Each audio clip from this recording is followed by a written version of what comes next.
the stream. Activate stream. Activate stream. Look at all that red. Red, red, red. Red, red, red, red, red. I need to post my other trades. Oh boy.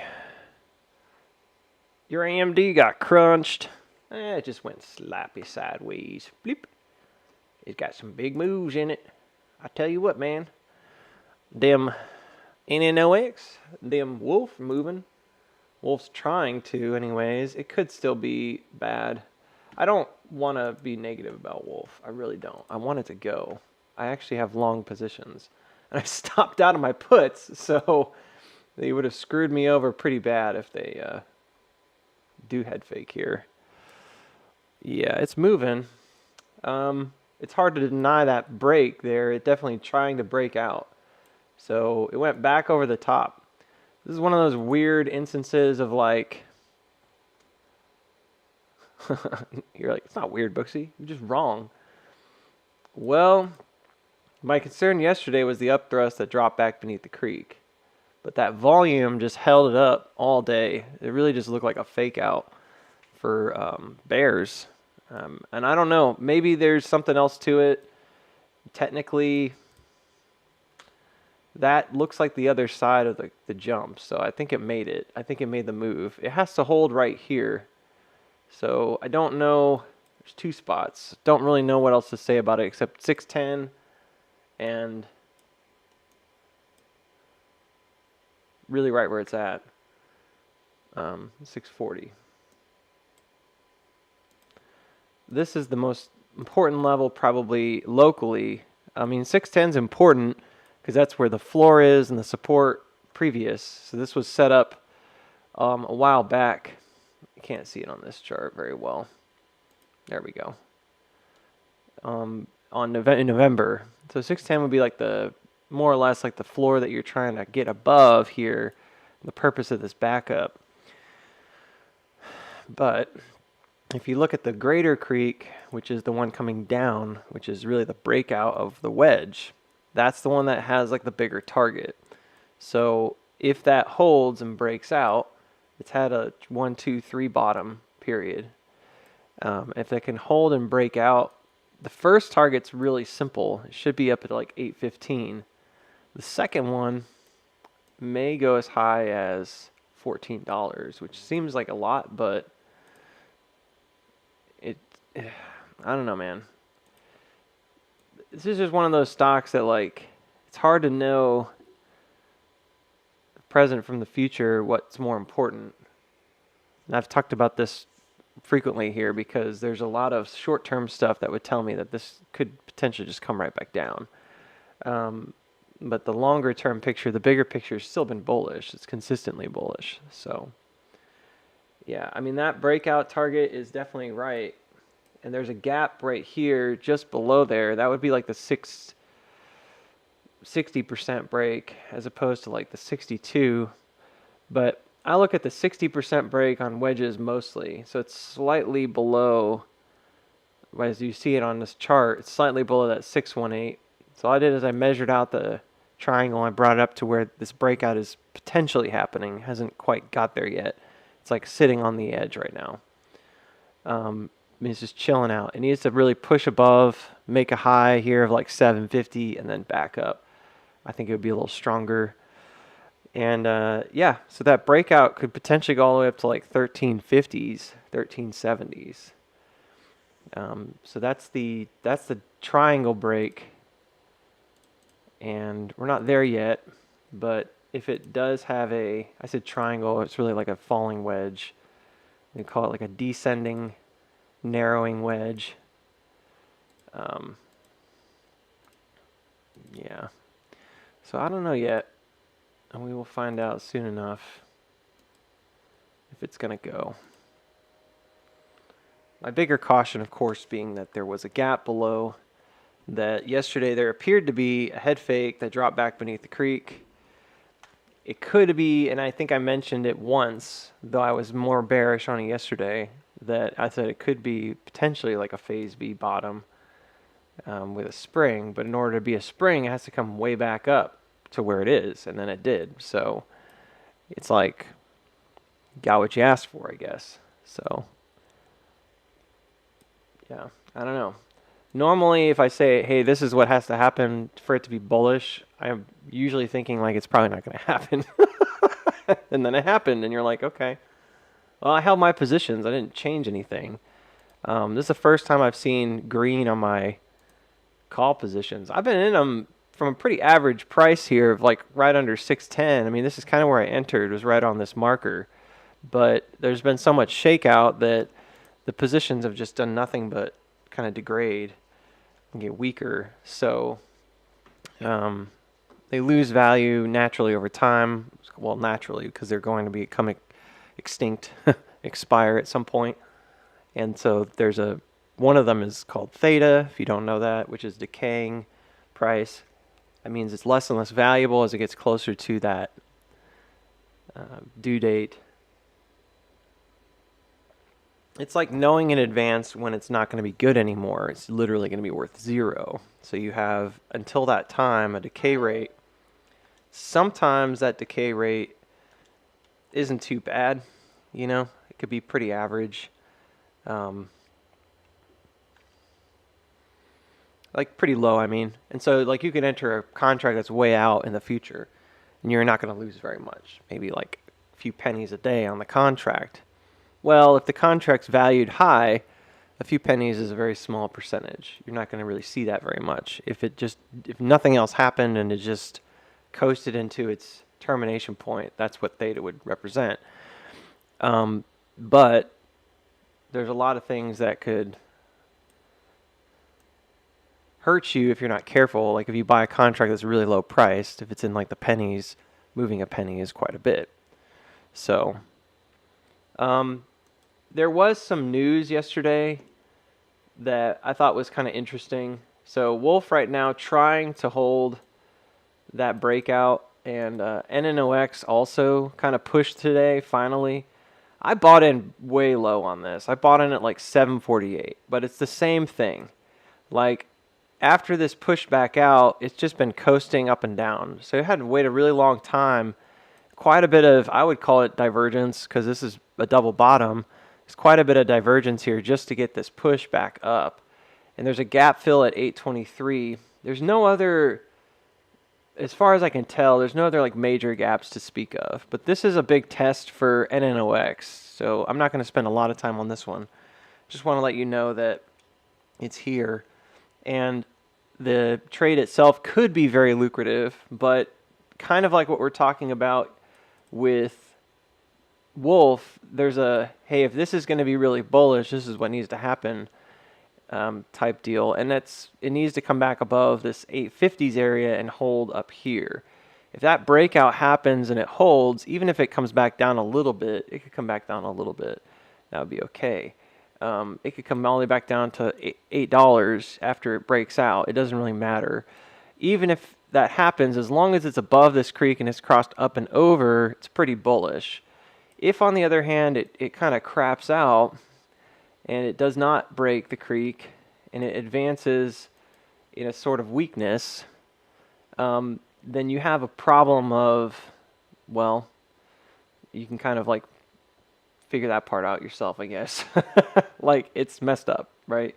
If that happens, because then you have an issue of like, well, we're not actually advancing back above the ice here, which is really important. That's the rising trend. And we're not jumping over the downward trend, which is the creek coming down low. So there would be a lot of problems if it does not, I guess if that's what you're looking for that breakout. If it does not hold that or break that at some point, I think it's problematic. A lot of these lines are kind of inconsequential. This is just more of like a built-in structural line. I probably should get rid of some of these. This is the outer creek that it jumped, the second one. So this has building on the principle of this downtrend as sort of a corrective, we'll call it a rotational symmetry, where there's a wave up, down, back up. And then bigger picture, there's a much larger cross here that comes down and across. This just broke out. Maybe a little challenging to see that one. So what I might do is just include, I was trying to show you like where I got these from, but then I'm like, you know, a lot of people aren't even trading this. Probably just want to sit the bare bones minimum anyways. And so that's the breakout target right there from the top drop down.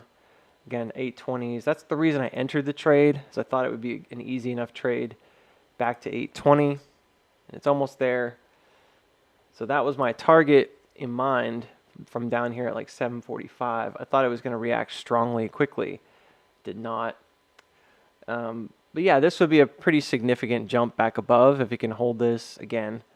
There's a lot of things that this could do. You know, it could be kind of in the middle between the sheets, so to speak, here. If we have two different ideas, it could kind of come in between them. That'd be okay too.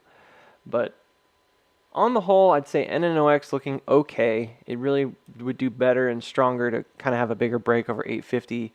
I'm very doubtful that happens today. I think that would be very strange for a Friday.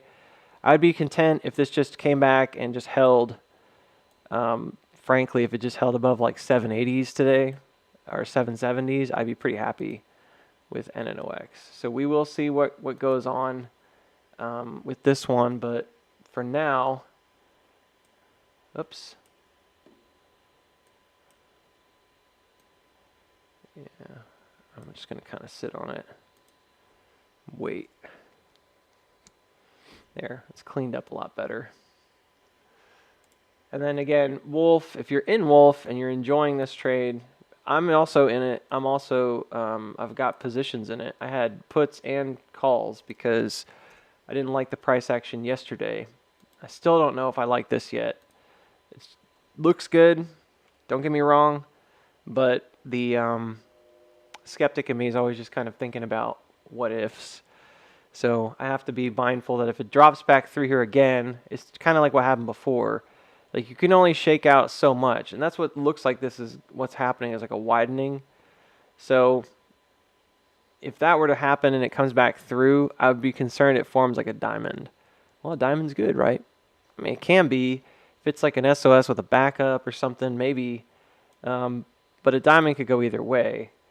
I've stressed that lower time frames on Wolf don't look too hot. Now this thing has run pretty hot for a while. Like the 30-minute was overbought almost immediately back here on the 15th, and then it kept running for a couple days. I mean, most of the move is while it's overbought. The lower time frames, different story. I mean, the lower value, I'm sorry, I'd say lower, but that was kind of backwards. What I meant to say was like the higher time frames, whatever. Because I usually use higher to describe. Anyways.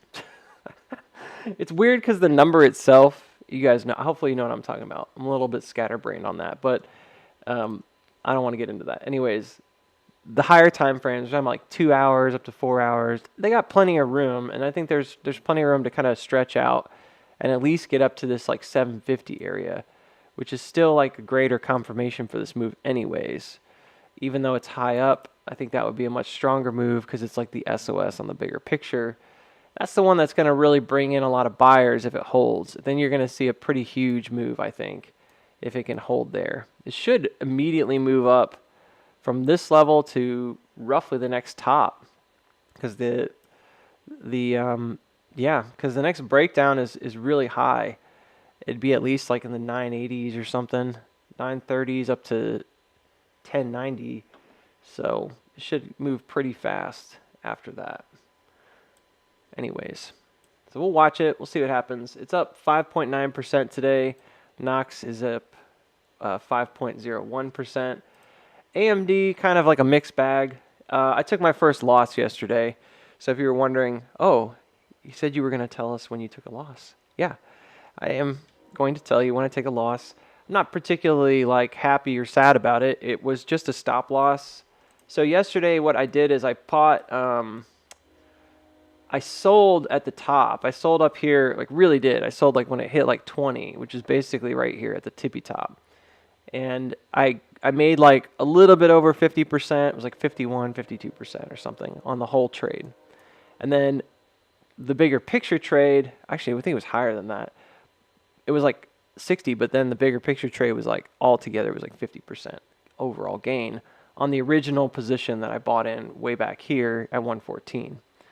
But what I decided to do was to take those profits and to purchase again the some of this stuff. Purchase again the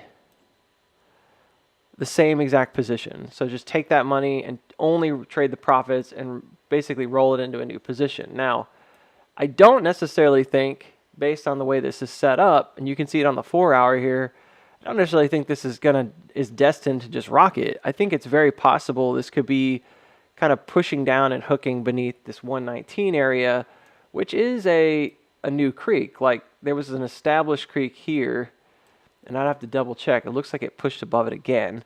But there's also this kind of rising trend behind these candles. I don't know if you can see it because these are all like wicks, but there was a breakdown of that yesterday. And then today, it's very possible, it's not a guarantee, that it's actually hooking beneath those. And if it did retreat, I would expect it to come decently low, basically back down to like the 117 area at least. So I would suggest patience if you're in AMD. Like, I'm personally not concerned about long-term where this is going. Like, I think it's got to come up to 130 to 150. And I think it's probably going to do it in February. But I also think that this is a stock that has historically done pretty good job filling its gaps. Like, I haven't found a lot of instances where it just runs and doesn't come back. And there are gaps below. One of them's down here at like 114. So it's certainly possible, being that 114 is essentially a floor, or the floor, that you could see it come back down there again. And it would make a higher low there and fill that gap right around 114. I think it's not a surefire thing, but it's definitely something that if you're wondering like, hey, is there going to be another opportunity? Is this thing going to take off? Unless it just keeps pushing, and it would have to push above this gap here at 122, because that's actually where the higher resistance is coming down this line. Unless it pushes above that, I would not be overly concerned that it's not going to come back down. You know, I think there's plenty of time if you're interested in trading this up to 150s or 130s, whichever it gets to. I think there's plenty of time to consider entry. It's not like, oh, you're too late kind of thing. This reacted really strongly because of that, whatever it was. I keep wanting to say deep fake, but that's not it. Deep sync, deep something. I don't remember what it's called. Good research, Booksy. You know what I'm talking about? NVIDIA crashed like 17%. Yeah. So,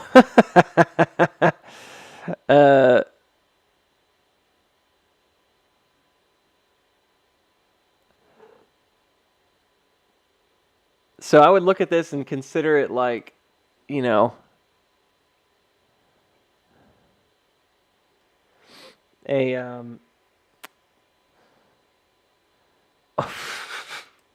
sorry, I'm reading these comments. What happened this morning? We've got already got an arguer, Hillionaire, coming in here.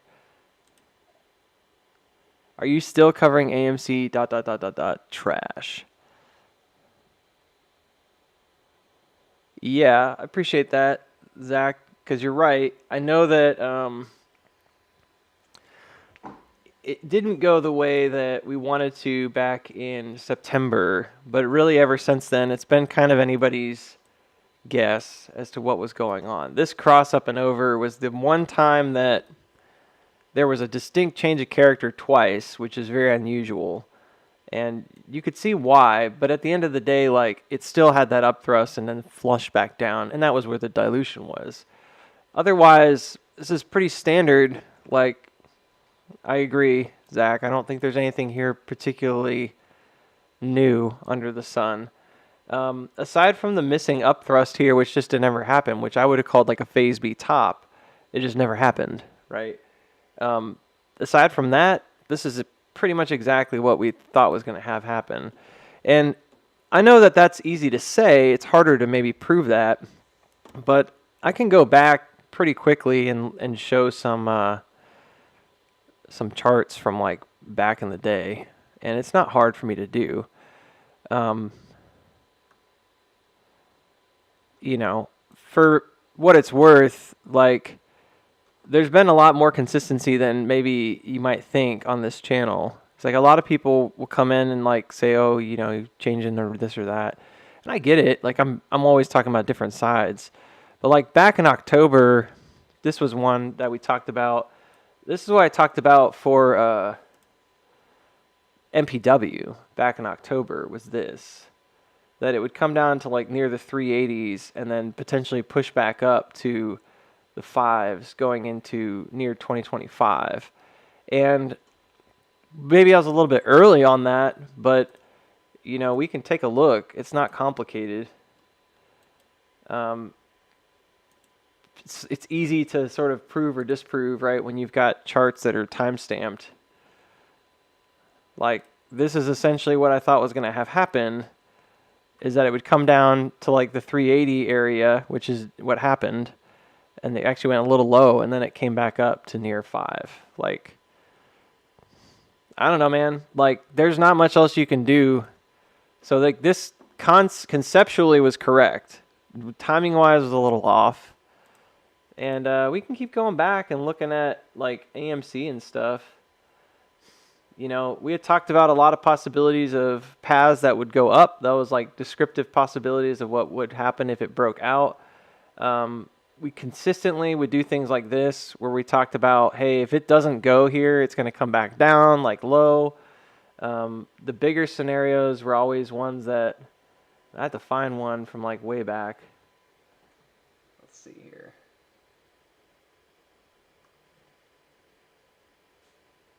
Well, that's IWM. That's MPW.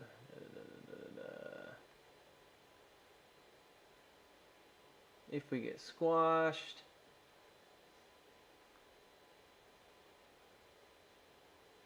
I don't know. Let me see if I can find one. Can't see it on this other screen very well anyways.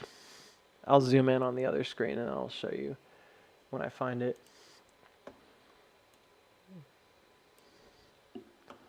I mean, there were dozens, like, I don't know. You guys go back in time and like look at them, but I wanted to try and do a good job.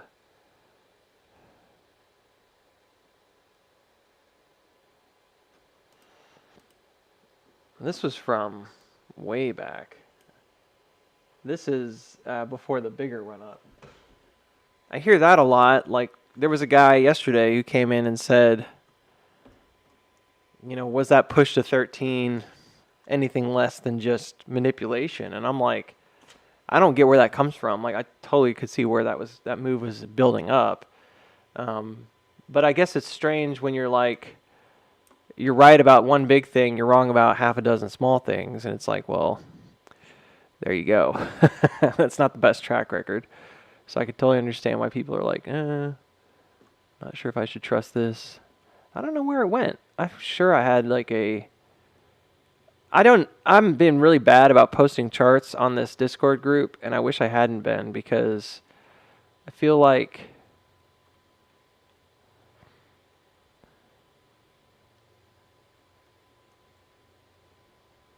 I don't know.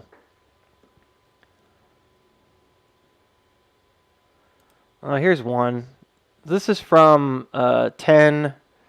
This is from October. It's a little hard to read. I wish it wasn't so hard to read, but there it is. So the idea was we would maybe hit 869. That didn't happen. And then we would come back down, and going into January to March, we'd basically be bouncing low down here. And that was one of the ones I had on the chart for a while. I wish there was a better picture of it, but oh, this is a pretty decent one. Actually, there's plenty here. This is from 1031. Man, I need to like do this more often. There is a better picture of it. This is from October. So, granted, like, it's pretty obvious this move didn't break out and go like super high, but I actually had on the chart the low paths. They're kind of hard to see again. Maybe I should open this like in a browser window so that I can actually scale it. This is really annoying being super small. Here we go. There. So this was back in October. So we had three three targets that were potential disaster zones for AMC that this could cause it to come back down. One was $5, one was $5.48, one was $5.96. Pretty much just hit the middle one and then stopped. So, like, do I feel like there's a inconsistency in like how this set up? No, it's just didn't go the way I wanted it to go. There's a difference between like being wrong, like flat out, like you thought it was going to always rocket, you had no other contingencies, versus like there's a lot of possibilities, here's what I see happening, and then that not working. Yeah, I'm like, my opinion was wrong, but the possibilities were there, like the paths were there from the beginning, like really early on. So when we did this was before it even crossed up over that creek. This was before that earnings, I think. And so this was a real possibility that it only comes up here and then kind of recycles, goes back down. I didn't draw it every scenario, but I drew these ones. So at this time, I was thinking that probably by about March, you're going to push back up. And that's where I'm at right now. I still think we're going to be pushing back up going into end of February, going into March. I don't think it's changed. So you say whatever you want, I guess, about AMC being trash or this or that. I didn't know there was going to be a dilution right here, but to me it seemed pretty obvious that this would probably come back down. And then I have it going in May. Like that's not different. Yeah, I don't know, man. So there's people that are like saying that, you know, oh, now we're saying it's going to go in May. Ooh, and I'm like, I don't know what you're talking about. Like, we've been talking about this for like 4 months now. You know, this has been on the possible docket for a long time. It was easier back then when I had like 100 people in here to talk about this, because you're like, oh, well, in the meantime, we're going to go up. But then we didn't go up. Now everybody's pissed off. Nobody wants to tune in because they're like, well, he was wrong. We didn't go up. And I'm like, well, yeah, we did go up, but we didn't go all the way up, did we? We hit the lower marks, and that stinks. But it is what it is.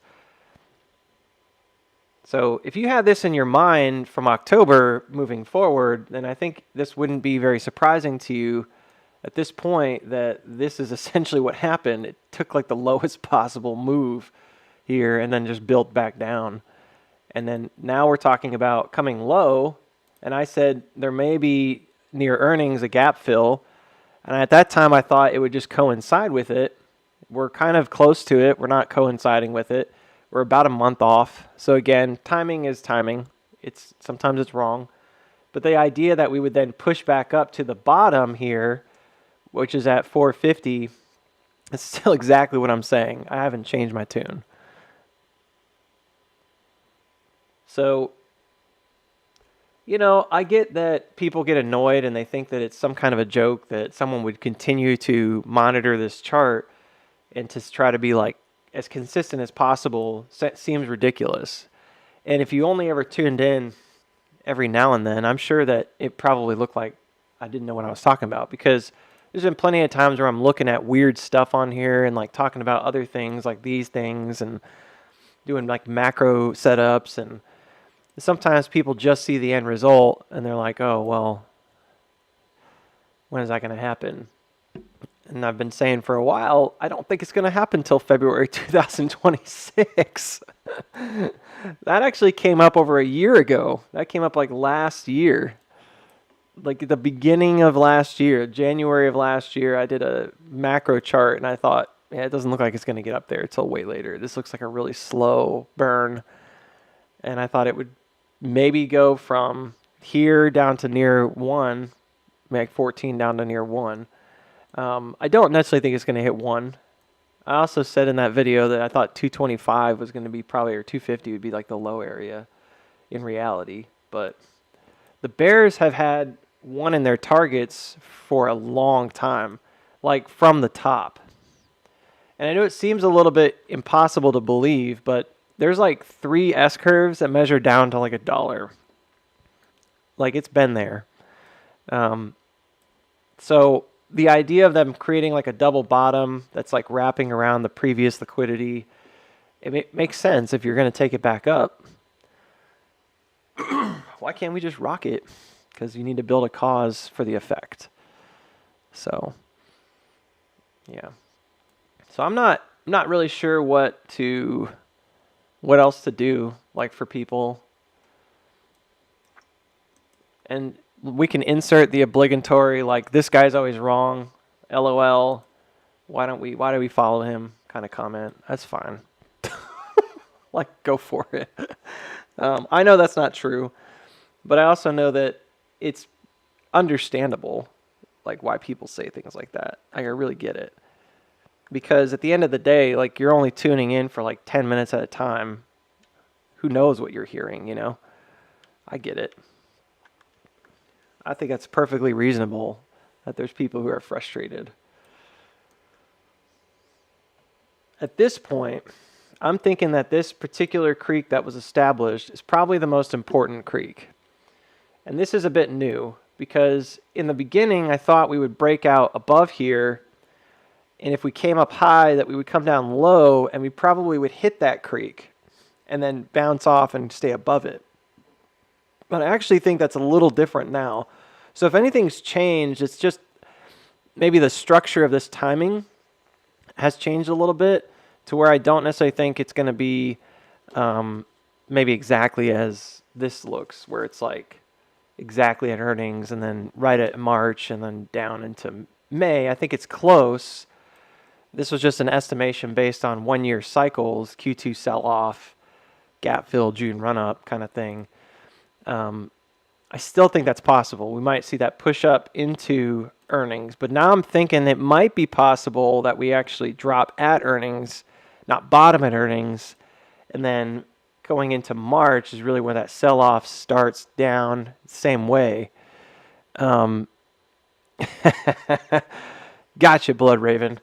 I mean, like I said, I can be pretty close about it, and still there's never going to be perfect satisfaction. The concept here was always the same, though, and I think that's the important thing. If I look at a stock trader and they don't get everything right, I'm not like immediately like, oh, they're bad. You know, I'm usually just like, what conceptually are they trying to do? And like the concepts here have been pretty much the same from the beginning, which is that this is sort of like the build out for most AMC bottoms. And at this point, there's only one of a couple things that happen. Either you hold what's called like an LPS, right?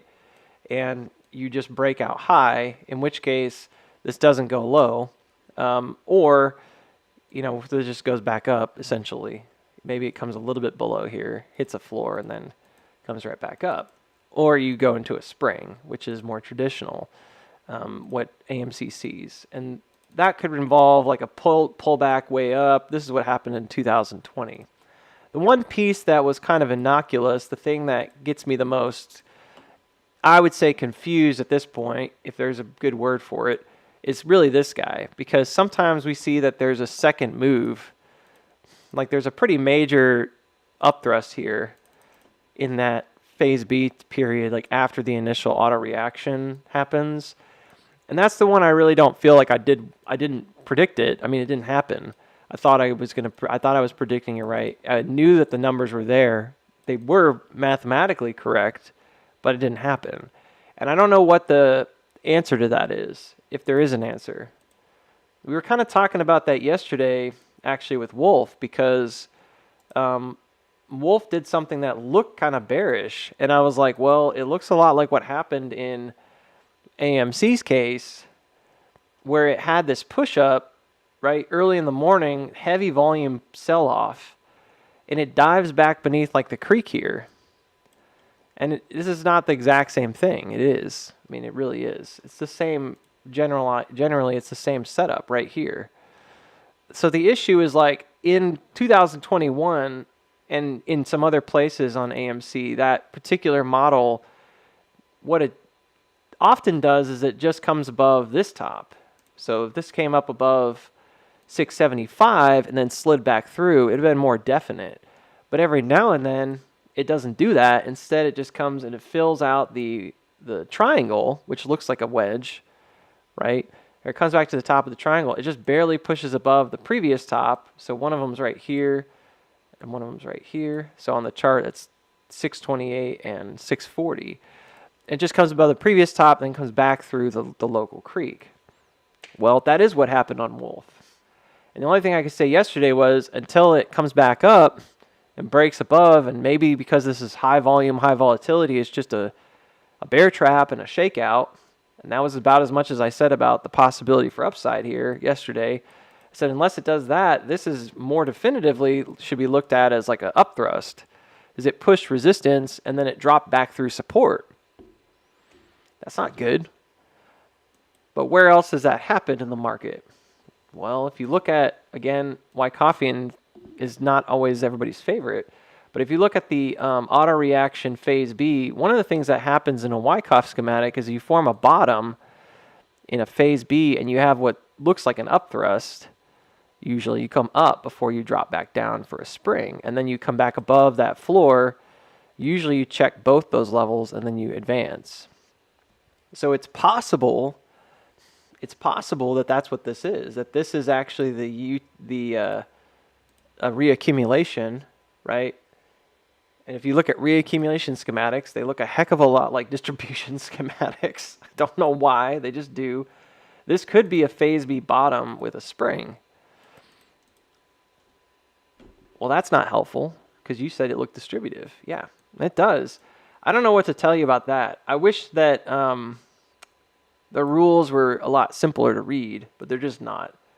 And sometimes it's just interpretation error. Like if I look at this and think it's one thing and it turns out it's the other, then I was just wrong. I mean, it's that simple. I was wrong in my interpretation. But the door is open for that. And we did that. I think we did that on AMC. We had, I don't remember which chart it was on. I think it was this one. We had doodled all the schematics so that if and when we come back up, and we haven't yet crossed the creek. We still haven't jumped that creek. But I think it's about to happen. I'm just going to say that. This is what we talked about with those schematics back here, that the reaccumulation is really dastardly. This looks almost exactly like what we see on Wolf right now, is this guy, which is challenging because it still looks like an upthrust. The only issue that I have with Wolf here is that it came back down and made a new low first, but that would be akin to like a more detailed version of what I just drew here, where this actually comes up. It's almost like a second move, where this like stays low and then this comes back up. And this is really bizarre to me. And that ends up being like the phase B. So it looks like you're done, but you're not really done. It looks like, oh, that should be the end. And then it actually does the actual phase B. And that's where the creek actually pushes up, right? And defines like the exit. But I don't know how to gauge that. Because like at the end of the day, again, if you look at I could pull them up, I guess, just for science. If you guys want to see it, you should go check it out sometime. Look up accumulation versus, look up reaccumulation versus distribution. And so if you look at a distribution schematic and a reaccumulation schematic, they look almost exactly the same. And then if you look at redistribution and accumulation, they look almost exactly the same. The key is supposed to be volume. That's how you're supposed to be able to tell the difference. But normally high volume, high volatility is more distributive.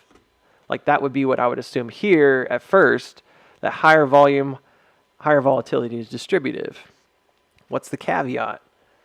There's always something, right? Yeah, the caveat is that this was earnings. So like the higher volume and volatility is kind of expected going into earnings, and therefore it's not like any run-of-the-mill range here. There's something happening. There's a catalyst event at the very end. Does that change the way you interpret it? It should, I suppose. From a technical analysis standpoint, I don't think you can ignore that there could be a larger amount of volatility and volume due to that catalyst event. I think that's kind of straightforward, right? Simple.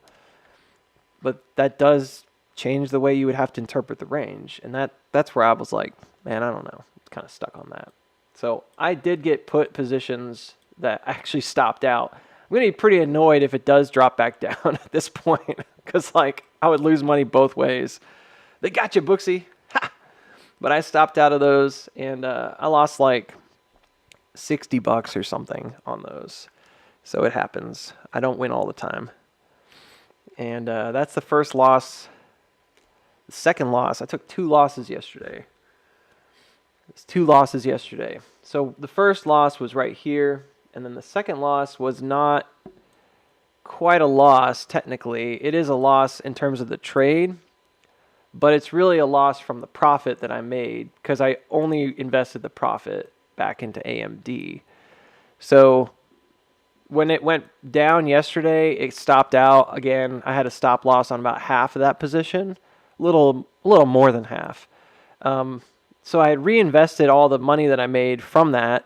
So I'm not playing with what you would call like your core position. I'm just playing with what you would call like house money, right? Like when you win against the house and you earn that profit, if you reinvest that profit, you could lose it all and you'll have no profit, but technically you haven't touched your core position. So if I go into a casino and I'm not saying you should gamble, but if I go into a casino and I have $100 and I make $100, if I take the original $100, right, it's just math, right? It's just basic principle. If I take the original $100, put it in my pocket, and I don't use that again, then even if I lose the $100, that's just losing profit. I technically still made a scratch because, I mean, I got to walk out, right, with the original $100 I walked in with. So on this position, I'm not technically losing anything other than the profit, which still stinks. Like I want the profit, but I decided to trade with it. So it's higher risk at this point because it's apparently at top. But I think I don't know what I think about this. This has been a bad couple days for me in terms of my brain, very scatterbrained, Thursday, Friday, and I don't know, Mondays and Tuesdays, I feel like I end up making better trades anyways. The later part of the week always feels like a crapshoot, probably because it is, volume drops off typically later in the week. Max pain becomes an issue. Option sellers are going crazy trying to knock the price around. Market makers are hedging and unhedging. It's just a lot of garbage at the end of the week. Less interest in the market on the whole, those kinds of things. Plus we had on Wednesday, and I've completely botched this, but on Wednesday we had FOMC, and I didn't even report on that news at all. And I knew it was there, I just didn't report on it, because they basically just said we're going to keep interest rates the same. They halted cuts. And my understanding behind that is very like minimal. Like I just kind of read the comments. And honestly, I was more surprised at how upset Donald Trump was, the president was, I guess because he had made promises probably that he shouldn't have made, because you can't, as a president, promise that so-and-so is going to do something when it's not your responsibility. And ultimately, like, the Fed's going to do what the Fed's going to do with the money situation. They've had it pretty well in hand, so I'm kind of surprised that he's like, sort of down on it, because I'm like, look, man, you promise all you want to promise, but this has been an ongoing process for years. And really, I hate to be the guy that's like, I really like Powell. I don't know if other people like him. I don't know if I care if other people don't like him, I guess. I like him. I think the guy is really straightforward. He seems kind of middle of the aisle to me. He seems like he's just trying to do the best with what he's been given. Like, he was handed a turd, and he has to kind of fix it and make it look presentable and also make it not a turd. So, maybe you agree, maybe you disagree with what he does, but we've had a historic rally now in the market for the last 2 years. I mean, he's done a pretty good job. It's not where they want it to be, and I think that's the problem that most people keep citing is like they're failing to get to their 2% goal or whatever. And that's a problem. And I'm like, yeah, but 2 years ago, people were saying the same thing, but inflation was like 9% or something ridiculous, change. And then now it's come down to about 3 or lower than 3. I mean, they've done a decent job working with the ebb and flow of it. So you may not agree with that, but I just don't get the idea that like all of a sudden he's not to be, or he's doing the wrong thing because the president came in and wanted to have something different happen. I'm like, they've already started cutting rates. Like, I don't know if I agree with a pause either, but it's not I don't feel like it's the president's call to make, you know. If Biden had done that, people would have been like, you know, sit down, Sleepy Joe, or whatever they say, and it's just silly. I was just surprised to see that all of the articles were like surrounding Trump.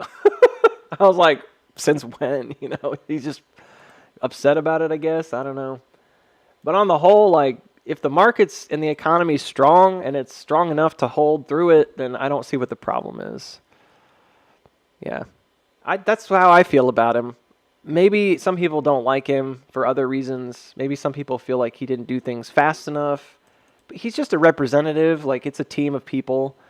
I feel like he does a pretty good job explaining things and just keeping it very simple. And he's not willing to, like, capitulate to political parties.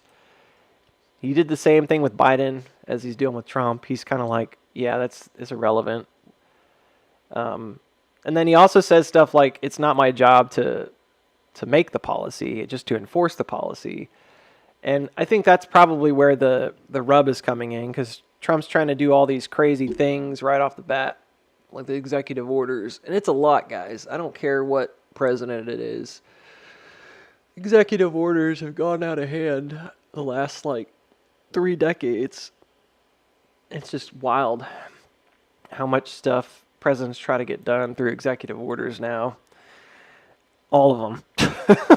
Like, all of them. And I know some of those things are like probably, you're like, I'm for this. I want this to happen. But it's not the way the country was built. I mean, it was built to have different branches. And we do have international people that tune into this channel.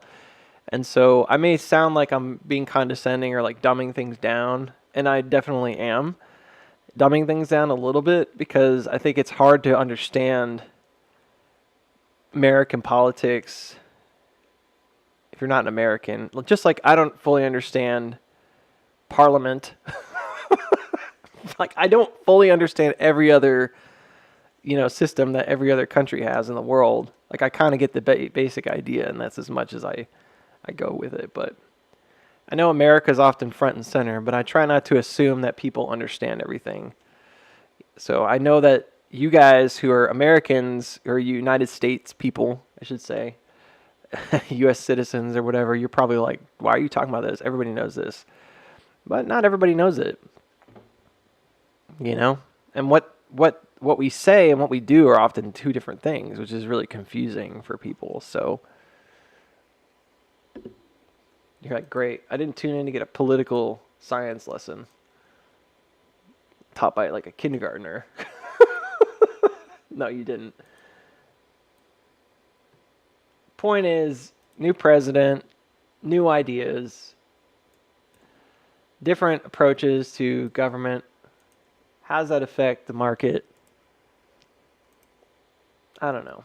It sounded like the Chinese developing an AI did more to hurt the market than the FOMC stuff. I feel like the FOMC stuff was just there this past week. Like, that was the news. And then really what seemed to hurt was because of tech. We had this big tech bubble, if you want to call it that. We have this big tech boom. And I mean, goodness gracious, NVIDIA dumped hard. I mean, AMD here dropped like 6% or 7%. But it was like double or triple that at times on NVIDIA. All because the Chinese are like, hey, we developed an AI for a fraction of the cost. And I'm seeing all kinds of fun articles now about how Meta, which is the Facebook team, Mark Zuckerberg's team, is apparently like doing all this research. They were like, they're scrambling to find the answers. How did the Chinese do it for a fraction of the cost?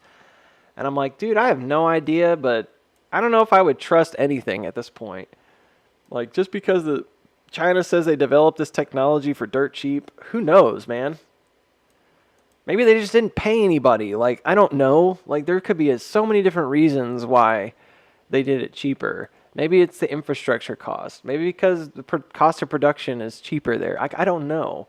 But, like, we don't even know if it works as well. People assume it works better at the get-go, but, like, who knows? Time will tell.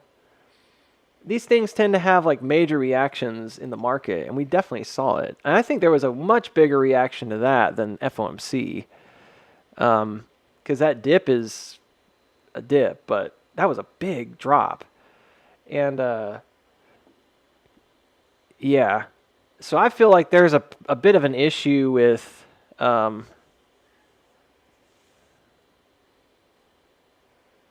don't know. There's just a bit of an issue with, like, even talking about FOMC. I feel like it got overshadowed by the Chinese AI. I don't know what you want to call it. And by the way, I don't know if anyone from China listens to this or if you can listen to this. Because, frankly, there's a lot of things that you can't do in China when you access the internet. But if you, I'm just saying it's true. But if you are, I have nothing against Chinese people at all. I just hope you know that. I understand it's a different world. I've been to China. It's quite amazing. It's a pretty incredible place that is very world apart from the Western world, especially in how they govern and do business. So I feel like there's a really big disconnect potentially in what's being said and what's being done. So I don't trust it. It's not about not trusting people individually. It's about the nature of it. I don't know what that technology is. You might be right, terrible trader. I don't know if buying in on that dip itself was the best idea. I felt like AMD was just way overdue. So to me, AMD is like a stronger bet because it's just overdue for that push. It's been coming down for a long time, and I feel like it's undervalued. So NVIDIA, I'm not so sure. I don't look at NVIDIA as much as AMD lately, and so that's important to note. But when NVIDIA's had like kind of a monumental run, it kind of makes sense that it's going to have, especially all of the tech sector is going to be due for a pullback at some point. Usually there's a catalyst event or news that goes with it. So that was our catalyst event and news that helped drive the pullback, but that tends to be the case that they coincide. Yeah, so right now, here's what we need to see on Wolf. If you're in this and you're kind of excited about the possibility of running up, you really need to just see it hold here. It needs to kind of keep the creek, so to speak. I don't think there's anything wrong with investing in NVIDIA. That's not what I meant. I just meant that I preferred AMD because it hadn't yet had like a big monumental run the last year or so. I was looking at the overall picture, just saying I think NVIDIA on the whole was already in a pullback stage. So it just feels stronger to me. But I really couldn't tell you whether or not at this particular point if NVIDIA is a good buy.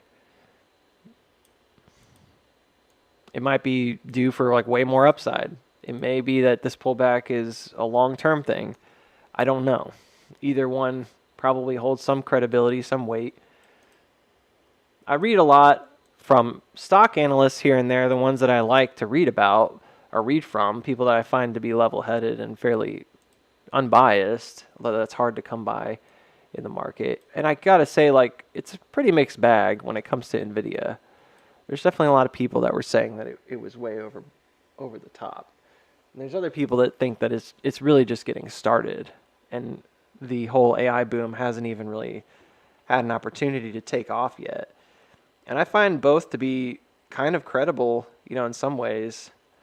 So it would not surprise me if you're on the opposite side of the fence there and you're like, no, dude, it's going to go flying. I'd be like, yep, maybe.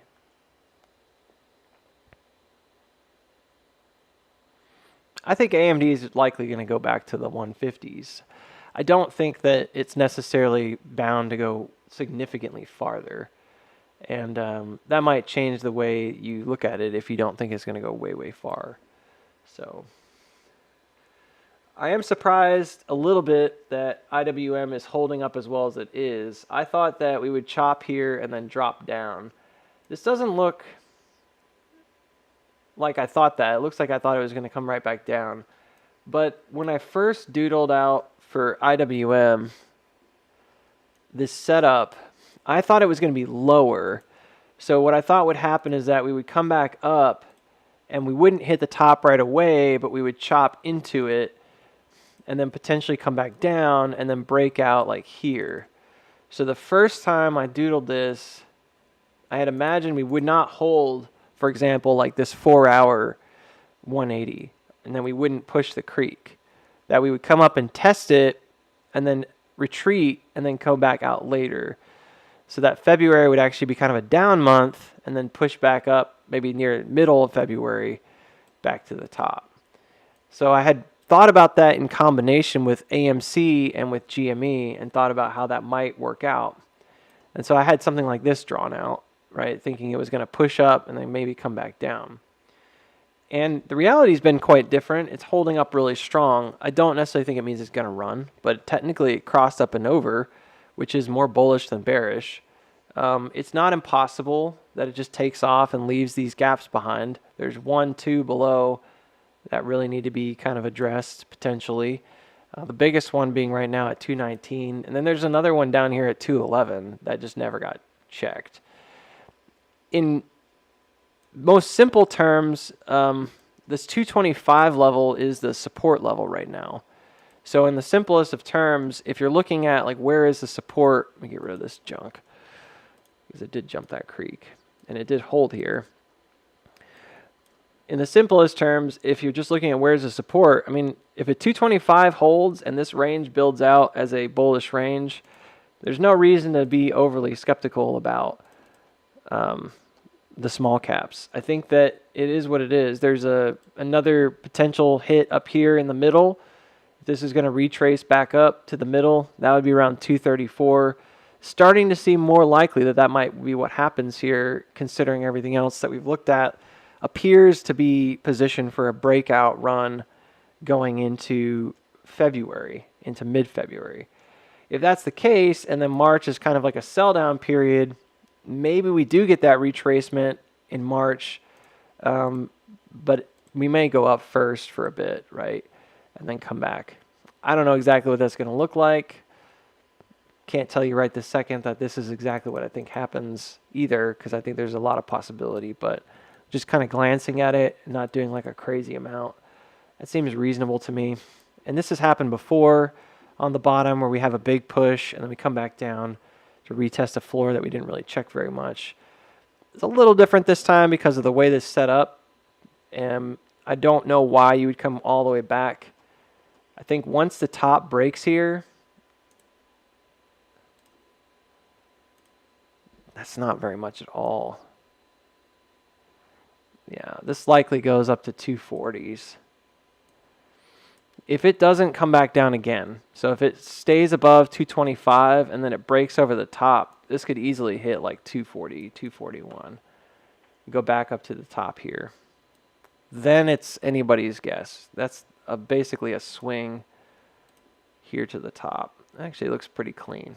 And that is the same target as the even atom bottom as well, which is the first target that I drew here. So that would be the bottom of the what's called like a handle here to the top. So you measure from the base to the high point and then from the bottom of the handle to the top. And both of those are the same. So it's fairly consistently looking like this could go to 241. It would not be surprising to me if this breaks out Monday and goes to 241. And based on everything else we've seen, that would support the idea that we rally the first week and a half or so in February to the 7th.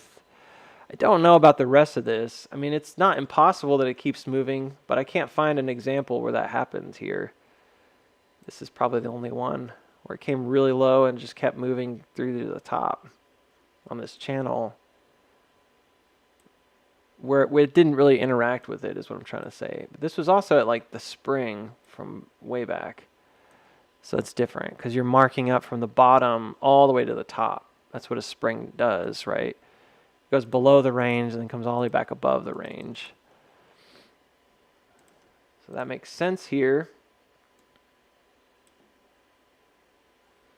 And usually it's like an equal parts shift as well, although this one didn't even significantly come below. It barely dips below. Comes way above. Yeah, so I don't know. There's not really another example in this particular trend of that happening. Most of the time it's gotten hung up on the middle quite a bit. There's a long period of time in the middle, and these are the swings in between. So I guess what I'm saying is it would seem more likely to me that this would still come back down. Maybe to 224s or something like that.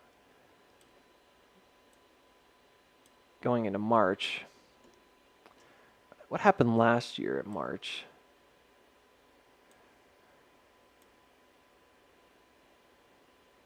Actually, February all the way through March last year was kind of pumping. So January was a build out, and then February right here, this is February 5th. This is a pretty similar time in the market. So that's a Monday move, retracement. Moves from February 5th, really arguably all the way through March 11th or March 28th. Technically it makes a higher high here, but I think it had already broken down. So this is the real trend right here. So the trend breakdown happened on the 8th. So it was about a month, about a 1 month period of more definite upside. So from February 5th to about March 7th or 8th, it's pumping, but then it breaks down. This is just a hooking action. It does make a higher high, but it's already made a sign of weakness here. So it's already like giving you a direction forward. It's changing direction, and then it pushes down. So this is really anybody's guess, because technically at this point, and maybe propping it up through the dividend also was probably important. That was on the 21st. And it sells off right on April 1st. April Fools, we're not going up. That's pretty funny, actually. And then it comes down. So, yeah, I guess in theory, you could have about a month of upside here. It already sort of started, though, if you count January. So did this. So we could do from...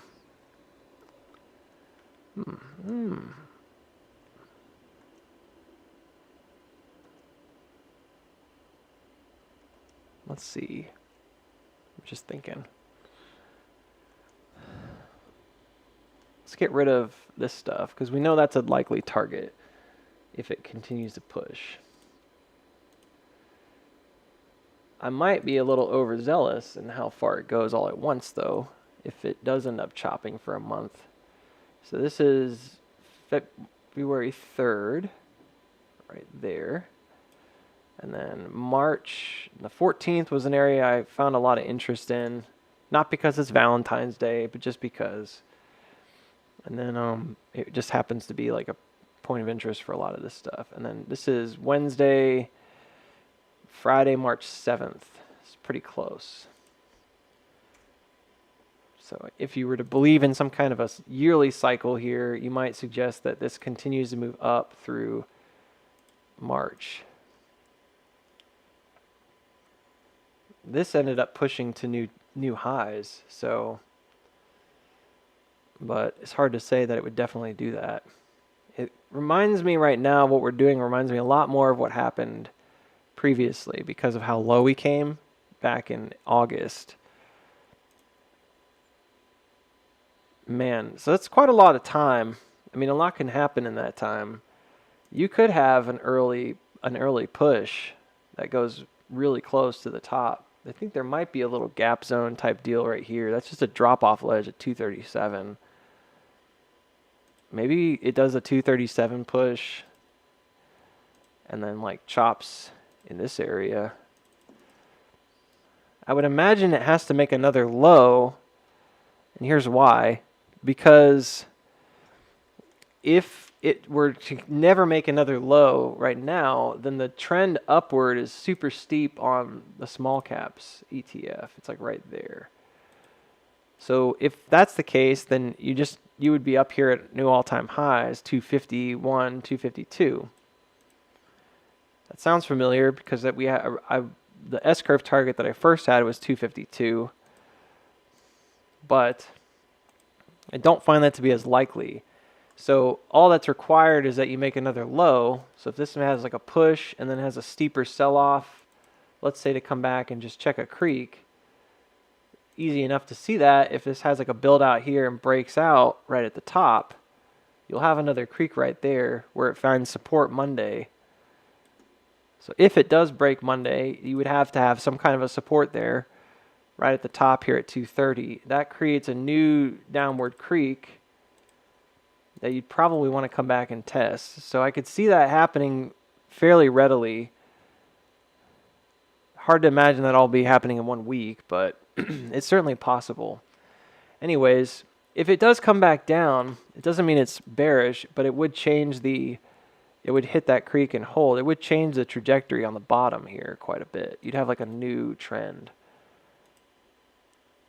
And maybe it's this guy even, because this is the bull trend beginning to form right here. So it may be that I know I'm making a lot of like if-then statements without knowing what actually happens, because this is future.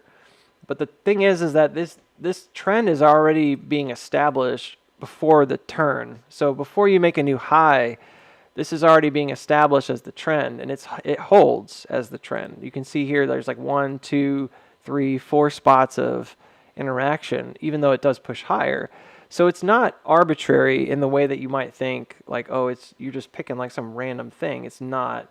If you go back and you take that same trend line and you pull it backwards to the first bottom here, that happened in December, that ends up being near the top. And this gives you a pretty simple potential trajectory upward. So the turns are happening if you know what to look for in the support and resistance, because remember, support, resistance. So you're getting supports right here, and then resistance here.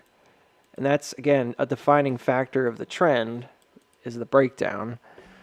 And so that trend is consistent with what we see on this upward push. So then it does stand to reason that it's very possible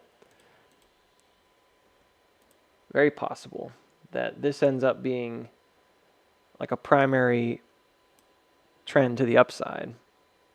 So I'm kind of using like weird ideas to some degree. But if, for example, this does push up and it kind of moves almost there, but not quite, maybe we get up, we fill this gap at 234, we run a little farther, we come up to the next support. There's probably a few, but I'm going to use this one. Right there. Would it be there or here?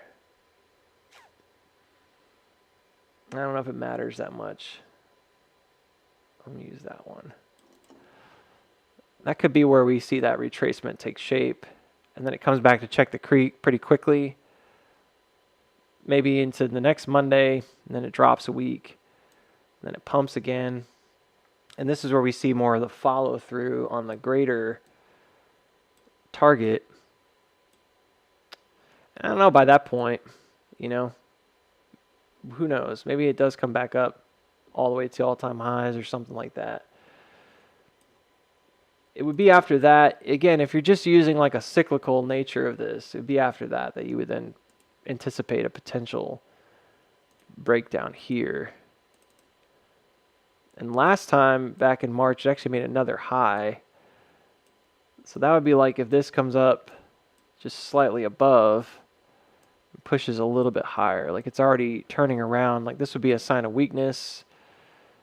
It's pointing down, and then it still has like a last hoorah, and then drops. And the nature of that's not, again, not necessarily bearish in this way. I don't know if it has to be that low, but who knows? This doesn't mean it's going to go back to the bottom again. But there's certainly a possibility that this just forms out like an all new. That was us describing the even atom bottom. That's all this was.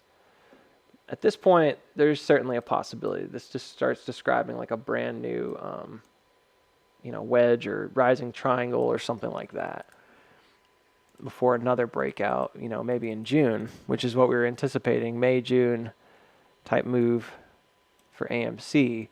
So certainly could see this as a possibility of wave movement and breaking out later, finally going up to like 270s, which is the bigger target here anyways. I think this is the one that kind of makes me feel the most secure because this is the one that ultimately makes the most sense to me, which is the greater wave breakdown. The rest of this is kind of whatever. It doesn't necessarily have to be a certain way. But typically these wave crosses are fairly accurate if the trend holds. So if this trend did hold, and it's looking like it did, then typically this is again pretty accurate. So you would expect this to hit maybe around May. It looks a lot like what we are expecting on some other stocks. So a push-up period in February, a fall-down period near March, April, and then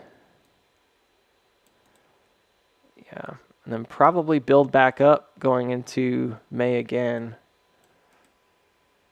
Yeah, sure, something like that. I don't know. I think this is a credible chart, but I also think there's a distinct possibility I'm not talking about, which is more bear side. I'm not even remotely looking at it, and that would be some kind of a head fake here, breaking back down to fill this gap, and then for some reason, even if it does fill 220, it doesn't, for some reason, doesn't hold. That would be like a really deep retracement. That just doesn't hold down here. I can't see that just yet, but maybe later there's something that'll happen. It would be like, oh, it didn't hold, and then it drops and goes really low. Then it could come all the way back down to like maybe that first gap down here, like 211.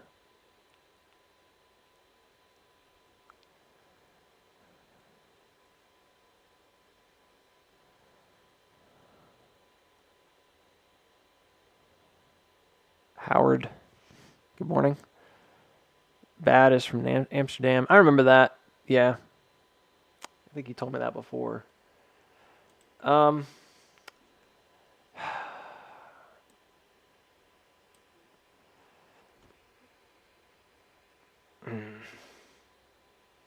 is there anything positive to say about this breakdown right here? So one of the concerns I had with Wolf yesterday was that it was bearish and that it would try to come back up again and then fail. And I said I thought it might do that here right around 6 and then come back down, as opposed to going up really high. I'm trying my best to not flip-flop here because I'm definitely flip-flopping. But I think it's mainly because this is just a widening spread. And frankly, until it breaks out, I don't think we're going to have a definite answer. You can see that the spread is widening as volume is increasing. So it needs to make a directional decision.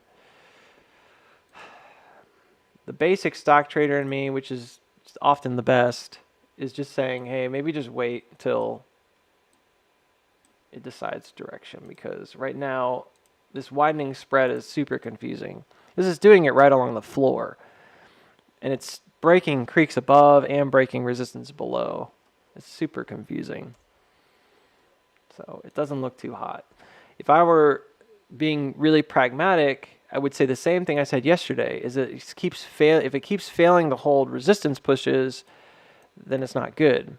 So what happened yesterday is that it pushed that resistance and then it dropped back through and made a new low, right, beneath the support. So in order for this to be even remotely different, it has to not make a new low. Wolf needs to hold. And ideally it holds above 610 because that's the floor it needs to hold above. If it can push up here and push resistance and then hold the floor, it's definitely possible it can go again and avoid a kind of nasty daily candle. If I were just looking at this 2-hour candle and it closed right here, I would say that this is not good looking. It's a heavy volume candle with a body beneath that creek that just has a wick. Okay, it does not mean that it's over and done with. That would yield to a much more important 4-hour or daily candle. So we have to kind of wait. So I would like to see it hold above 610 today. That would be ideal. Hold this support here.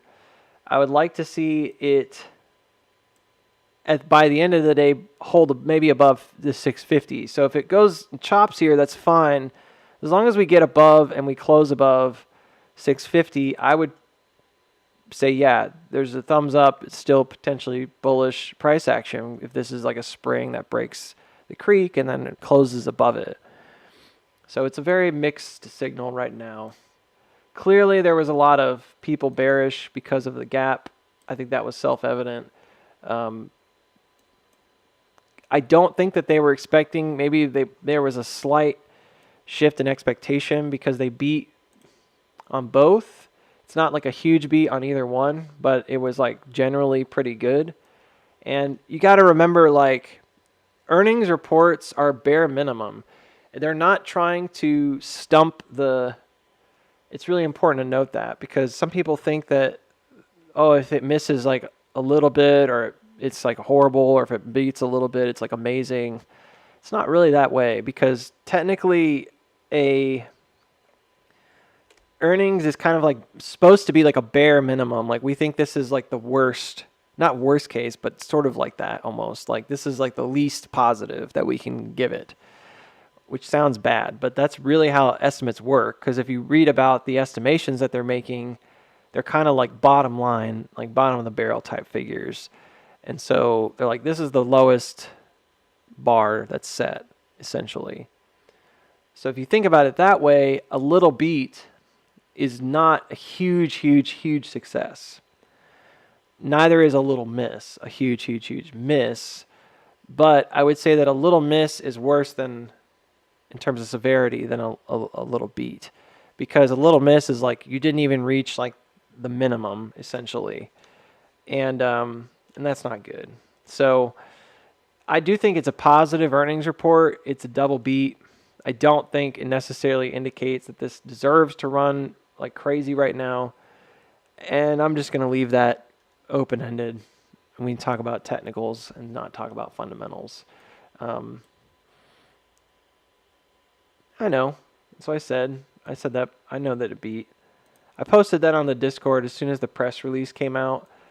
If you use TradingView and you don't know where to see that information, just remember, like, go to the news and details. This was...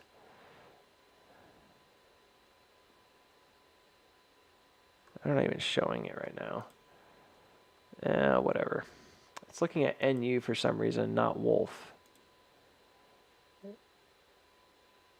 Mixed analyst ratings. Well, so they posted a presser about it when it came out, and it was right here. So I just clicked on it and looked at it, and they don't tell you with the nice little indicator right here until several hours later. So it was updated later that evening. So just FYI, if you were like, I want to know right away, you have to look at the press release. I think it was from like Barron's or something like that. Just telling you if you don't know that about TradingView. That information was posted like as soon as the market closed. But I think it was like later that night when it actually got changed. So it's a little slow.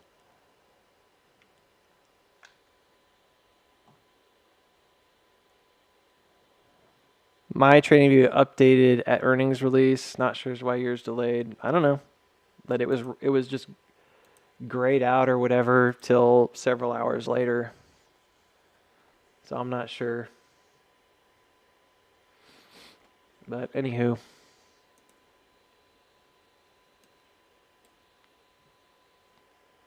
Don't know why. I mean, I could see the price action moving, so it's not like the chart wasn't moving or something. It was updating.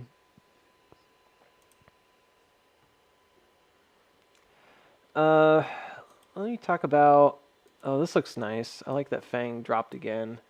Ooh, Fang got its gap fill. Man, NU is just cooking. Really underestimated that stock, which I don't know why I did, because it's historically a very bullish stock. All right, this is great. So we've got another potentially really strong trade that we can look at in the coming weeks.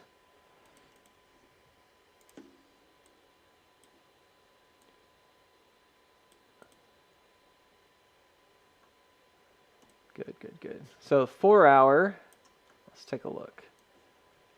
This 4 hour moving average has been in a breakdown pattern for a long time, has not broken out. Last time it really crossed up and over with strength was February of last year, which is coming up. It's kind of like what we have now. Not saying it will do the exact same thing, but that is interesting. There's an earnings report on February 24th. Positive EPS, did miss last time by a bit. Beat the time before, Usually it's consistently beating. So this was already in a pullback before this earnings though. So it had broken down on the previous earnings, like it dropped through that creek here right after. So it was already in a period of downward motion. This 4 hour divergence, guys, is just everything I want to say about the stock right here. This breakout is great, but I'm ultimately like thinking it's just a buy-in period. And I'm really thinking that at this point, I'm not 100% positive about anything ever. Like there's always a fraction of like doubt, because there has to be. But I think it's back to historically very low points on this channel. So I'm really just waiting for this move above the outer channel here, this kind of teal line that I've got coming down. As the crow flies, if it went straight up and broke out there, it'd be around 180.33. The reason that I use that term as the crow flies is because it's like a straight line, right, in the sky, if you don't know what that means. But also because that's not often how we approach these markers in the market. Sometimes we approach them sideways. And if you approach it sideways, you might break this trend at like 172, not straight up above at 182. So I try to be as specific as possible when I talk about stuff. But I do get sometimes that folks want me to call out numbers and they want to hear the number. And I'm like, it's not that I'm not trying to be wishy-washy. I genuinely just don't know if the timing has to be perfect, right, in order to know exactly where that number is on a creek. So I think that's hopefully understandable for you guys. But yeah, anywhere in this zone could potentially be a breakout once it gets there. What I was looking for was a pullback that cooled off the indicators, that came back down to retest that main trend on RSI, and I think we got that. So that moving average is right on that trend right now. I don't think it's going to free fall through it. I would be surprised if it did. It's possible it could dip a little through that. These things are not perfect on something like RSI or whatever. What I really wanted to see was these gaps fill, and so I had multiple levels here. I mean, it looks dang near perfect. And anytime you get to these places where you've got a really consistent chart, it's good to just kind of take note of that. This was a previous creek here. I don't really have it highlighted very much. I don't know if it's the most important, but it is there. This becomes a bit of a head and shoulder as a result off this top. So there might be a little more to this. I don't know. In terms of downside, come back to like, it's really the shoulder length basically, because it's like a 50% retracement. Maybe 160. I don't know. I'm not sure that matters too much, but 160 is the That's the range. That is the golden pocket. So right now it's sitting at the 50%. I don't think it filled the gap. I think it didn't quite get there because the closing value here is 163.81. I don't think it hit that. So that's the price at which the market stopped trading, and then the after hours trading took it up. And I'm not seeing a gap fill. So almost, but not quite. I think it's a little bit early. So they could have done it later around February, but maybe they're trying to like get through the motions here quickly. It does go to the wick though, so I don't know. That might be enough. I really just like talking about gap fills in this market. It always feels like I'm making excuses for why it should or shouldn't do something, and I'm like, I'm not liking that. So this level around 160 to 161, this is your kind of golden pocket back here. So we're sitting right now at 165.37, which is above 135.37, which is the 0.5.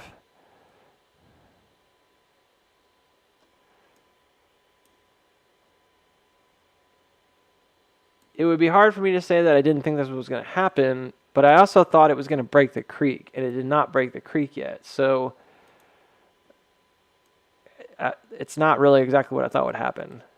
So what we've done is we've went ahead and made it a low. We've defined a bottom potentially right here, but there's a possibility maybe there's a spring involved. So if we have this as like a low, like a selling climax, for example, then it's still very likely that this needs to go sideways and form out a more appropriate auto reaction. And again, that could be accompanied with like a phase B top, right? I don't know. And then come back down later into kind of like this. Come back down later into a potential spring, and this might be where we actually see that gap fill, and maybe we'll get that drop. So there's a lot that could still happen here. Why am I talking about FANG, Diamondback Energy? You know, because I think it's got a strong potential for a breakout move that goes from 174 all the way up to 200s. And it's potentially like a 300% gain on options if you play it right. If you're patient, it's a slower chart. It's not a fast-paced chart. So there's that. I haven't done a lot to really define what we might traditionally call like the bullish price action here, which is this trend. And I think that it's safe to say that that will be hit, but I'm not positive it's going to be anytime soon, maybe within a month. So I think this is still pretty reasonable the way we've got this set up. We probably still want to wait for like a bigger reaction. If it then at that point turns around and breaks out, then it breaks out. You know, if it comes back above the top here and breaks out over the creek, 170s, I'm looking at this hook value right here, then I think it could just go. But otherwise, I think it's still just kind of a sit and wait. So it's looking pretty good. I like this chart because it's slow and it gives you the opportunity to make really smart, simple decisions because you're not having to like quickly buy and sell stuff. You can kind of wait, and we've been waiting on it for a while. So this is the kind of stuff that could pay off really big in the end if you do it right. So what I'm going to do is keep this on the watch list. Don't think there's anything else to say right now, but I would be a little bit surprised if it doesn't come back down, seeing what just happened. Now, if it doesn't try to come back down later, yeah, for like earnings, to hit that retracement. What's the fib extension on that, if it does? Say it goes to 65. Yeah, fib extension is 215. It's right where it should be, right up here. It's really clean. That's a nice one. It's a good chart. I don't know who Donahue George is.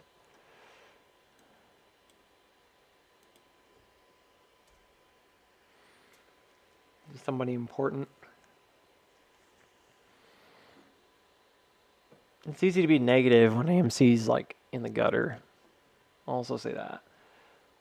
It's hard to be positive when it's not, or when it is in the gutter. It's hard to be, you know, oppositional, I guess.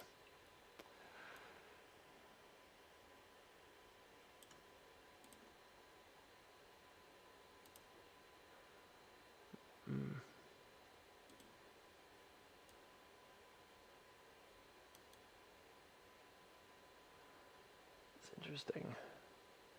It's almost like a widening right here. In that trend.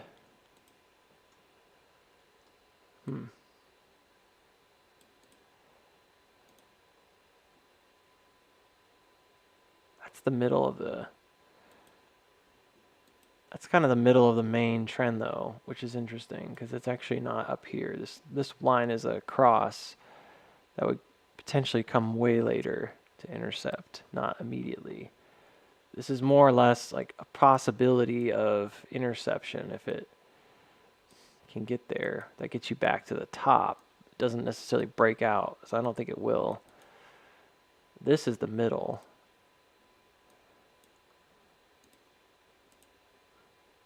The 1618 was right around 216. That puts it very squarely in the crosshairs of that other intersection, and also the middle, which is not insignificant. It might be even far more significant. It kind of seemed like you're pointing towards potential here for like upside. And that intersection's right in the center of that move from like where the breakout zone is to where the top is on the 618. It's basically right where it should be. Because halfway up there is the center mark where you'd be interacting with the middle trend.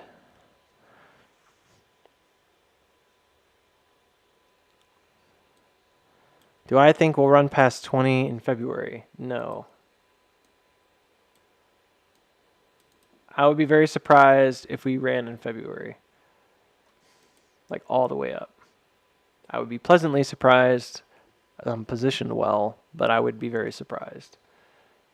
I think we're going to hit $4 more than likely.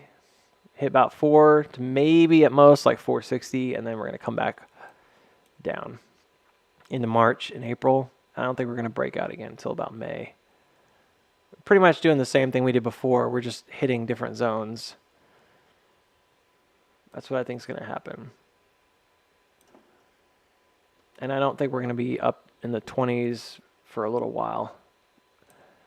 I don't even think we're necessarily going to hit 20 anymore.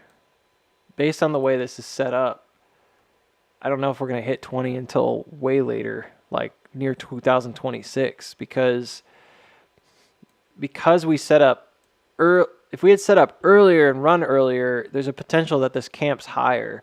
But when you come back to this later, it doesn't need to camp higher. It can camp really low, because if it doesn't break out until May, then these creek crosses are significantly lower than they were back here in December.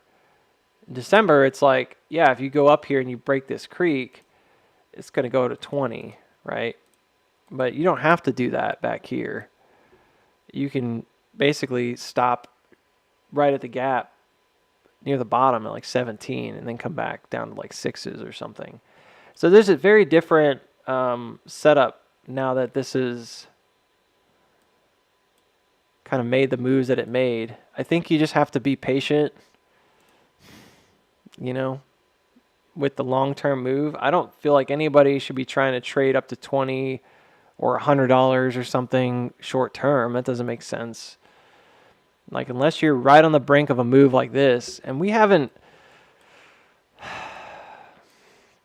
I kind of went through this early in the stream, but every time we've had an opportunity, and we looked at the old charts, I had a lot of ideas about us coming up and maybe stopping short, because there were places where it's like, yeah, you have an opportunity to run, but you could stop short. And anytime I said like, but you could stop short, that's what's happened. I mean, it started back here in July. That was a problem zone. It was like, yeah, you could stop short here, and then it stopped short. It happened here in August when it was at 520. If it doesn't hold 520, you're not going, right? That's a problem. And it did that. It happens here when it jumps above, and we're saying like, it really has to get over this like 550 area. It could stop short there. I hate to say that, but it could, and then it does. So it's like every time there's been an opportunity to kind of go the other way and take a different route, the rug has been pulled and we've gone the other way. Until we get to a place where it's no longer ambiguous, I don't feel like there's a strong trade. So here's what I've done, okay? And this is my personal like idea, okay? So I have already bought in, and I'm going to post it because I'm going to post it. You do not trade this based on what I'm posting. And anybody that does is a fool, okay? You do your own research and you decide what you want to do. All right? I have already bought March 4.5 calls by March 7th. All right? That's a week after earnings. I'm going to say that, yes, it will be up here near 4 to 4.5. I'm almost positive it's going to try to come back and hit this creek at the same time, this downward motion, that it also interacts with the support right here at 411. Like, to me, this is almost a no-brainer because there's a a very, very clear and evident gap right there, for one. But also, this is the middle of the S-curve. It's a 50% retracement on the move. There's a bullish trajectory here that, even though it was met, and it was met, like, typically denotes where you're going to try to come back to in the future. This is where the moving average is. I think this is the 200. No, this is the 180. 4-hour average. Usually checks that before making any lower lows. Like, it's not ever a sure thing in the market, but this is about as close as you're going to get to like a sure thing. There's no way this RSI, even if it drops down and fills the gap now, I don't think there's almost any way this RSI is going to not be divergent on the 4-hour. Like, it would be very difficult based on where we are. They've clearly like walked it down slow to avoid it getting super oversold, so they can kind of push it far.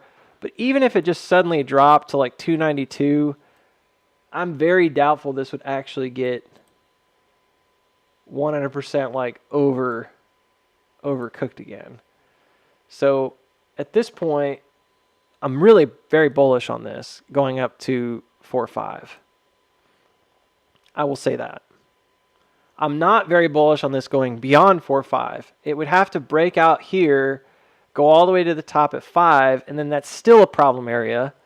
And then from that point, it'd have to go all the way up to the 570s, and that's still a problem area. So you've got 1, 2, 3 zones where it could turn back around pretty easily, right? And these are all based on like kind of the same ideas of, hey, we're generating what I would call like a wave cross, and that wave cross tends to be a very important anchor in the future. But until it happens, it's not happened, right? So you're just kind of like waiting.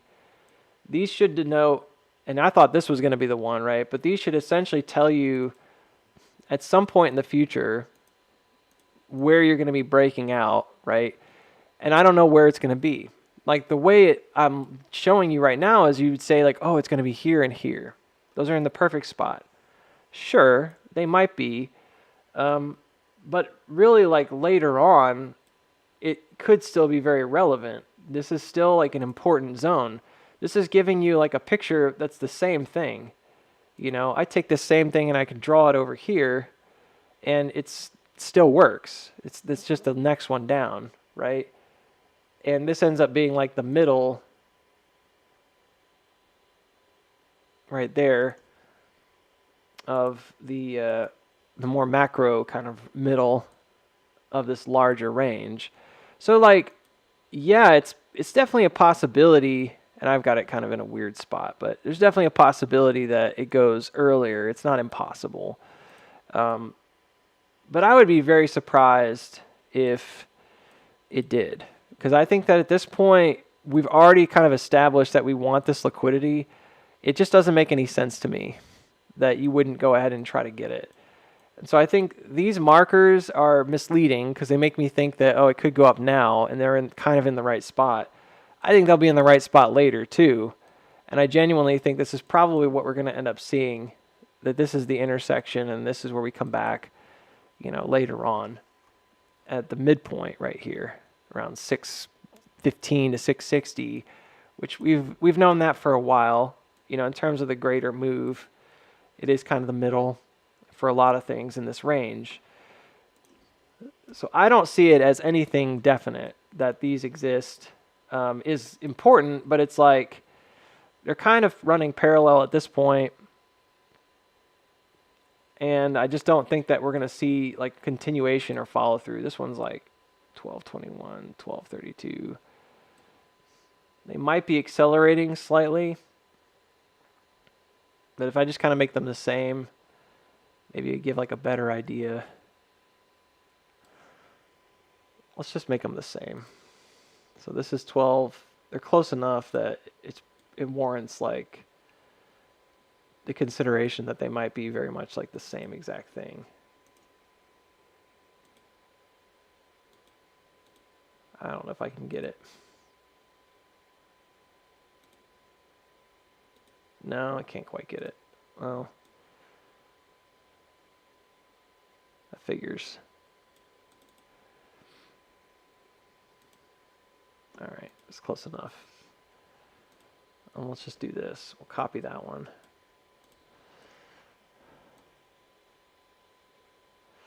Yeah. So for now, I'm like pretty sure that this is important for the overall setup, but I'm very skeptical that this is likely to happen right here. This doesn't seem very likely to me. I feel like it's more likely to happen over here in kind of like a more melt up type mode. And they're in the right spot.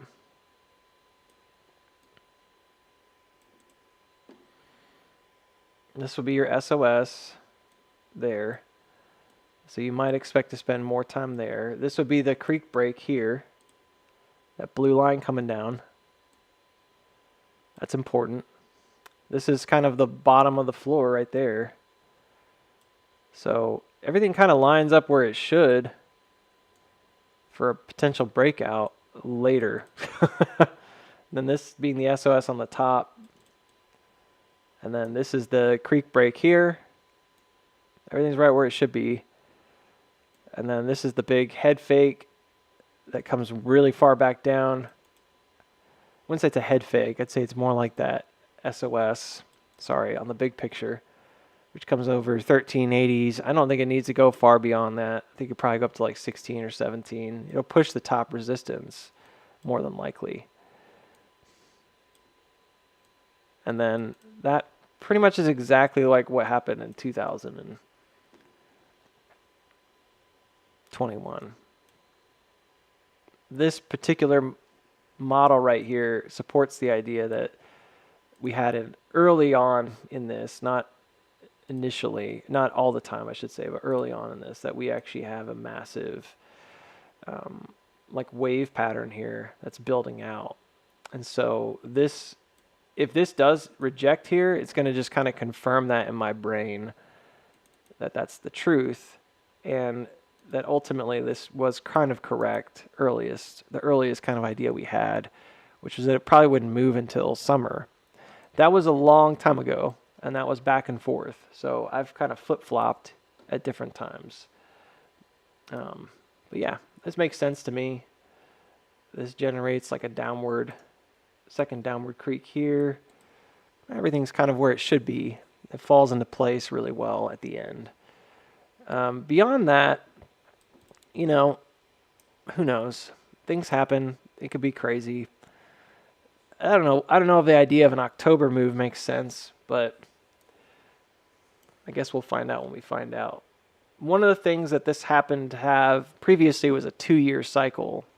So if you look back at the 2000 and the breakout here, this was a 2-year cycle. It went from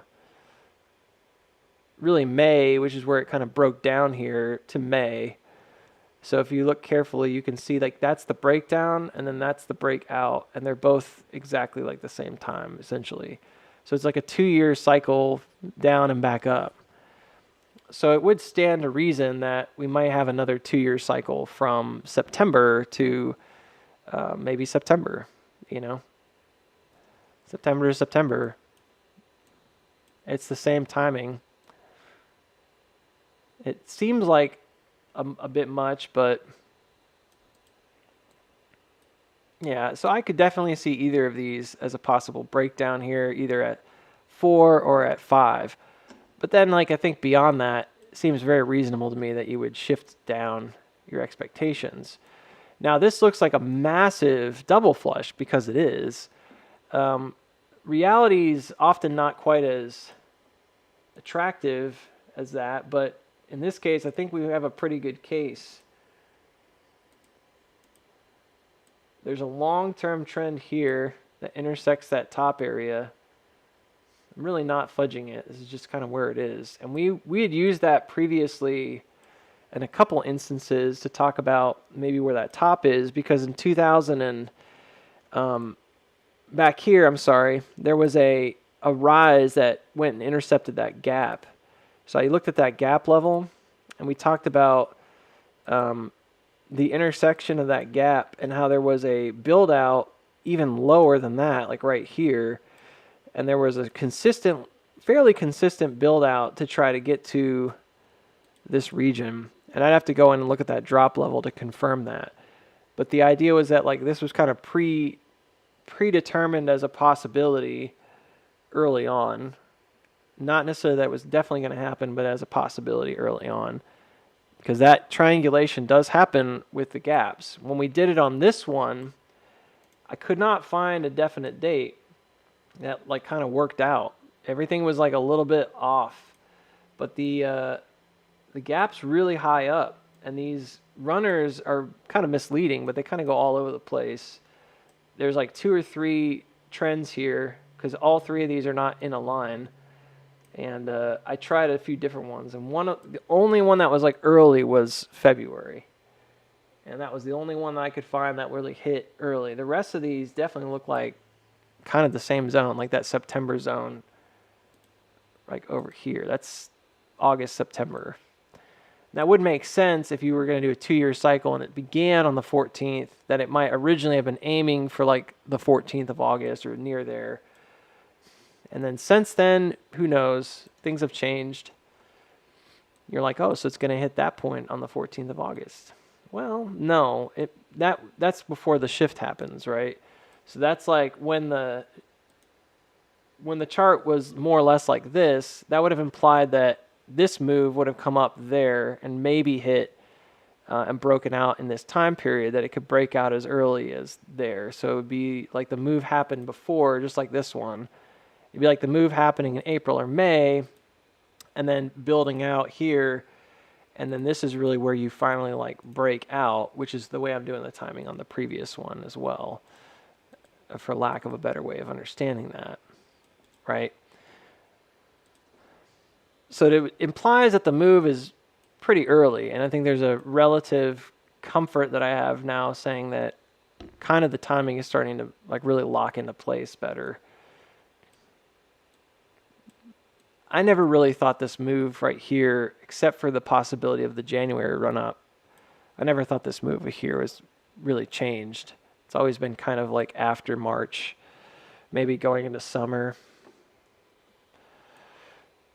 Except for when I had the really early curve and the possibility that we actually go higher earlier. That didn't happen.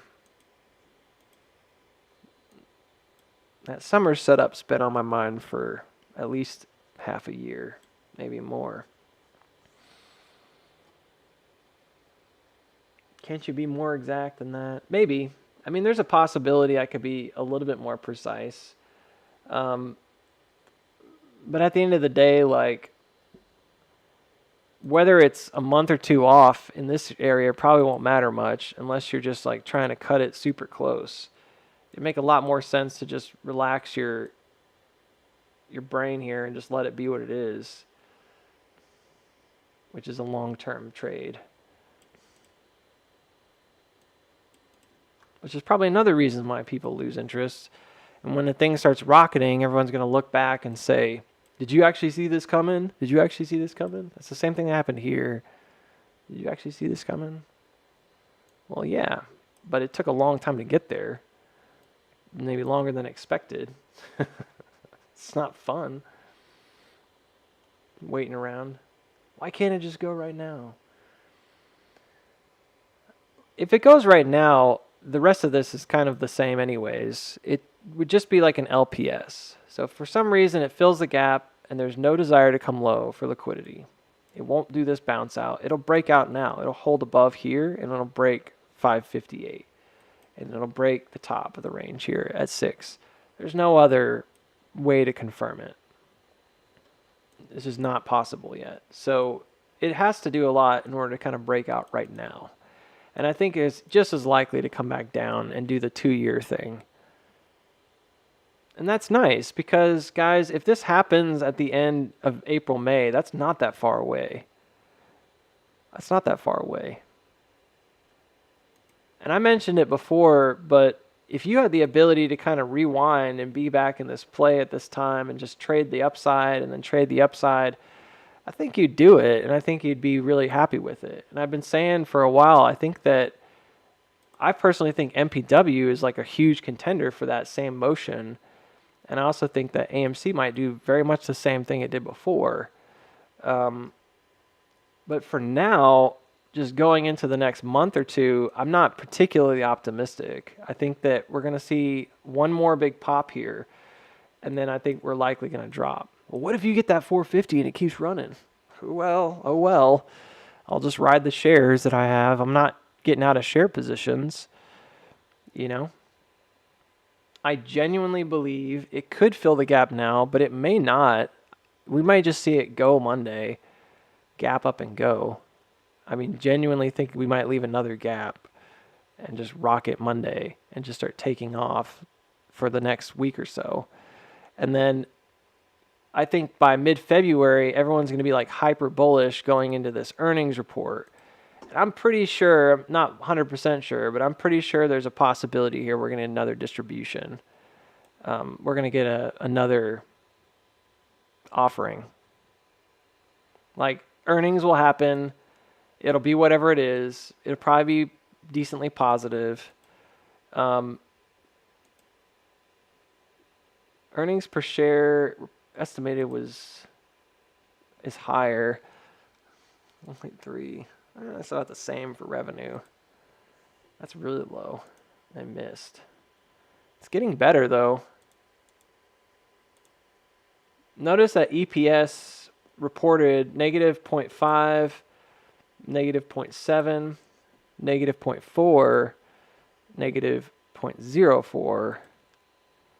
It's trending down, which is good. That actually was a really good one. That was like a positive one. I remember that being kind of interesting. So we'll see. I guess we're not there yet. Get there when we get there. So anywho, I'm really bullish going into early February. And then same thing for GME. I was not sure what was going to happen here, but we did talk yesterday about maybe coming up a little bit higher and then coming back down to test that level. So it did not come higher. It did push that resistance. And my bigger concern was, of course, that this could be a sell down first. But I think in order for that to happen, it kind of has to happen today. Like, unless we're going to do like a Monday sell and then a turnaround Tuesday kind of deal. Either way, I'm just going to be honest, I'm still pretty bullish on GME right now. I don't think it's going to capitulate and keep dropping. pretty sure it's going to go. So same thing with GME. Like I'm already in some positions. I have a 32 call for February 21st. So I got that one a little earlier. I don't know why. I just did. Maybe it was the cost of it.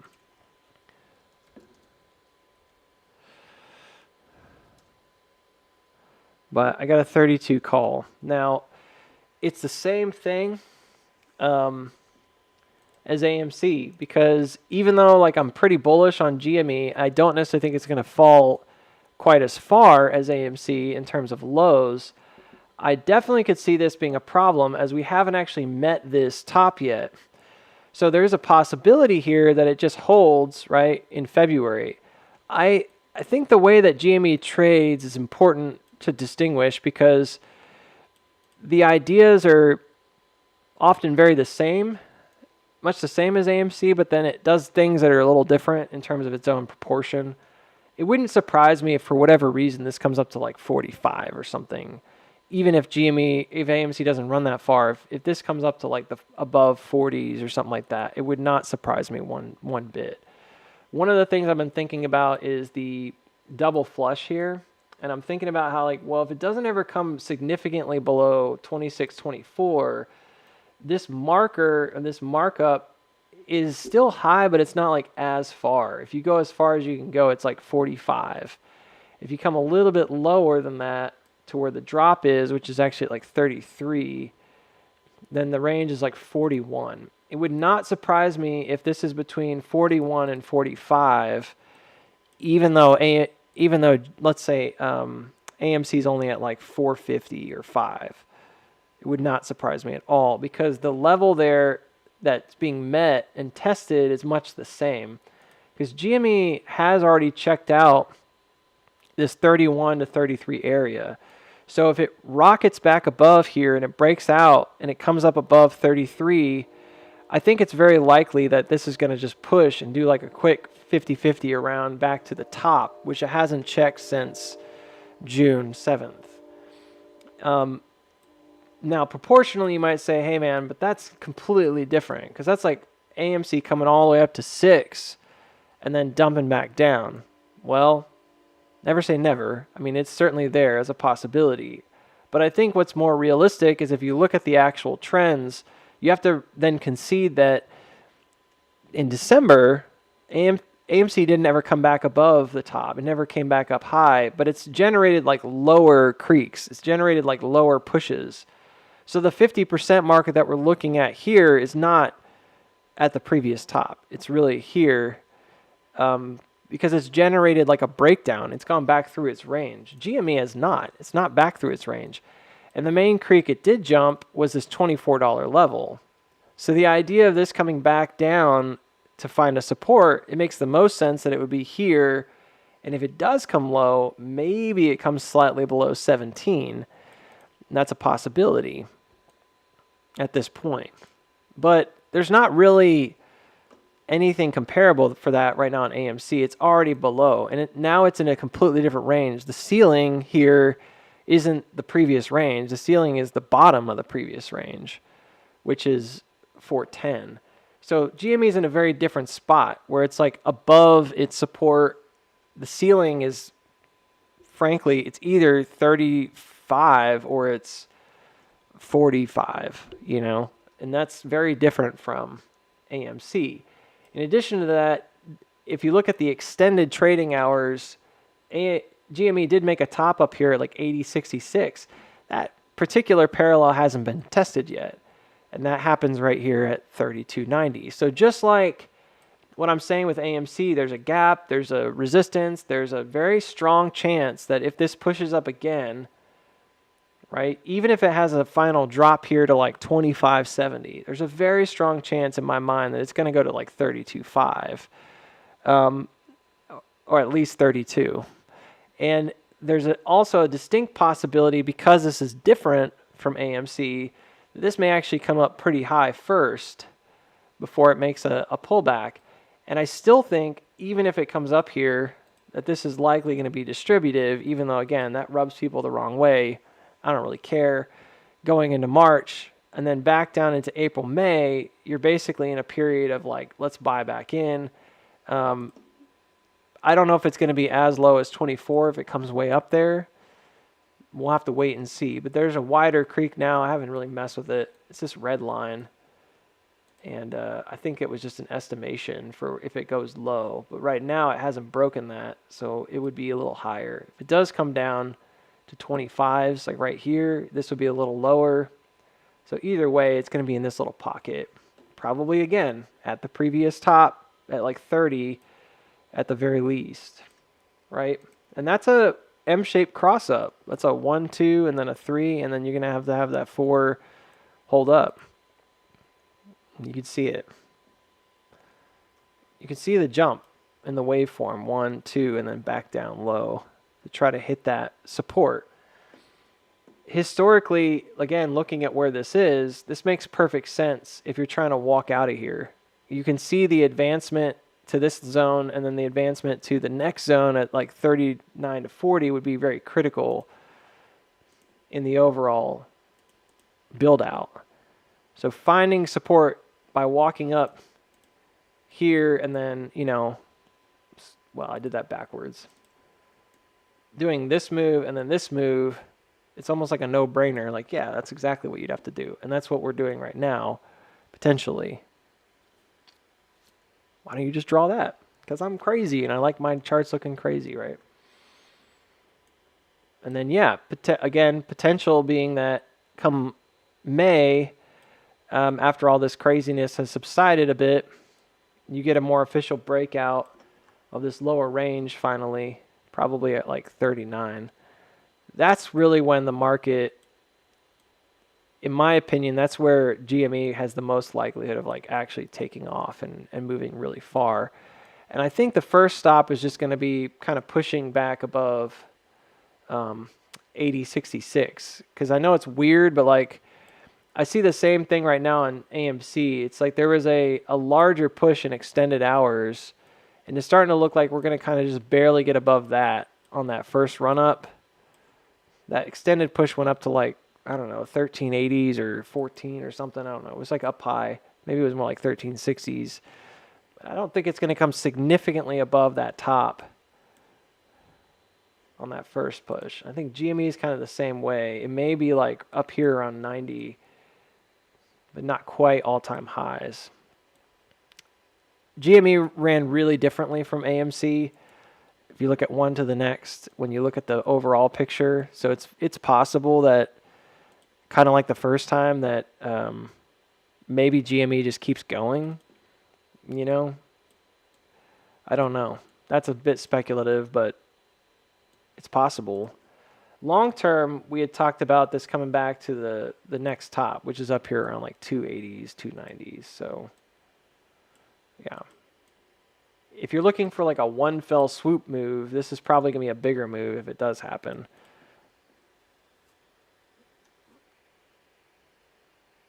The difference being that it doesn't have much of a second move in what we call like the June-May move, which may be like more like September now.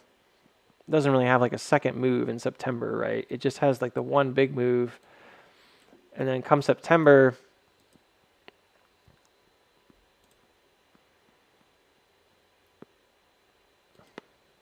it might have another one, but it may not ever really go again.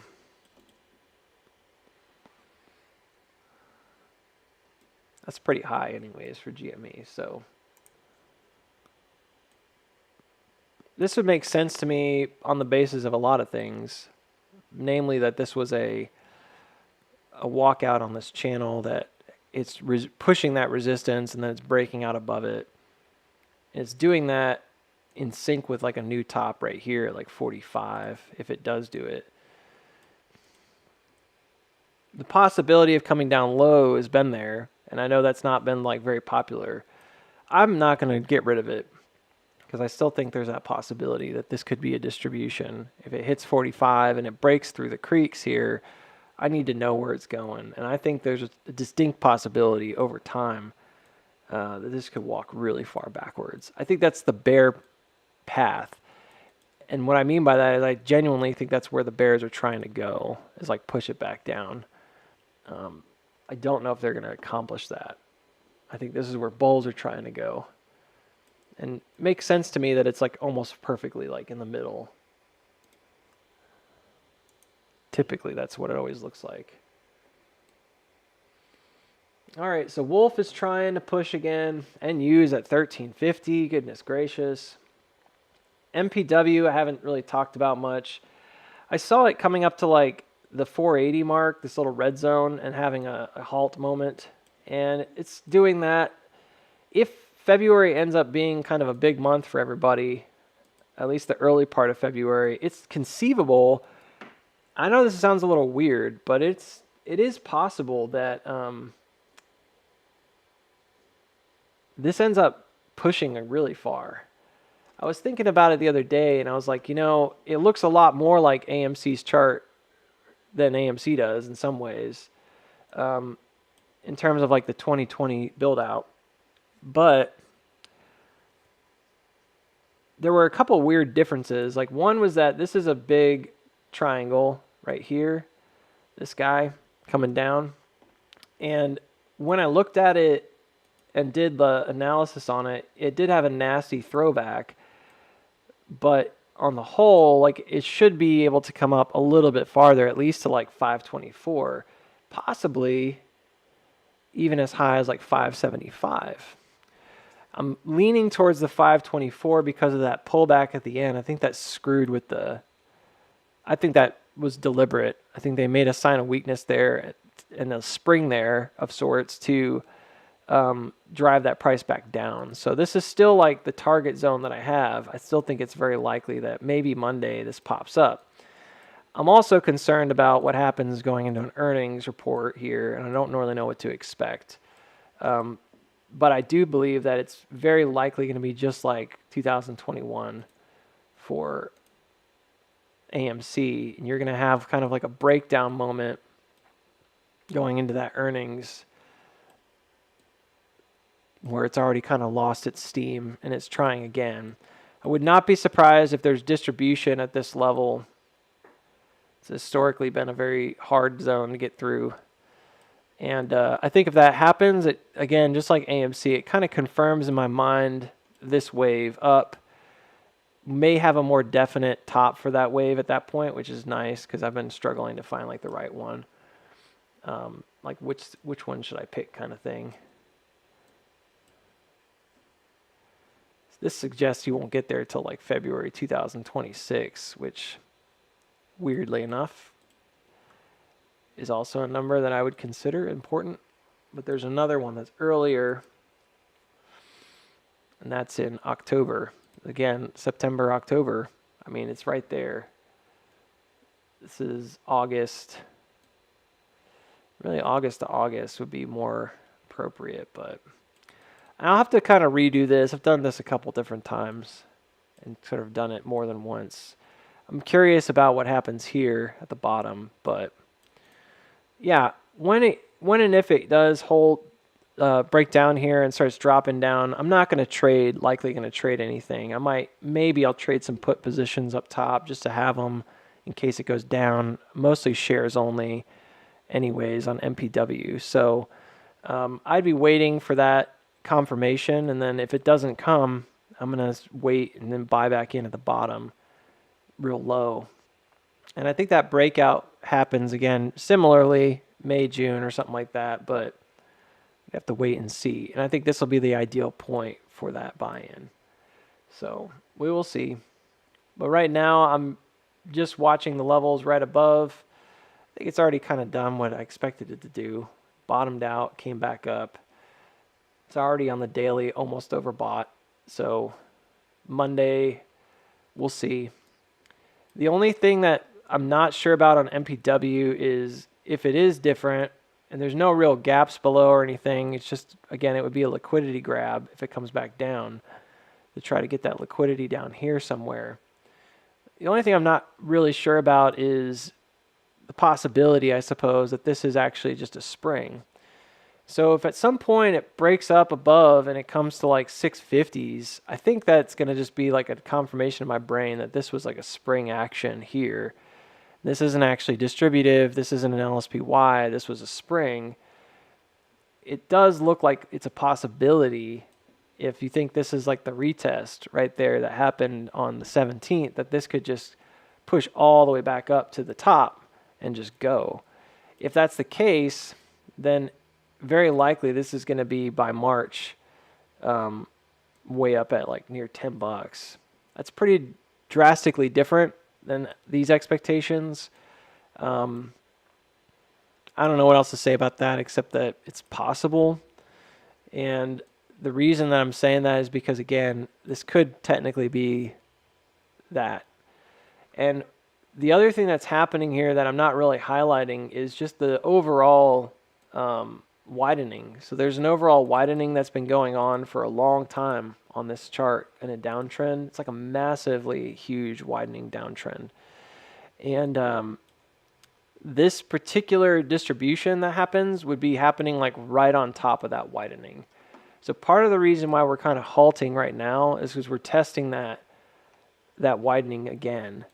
So if this does go up and breaks down again, it would be likened to the first time it did that, where it's essentially like a UTAD on like a bigger cattier breakdown.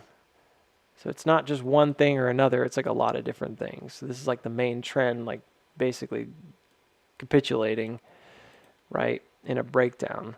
So it would be important to kind of note that as you look at this, that's where that comes from as well. And then after that point in time, I don't really have any other guidance other than just down low. We've got other things we could look at when it happens, if it happens. So that's that. Let's see how Wolf is doing. Yeah, good. So Wolf, on this second candle here on the 2 hours, looking a lot healthier. It's coming back up. The volume is gone. I don't know what to make of that. Let's take a look closer. Most of that volume's in this first candle that pushed up above that 611 level, which makes sense because if you broke that, you would buy in. I'm concerned that there was maybe a lot of selling going on too up here. Bears thinking that this is just going to be another top. The volume drops off a cliff. It holds. It seems like it's holding support anyways. I'm going to send it. I'm going to send it if it comes back up here. You guys are like, you're going to send it. What are you going to do? I'm just saying I'm going to say it's going. Because if the volume stays pretty light and bulls can just push it back up over resistance top, it's going to get probably get a really big buy-in and go. Because it means that the sellers are just not there. So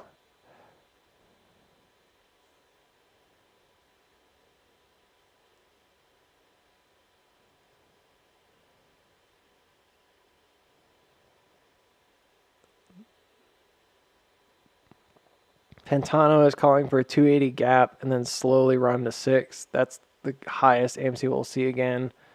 I disagree.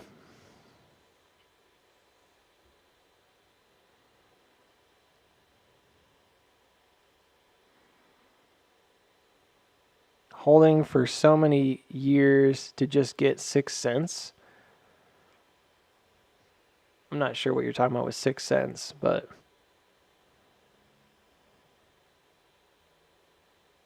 I genuinely think it's going to hit 450s in March and then drop again and then run again. There's really nothing different about this setup from 2020 to 2021 except for expectations and then overall just like conceding that it's just as slow. It took 2 years from the breakdown, from that LSPY breakdown. It took 2 full years from the LSPY breakdown on AMC into 2021 or 2020 to 2021 bottom and then back up again to come back. That full wave cycle is 2 years.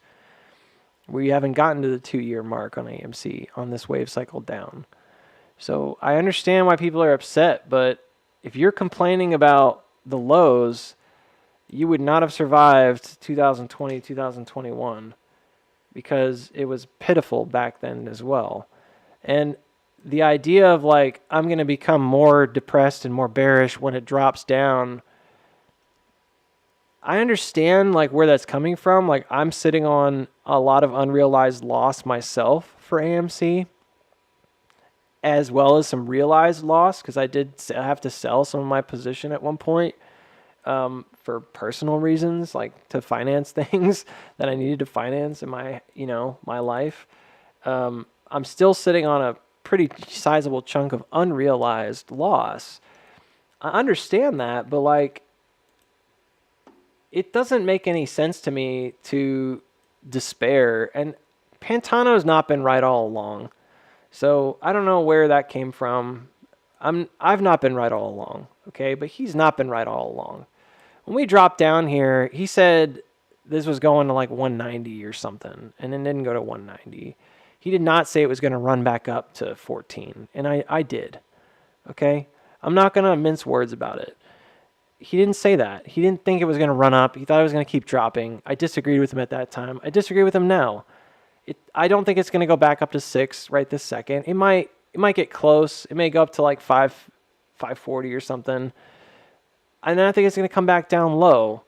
And it's going to come back possibly to 226. Maybe it holds a little higher at 289. I'm not even convinced the gap is going to fill right now. I think it's very possible it just leaves it behind for now.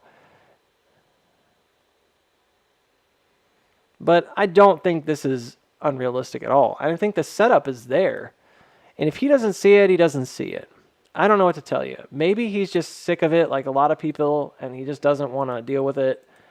Maybe he's just telling people like it's done. He saw something that he thought was convincing and he's like, oh, it's over.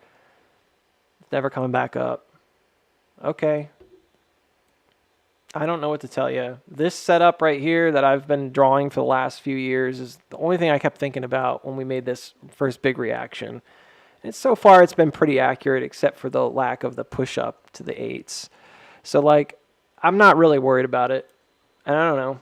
So you can be like upset about it. You can say so-and-so has been perfect and they're going to say this and they're going to continue to be perfect about it. I don't really care at this point. Like, you want to believe whoever you want to believe, go for it.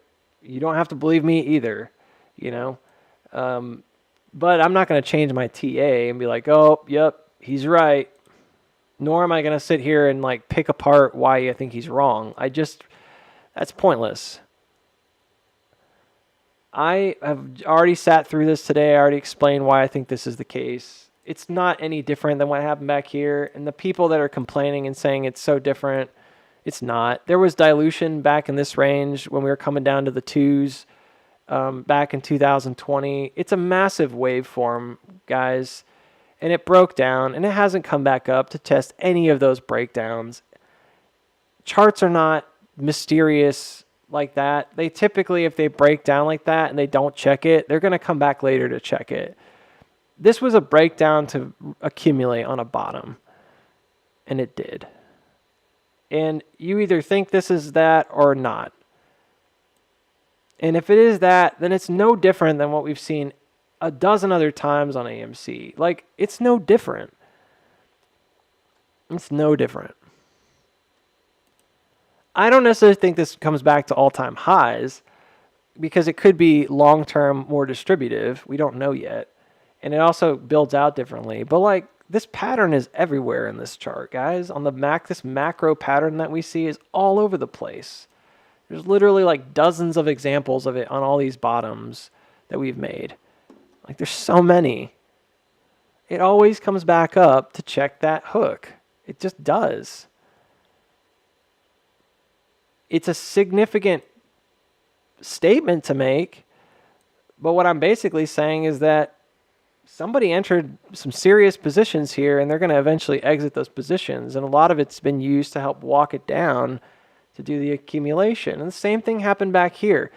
And the same people would have been saying the same things. There would have been a great number of people back here who were like, this is dead, this is going nowhere, it just keeps walking down, it's never going to come back above like 8 or 9 again, like whatever it was at the time. Like, it's never going to do that.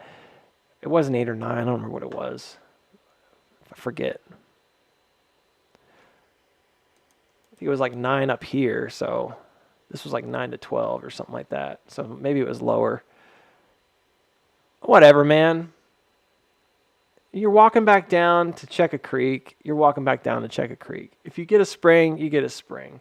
It's going to leave the range. If it's done in this area, and it's done so much trading in this area, it's not even funny. It's going to go one way or the other. It's either going to do what Stockfather says, and it's going to capitulate and go low and trade down in the ones in a new range, or it's going to go high, in which case it's going to come back up above 670. Like, that's where the marker is, in my opinion. And it's going to then trade this top. And if it breaks out, it's going to go back to fill these gaps that were left behind. It's going to do it. It's literally written in the chart right here. And I don't need to explain it any more than that. You either think that's possible or you don't. I don't really care if you think it's not possible. But I'm not going to sit here and like entertain other people's ideas, other people's work that I don't agree with, nor am I going to disparage it and like tear it apart. So if you're looking for me to just kind of like tear it apart so that I can disprove this person or whatever, I'm not going to do that. I've already been proactive in my own TA. And I'm really sorry, but this is all like a bunch of baloney that somebody's been right the whole time. Everybody's made mistakes and everybody's been wrong, including myself. Right? And we were looking at it earlier. This is what I said back in October, and this didn't happen, but it hit low here. It did push up, and then it came back down. It's all the same. So if I thought this was what was likely in October, and I'm seeing it work out now, like, why would I sit here and then suddenly change my mind because so-and-so says it's never coming back above 6 again? You know, jump on the bandwagon, Booksy. No, screw you, you know? Not you personally, but just the proverbial you, whoever's out there that says something like that. No, forget that. Everybody else is saying this is right, man. Man, you gotta be obviously like, it's like, no. Forget that. I don't care.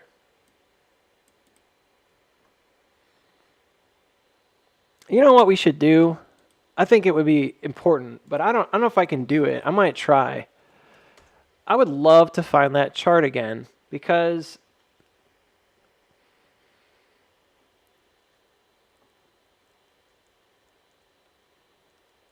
I think it would be really cool if I could find it. So let me see if I can do this. All right.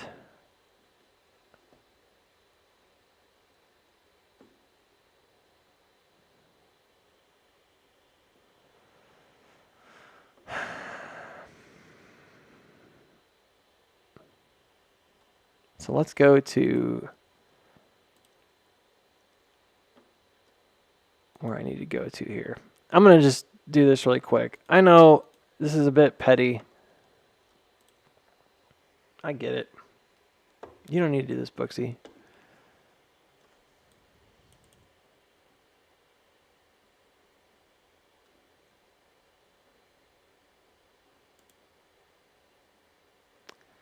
But, you know, I've lost a lot of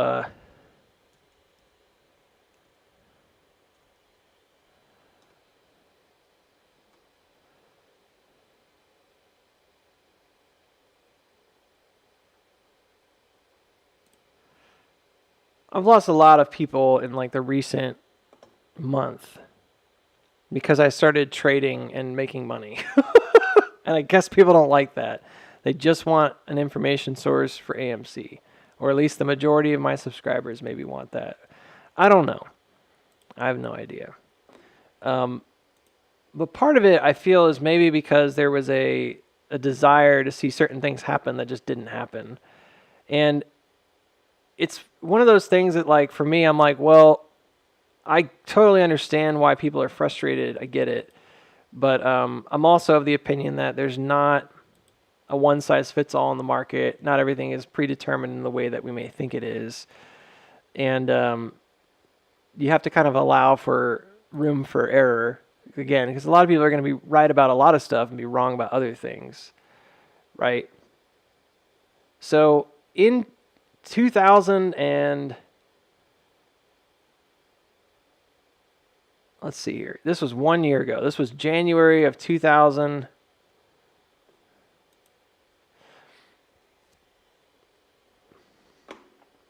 January of 2000 and I wish I could find like the full picture, but it's not showing me the full picture. Go here. I can't really tell where that is. Here we go. So this is a video, as you can tell. This is the way you would have seen it. So I said that, and I was wrong about this, all right? But you have to understand, like, the way that the timing is obviously wrong.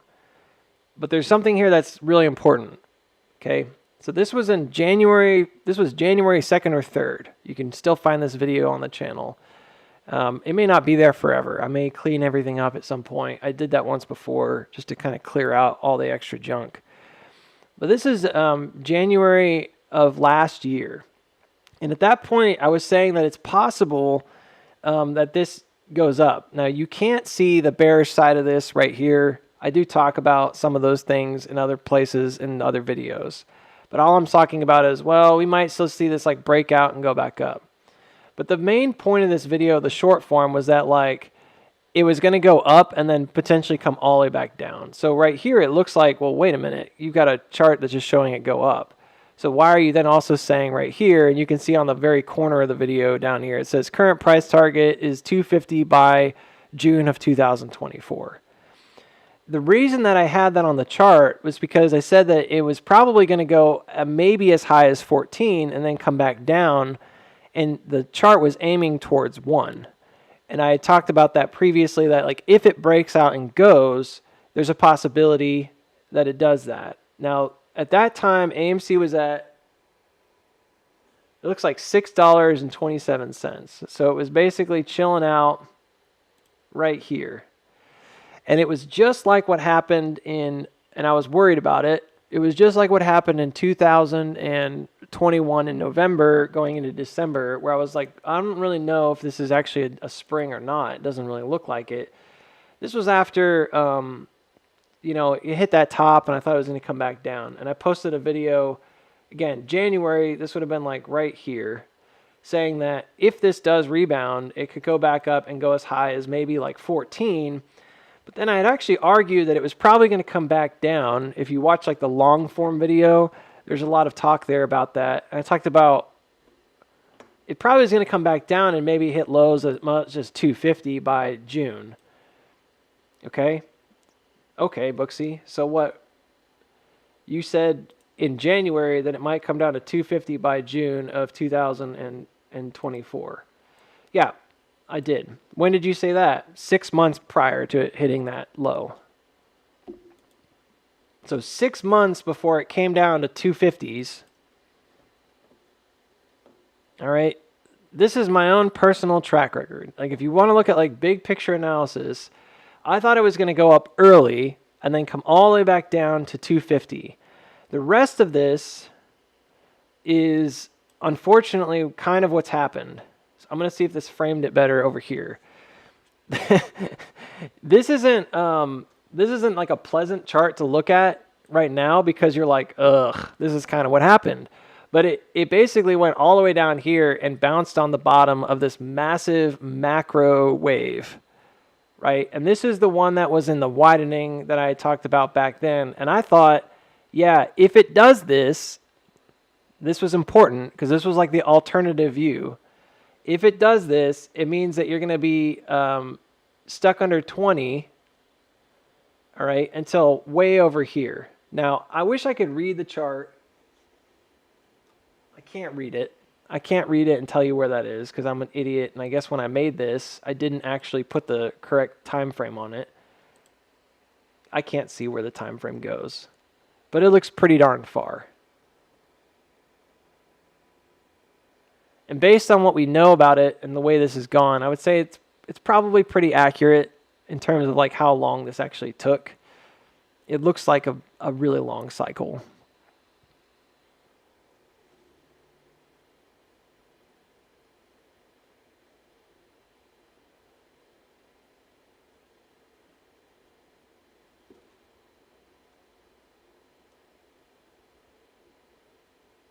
Wish I could read it. I can't read it. So it says September is right here. So the idea of it breaking down and going lower, that might be... This is a 4-hour time frame, so I might be able to recreate that. But see, the thing is like time moves forward on these charts, so it wouldn't include... Well, that's not true. You can go backwards. So let's see. The farthest we can go right now is February to where we are. So it would have been around 2024. So I'm scrutinizing my own work here, but I'm basically looking at this chart and it says that by early next year, this would have been 2025 right here. This might be like at a bottom ready to go back up. I think it's taken longer than that, but I think that waveform is correct because that was built out a year ago. And this is what I was worried about. Current PT is 250 by June 2024, and then you build back out and you work your way back up, and this is clearly like built out below. So you're going to hit 14 and then go down to 2s or something. That's what I said. And then you're going to work back out and come back above and try to get the real breakout, which would, I guess at this particular angle, it looks like it's at the bottom, which is this, in 2025. And then you might break out by that point, 2025. So the basis for a lot of the stuff that I talked about ever since that time, which was over 12 months ago, was that this would come down and then presumably break back out. This is why eventually, like after making a really long, boring bottom, this is why when it did come low first and not go up first, this is why I thought it was going to react and still come back to the top. It left it behind and never checked it. And I said that at the time, and it must have sounded like a crazy person talking about it. But again, we look at those, and I did talk about it, and I said, this is it. This is the one that's going to finally go, right? This area was always bearish. It was just crap. There was no real hope here because there was no recovery that was bullish. This looked bearish as all get out. But this one looked really bullish, and this is the one that we looked at earlier when we checked on the Discord, and we talked about the build out going into that April move or whatever. I don't know, man. Like, it feels stupid to me because I have to come back and say, like, hey, we weren't that wrong, you know? But it's like, come on, man. Like, there wasn't like some major change in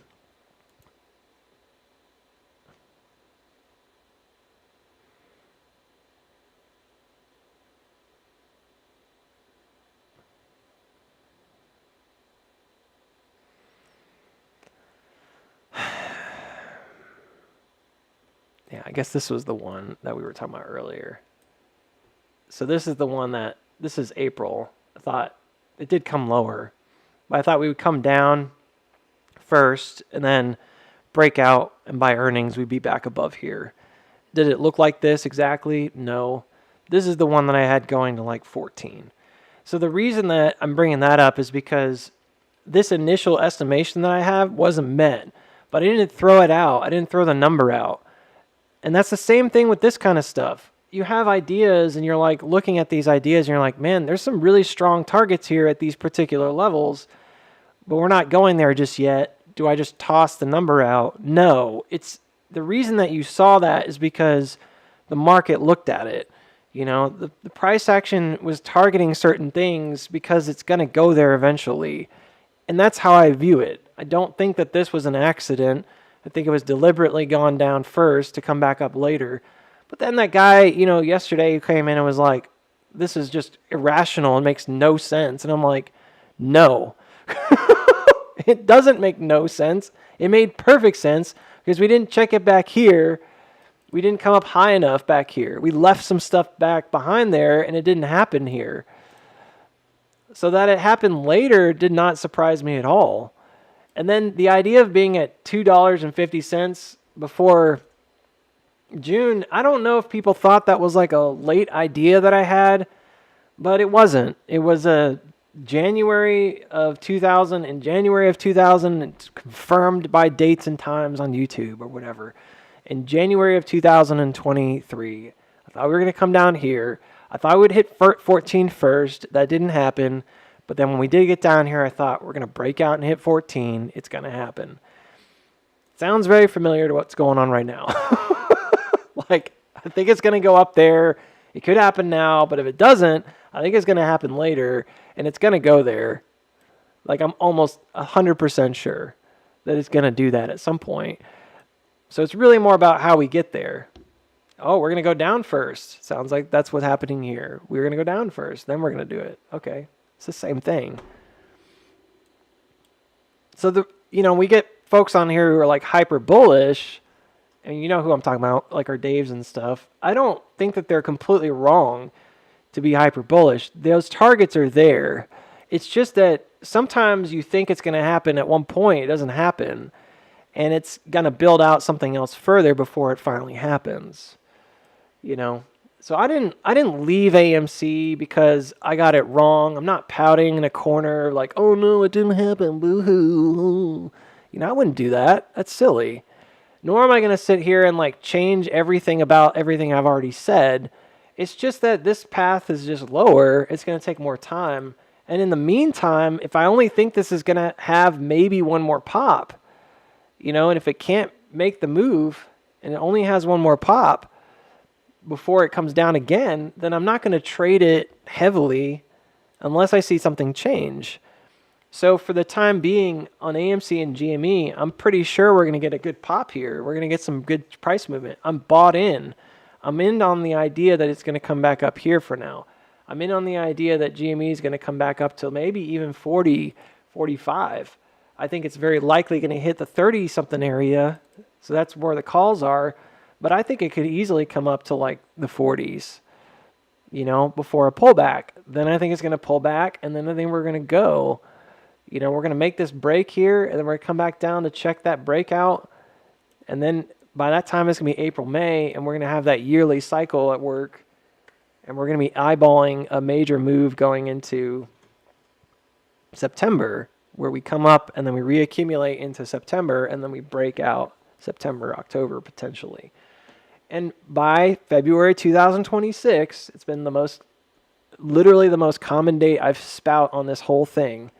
If you were going to kind of gotcha, Booksy, gotcha. If you were going to try to gotcha me, it would be that one. That's the one I would pick to gotcha me, because that's the one I've always said, no matter what's going on anywhere else in this whole chart, I've been consistently saying, I don't think we're going to see those same numbers again until at sometime maybe at or right before, and it could be a few months before, because I've conceded that it could be the breakdown area as opposed to like when we actually hit the top before 2026.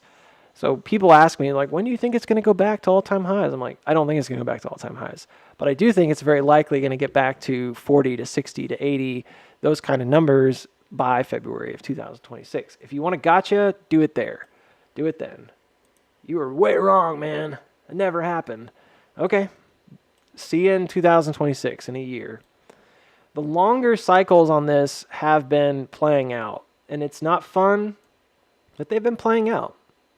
So if somebody doesn't think it's ever going to get above 6 again, we're just not looking at the same things, man. Like, we're not even on the same page. It's not possible for me I literally have to sit down with that person and fully explain everything I'm thinking and try to, like, I mean, there's just too much. It's not going to happen. So I think we're right to be bullish at these lows, and I do think the idea of monkey wrenches and timelines, I've said this, I use this kind of silly analogy a lot, but it is like the chicken and the egg. There's a sense in which you don't know which comes first, whether it's the idea of news or the chart. It doesn't make sense all the time. And whether or not something is predicted versus predetermined versus just an optional thing, we just don't know. It's not possible to know. I've come to my own conclusions about it. You have to come to yours. If your conclusion is that the market is 100% always the way it's going to be, and it's always like part of the plan, like, okay, that's fine. But I can see potential avenues that are just not taken, and that happens quite a bit. It doesn't matter what stock it is. It's not just AMC. I think there's usually like an alpha operator, like the big operator, the emu as I used to call them, that is typically got the biggest plan. But sometimes I think the emu changes their mind, and that's where you really see major divergence in like what's the setup actually showing you. It's called a change of character. But it's possible that the idea of a change of character is really just our perception of it. And that was always the intended purpose, and what we think as a change of character is really just part of the plan. You know, how would you know? You can't. Unless you work for them and you're literally sitting there in the boardroom with their conversations, right? Most of these guys are not like... Vanguard has like 30 million shares or whatever of AMC, assuming they haven't sold any since then, since I checked. But that's not like that's not even like a pinch of their positions across the market. You know, that's like one particular fund or a few funds in their market picking up pieces like 5 million here, 5 million there, 10 million here, 10 million there of certain stocks. Usually based on ETFs or based on what these quote-unquote pickers are choosing that work for these companies. So there's like people there that are just picking stocks to buy and sell. And they're picking long-term trades, right? And they have to make a certain amount over a certain amount of time. That's how they keep their job, right? And of course, the algorithm that's at play is doing a lot of that for them in terms of like accomplishing their goals. But those pickers are there, like they're human beings that are just picking out. So when I say like, oh, that's got a high amount of interest from institutions, well, it does, but no one institution is making this like their entire life. You know, it's just that the strongest dog pulls the rope the farthest, right? It pulls the bone the farthest. It's kind of like whatever you want to say, you know. That's the one that's going to ultimately make the most impact day to day. I don't know what the heck happens during dilutions, if that's somehow predicted or if they were pretty much guaranteeing that was going to happen. You know, hey, if we throw him $5, he's going to dilute, and then they do it. It's very possible. I also think, like, who the heck knows, you know? Maybe that wasn't predicted. Like, I don't know. And at the end of the day, I don't really care. It was in the chart. It had a possibility to stop there. I already knew it had a possibility to stop there. I wish it didn't stop there. But I can't fix that. There's nothing I can do.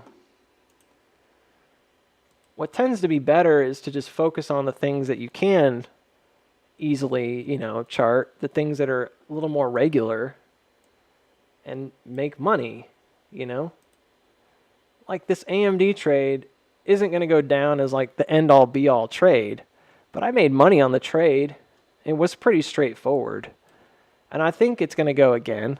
So I'm still holding on to a currently losing position. I might even average down a little bit. Tend to be like that when I'm convicted of something. I feel like it's going to happen. Even if this comes down again. Like I feel pretty good about this second position that I took up with just the profits. And I think it's going to go again. I don't think it's going to stop here. I'm not sure if it's wise to do it into earnings or not, but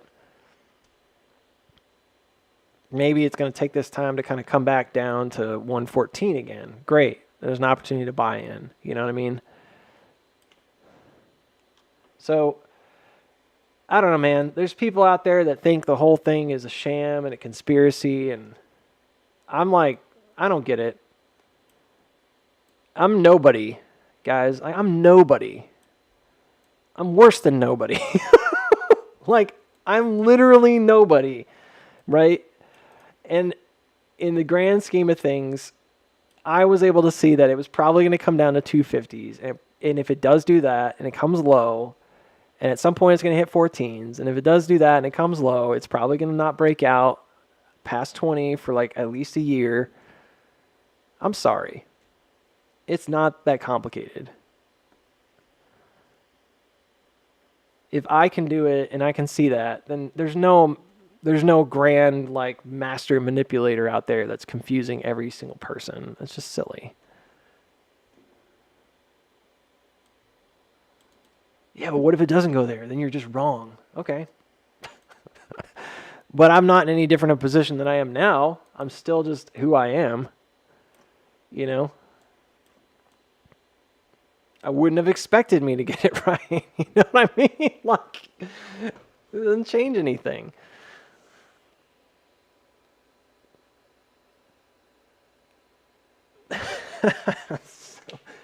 so ridiculous.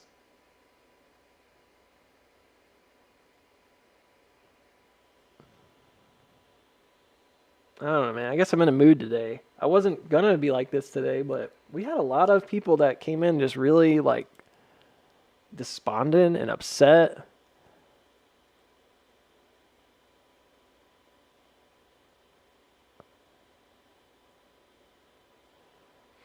The mother of all charts and the father of all charts. So the father of all charts ended up being kind of right, but the reason that the father of all charts mattered was because it was a direct contrast to the mother of all charts, which was a breakout early. And a breakout early was what I had perceived as possible when we were going into August of 2022. And it didn't happen. It only made it to the halfway point, and then it stopped. And then ape was introduced. Another one of those things that I'm like, I'm not really sure if it could have been predicted. Looking back, I do think that that area looked kind of distributive anyways. It looked like it was trying to mark down. But it never made the creek jump there. So the concept of it was true. But then that was also at a time when I was still thinking way too much about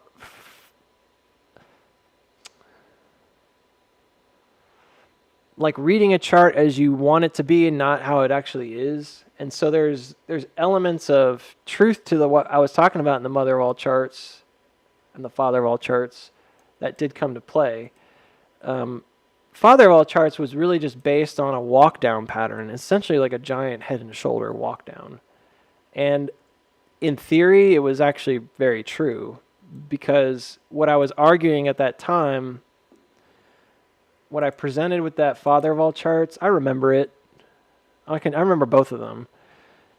The father of all charts was this concept that this walk down was not unique. That what we were experiencing right here was essentially the same thing we experienced here. So that this move down was the same as this move down here. And it is. Like, it's the same, roughly the same kind of move, because it's coming off of a gigantic distribution. And what I noted was that there were these parallel structures, and almost built out like a Fibonacci range. And I think to get it right, I'd have to get the angle right. But I want to say there's a reason that it was right and there's a reason that it was wrong. I think it was like this. I think. Yeah. I don't know. I'd have to find it again. But it basically was like saying that every one of these little walk down patterns, like that one, were correlating pretty one-to-one with walk down levels that were taken on the route from 2017 to 2020. So it was like a 3-year walk down, which is what happened. And the father of all charts was basically saying that, like, at some point you get to this zone right here, and you form what I imagine would be an LPS. Does this sound really familiar to you? It should, because it's basically the exact same thing I'm talking about here. So at this point, I thought that it's possible that this is actually forming an LPS. But that was like before this all like actually happened with Ape and all that junk. And when I started doing the other chart, I just could not figure it out. Like I couldn't figure out what was going on with the price action. The combo chart was trading here, but it looked really bearish when you did the combo chart. It looked like it was going to drop again. So it was trading where I thought the LPS would be. So it was based on this concept that like this is basically just a cookie cutter walk down that we've already done. And it's actually walking down on the same pattern. And you have to remember, like, also at this time, we hadn't made a new low yet. So it's confusing because there wasn't really a way to know for sure what the chart really looked like here. And I was doing the best I could by myself to try to figure it out. But it looked kind of bearish. And so you're like, well, I don't know what to make of that. Now I look back and I'm like, yeah, sure. It was the same walk down. But it was skewed because of the creation of Ape demanded that there would eventually be a coming back together. And I think that the operators knew when Ape was made that it was going to be used for dilution, for one, but then eventually, like when it did merge, it would have to come with some kind of a chart shift. Because a lot of that line work that's done early on here doesn't make any sense. Like it looks like it's already positioning itself. I think the algorithms at play, I don't know how they do it, but they must have already known that there was going to be some kind of a reverse split. It's so bizarre. But I don't know if they necessarily knew until here, like August. So the mother of all charts was different because it didn't presume that this was going to be a spring or this was going to be an LPS or that this structure was even the main structure. It was the presumption that this particular structure was going to end favorably. And so in the past, this structure had built out almost one-to-one right here, the exact same pattern. But in this setup, when it does this move to the middle, it pushes up to the middle and actually goes beyond the previous top, and then it actually builds out higher. And so what I thought was at that time that this was going to be like a halfway point, and this was actually going to push to this previous top. And what that does is that gets you over the creek. Now, from a diamond perspective, this was accurate. It had the same diamond target. It would have broken up and hit this previous top, which would have been around, I don't remember what the number was at this time. It was high, but it would have been like in the 30s or something. But it would have come up slightly higher, and then at that point would have formed out more like a wave this way. So you would have had like a wave here, and then you would have had a wave go like this. Weirdly, if you look back at it, the way I had measured it out, weirdly I'd say, because I think looking back, I'm like, I don't really know how I measured that exactly, but it did work. It just, I took a measurement from here, and what I did is I said that I thought that was going to be roughly the amount of time it took to do that cat ear and like walk back down. And there was something about that that still played out, but it did it low. And so the walk down broke down. I now know, based on watching this stock for 3 years, that I went wrong in a lot of little spots here, assuming that it was going to go up, especially because it had already made a sign of weakness early on that looked kind of bearish. So if I hadn't learned anything from it, it would have been a waste of effort and time. I now know that like that concept, while it does happen, it only really happens on a bullish setup. If the setup itself isn't bullish, that doesn't follow through. You don't usually get the follow through over the creek. It just won't happen at all. And we obviously have talked about this quite a bit. I've emphasized it quite a bit. So I didn't learn this stuff like overnight. I learned it over the course of like watching myself fail and seeing like how, well, some things are right, but some things were wrong. So what happened? Yeah, it's basically right here. Like it's the same idea, you know? Like when you're bullish, this crosses up and over. Anytime you have that cat ear, right? If it crosses up and over and it can hold that creek, it could continue. But if it doesn't, now we talk about it, it's what? Now it's an S-curve. So when it didn't happen, I went back and I looked at the overall picture and I was like, okay, so there's a massive cat ear here that's a breakdown pattern, you know?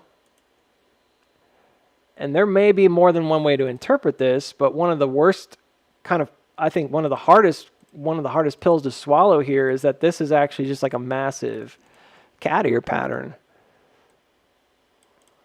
And ultimately, it's just like a huge distribution.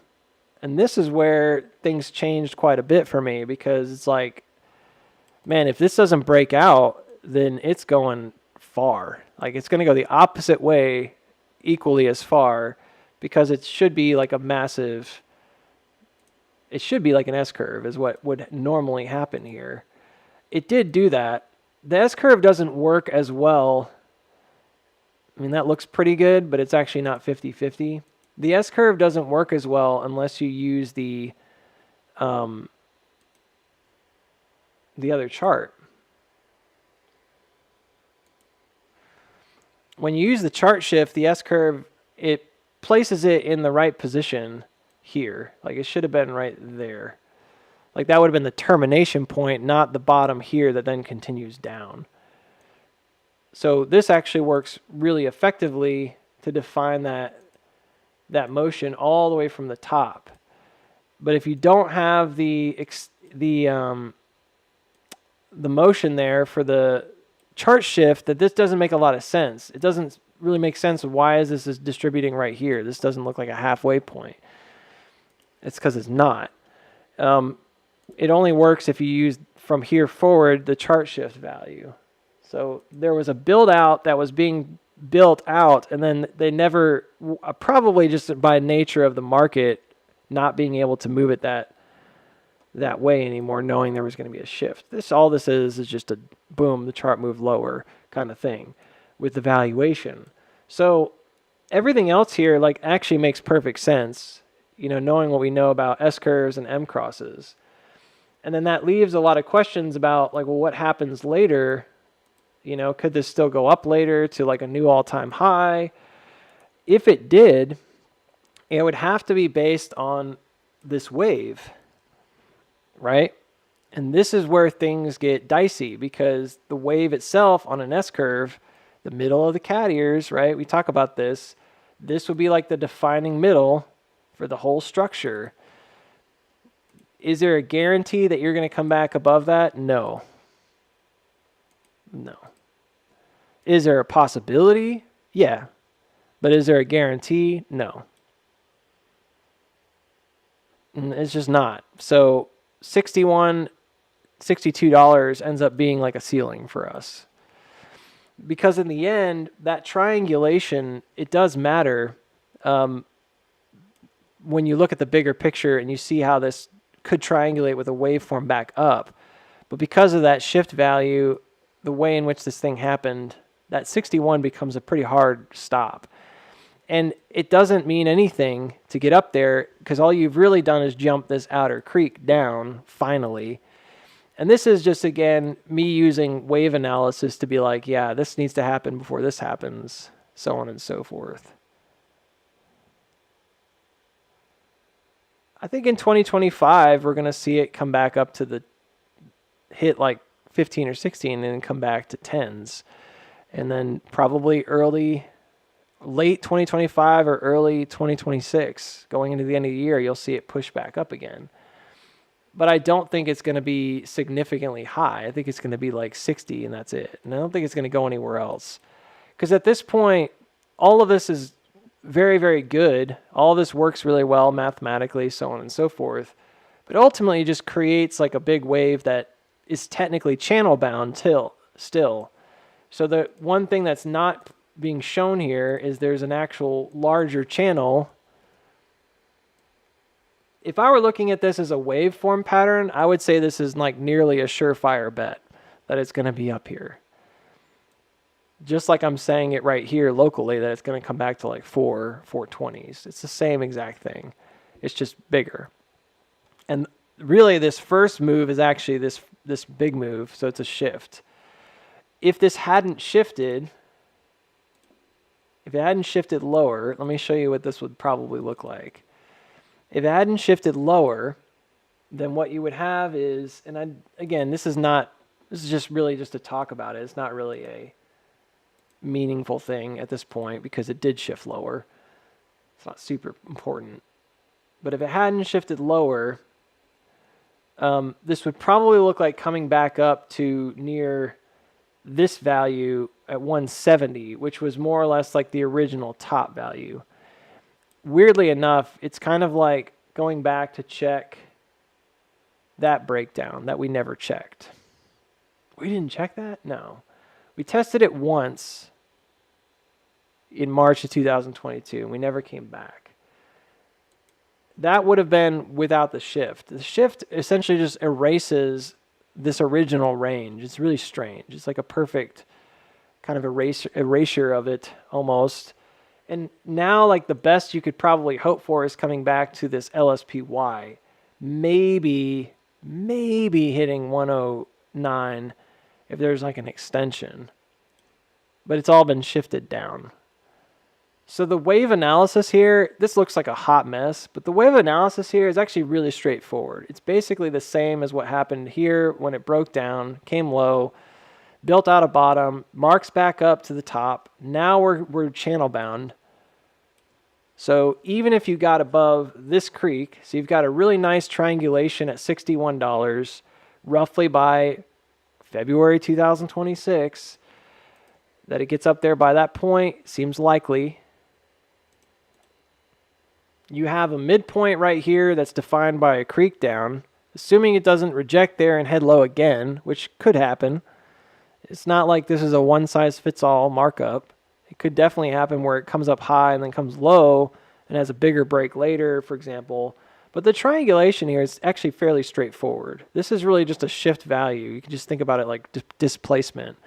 And otherwise, it just sends it a little lower, 226% lower, but it doesn't otherwise change anything else of the actual move. Because the time it takes to accumulate down here is still 2 years. It's still a 2-year cycle and then a breakout. And it's not a mark up anymore. Now it's just coming back to retest the breakdown that we had on the cat ear, which is the halfway point on the S-curve that only works if you have the silly chart shift. So it gives you the same move, but it drops it lower to where that ends up being like a cap. It's possible this ends up hitting like the same numerical high that we hit here at like $76. It's freaky possible. So it could end up looking almost identical. Part of the reason for that is because they, for whatever reason, when we came down, we picked a bottom that had the same numbers, like the 292 gap, for example, versus like the 292 spot over here where we broke out. It is very possible, percentage-wise, if it does the same thing, that it hits the same number.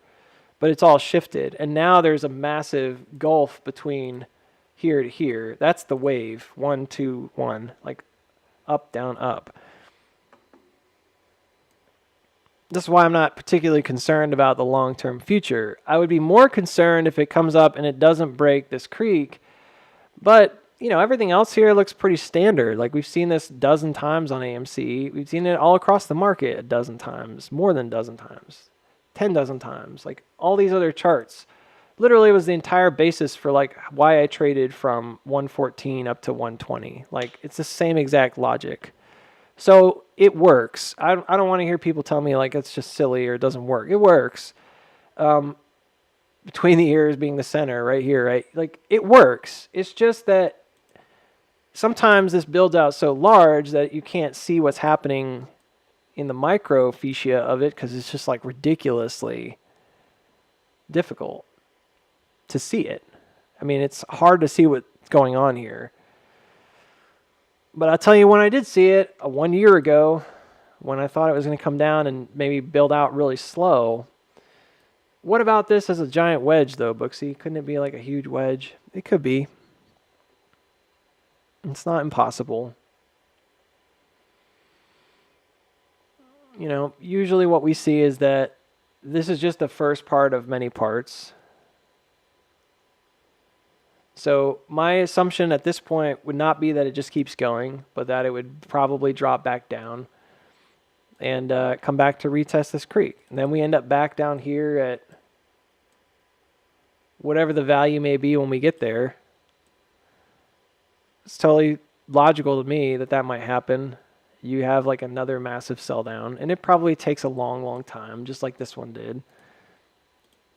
Oh, that's just the same thing over and over. Yeah, it is.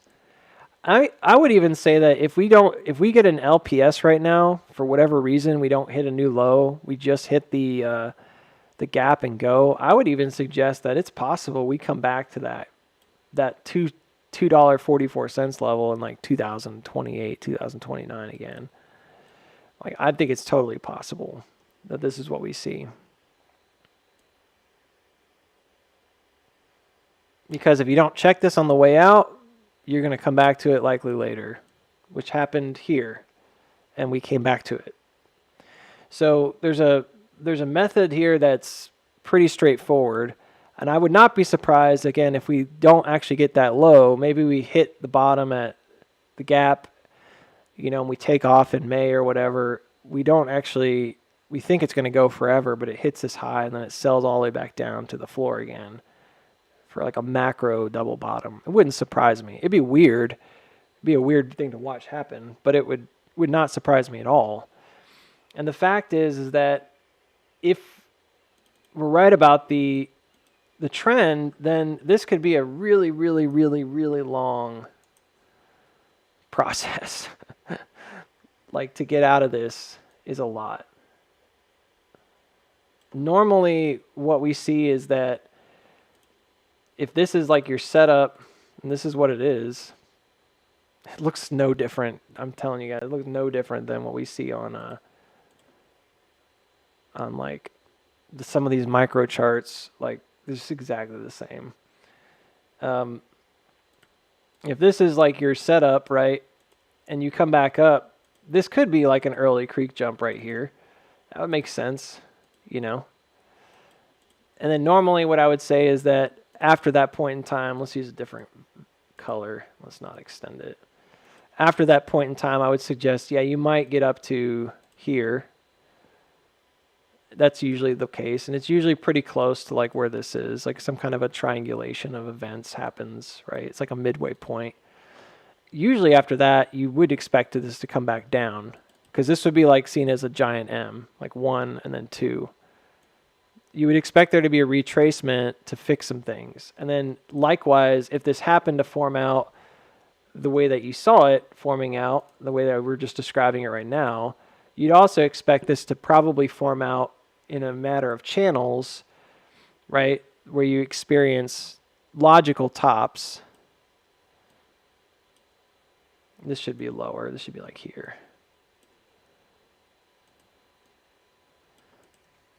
And this is the walkout that potentially could be bullish, maybe.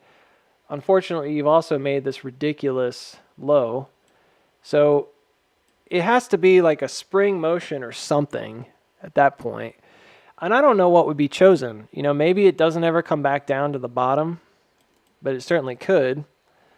If that's like a phase B bottom and you're going to come down again and do a real true spring, you could come really low. Or if it's a sign of weakness, you would expect it to come all the way back down on the channel and just do a regular channel, like a trading path. It's not complicated. And probably come back to this creek, which is normal. That's like the 50% on the wave, right? We talk about that on this channel quite a bit as well. Like, that's the halfway point. You draw a line through it. It goes down there in the future. Oh, it's going to go to $1? Well, I mean, if the chart's destined to go to $1, it's destined to go to $1. If the market thinks it's a bad company and it's going to eventually go bankrupt and that it's going to get sold off into pieces and all this other garbage, then yeah, it's probably going to eventually go down. What if they think it's a good chart? Well, then that doesn't happen. Usually what happens is that you find support again. It may be that it happens at like 10. It may be that it happens somewhere else, but usually you're going to find a support and then you're going to break back out. This is where you finally see that the M cross kind of works in your favor for potentially going back to the upside. And that's where, yeah, I think this is where you could maybe triangulate a future all-time high hit. But, we're far from that.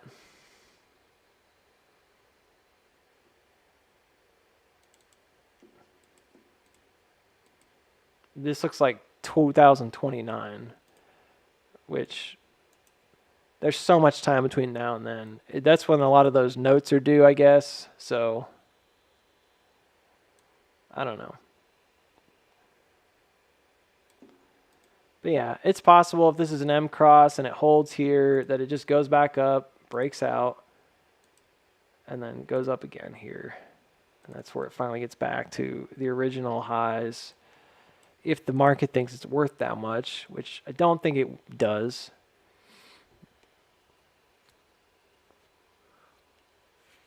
But it's possible, I suppose. And there's a half a dozen other things we could talk about. Like, there's so many different ways this could build out. It's not even funny, From a wave point perspective, once this has generated another move, it could easily just kind of like keep going and doing the same thing. And you could have like a long-term like consolidation here of just jump, wave, jump, wave, jump, wave. This might even be more sensible for some people. I think that might be more acceptable. This idea that it goes into 2029 around $20 may even make more sense as opposed to just like rocketing. Because if it did that, you basically have the argument that like, well, that's where their notes come to maturity or whatever. They got those loans delayed till 2029. Maybe this is like a consolidation period. And I would just say, yeah, I mean, it's possible. But if you take away all the fluff here, what does that look like?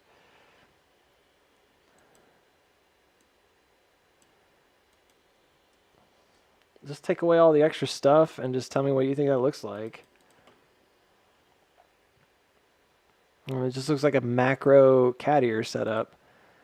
That consolidation right here is usually like the second ear has a full cat ear in it. If it distributes, it does something like this and then dumps. If it builds out, then it builds out in strength. So maybe it all depends on what happens in 2029. And maybe you go to all-time highs after that.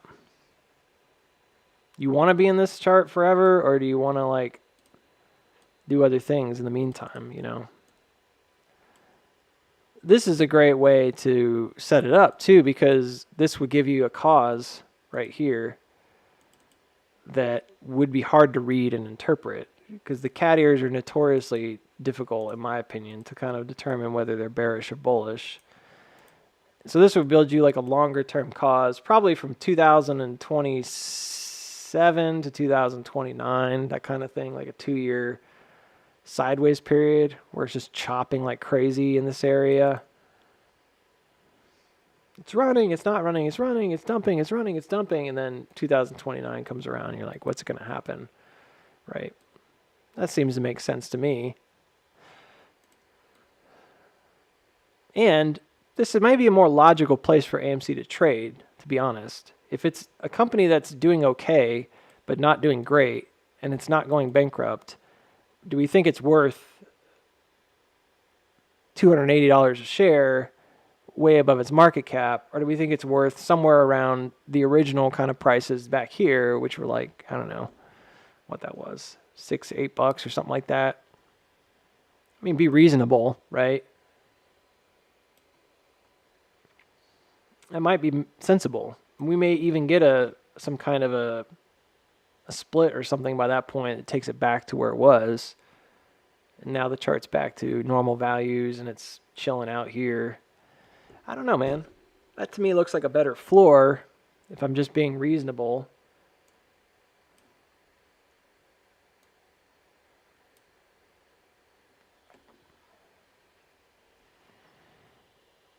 Nah, I haven't looked at SLS.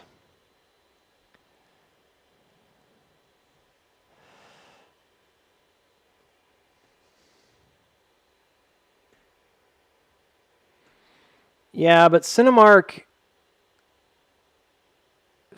is different. It's a very different company in regards to like their financials. They don't have They don't really have as much debt. They've got good real estate assets. They don't have like a bunch of leases and junk, which usually aren't even included in AMC's debt, which is kind of crazy because if you take out the leases, AMC still has debt. If you add the leases, it's worse. Cinemark just built differently from AMC from the ground up. And I think it hurt AMC to not have. I don't know why they did that. I don't know. I just don't know. Anytime you build a franchise, you should do the McDonald's thing and just buy property. Because real estate ends up being like a massive asset. This is a struggle bus right here. I don't know. I'm going to have to like zoom out and look at this later. NNOX struggle bus. Wolf, it's diverging on those two tops, so I'm on the 30-minute. It's come down, volume's come down. I mean, it wouldn't surprise me to see this kind of chop right here into close and just see if it holds. It wouldn't be the worst thing. As long as it's closing high above here, this top, I think it'd be okay.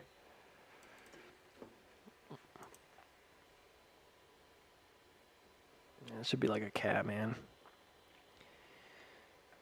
Everything's kind of had its moves. I don't know if we're going to just see it kind of chill out second half of the day. Fridays are like that. Tend to be kind of a mixed bag. We'll go on this chart. I don't remember if SLS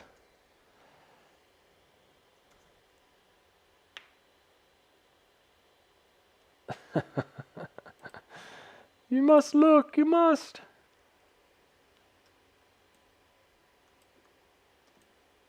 Why do you always pick these stocks that are like in free fall?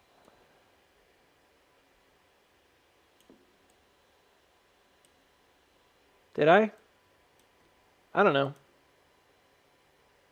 I don't remember this one, so I don't think I did. I have a pretty decent memory for charts. I don't remember seeing this.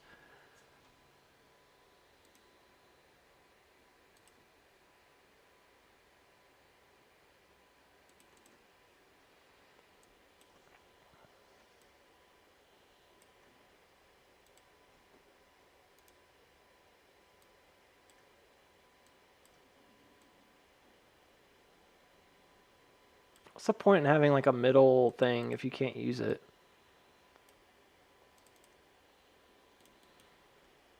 Silly. Okay.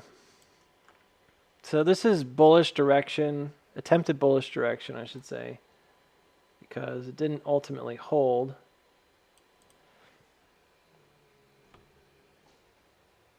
This is attempted bullish direction.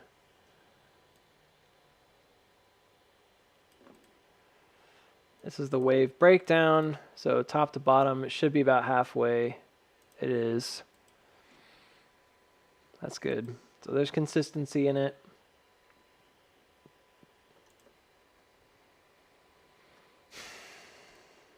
There's divergence a little bit, I guess, here if you look at the bigger picture from this bottom to this bottom. So this is heading low.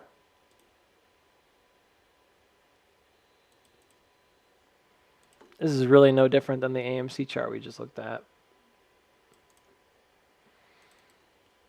It's really the same setup.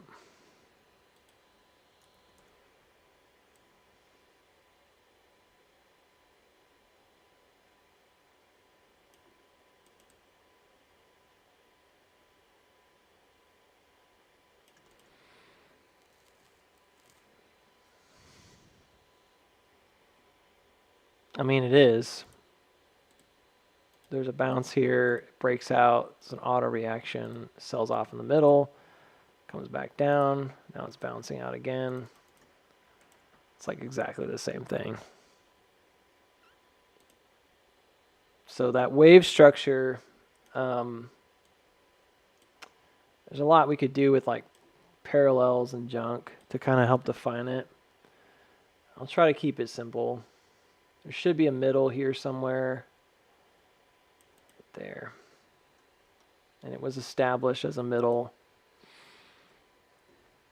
And yeah, it looks good.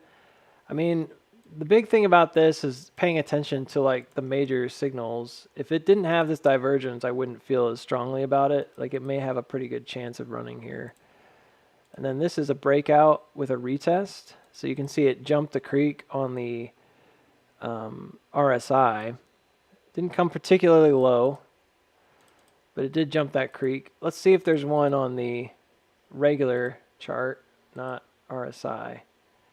So in the regular chart world, it did not yet. Now, there might be a way to kind of fudge it, like maybe like this, make it look like it kind of did.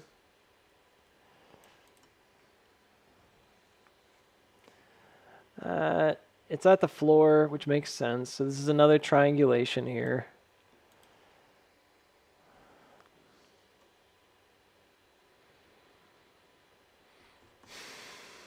This is where it dropped off. So even though that's true, that it did have a nice middle, I think there's a weaker positioning right here. And there's an even weaker one down low, which is like way down here. There's actually like multiple ones.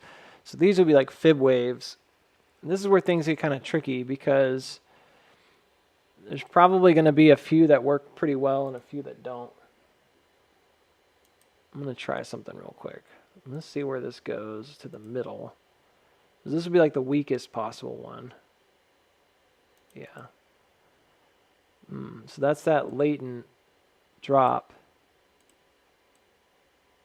Just to get back to like 316. It could be way over here in April. So one of the issues that we have with this form of analysis is just not knowing exactly what path will be taken. It's easy to look at this and suggest, well, if it broke the creek and it holds above here, which is easy enough to see, like comes above the top, then you should be able to see a move up, right? And this is coming to an earnings in March. Let's look at the 4 hour now. I'm on like the weekly chart. So, yeah, I mean, maybe if it can break above here and hold going into this earnings,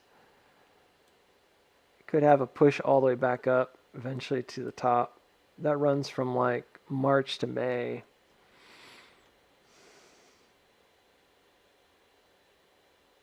I'm a little concerned that it's going to do that pop and just like hook here, and it is going to go up. And then it's probably going to wait until like kind of the April-May stuff. The only other thing I can do is try to measure the greater wave.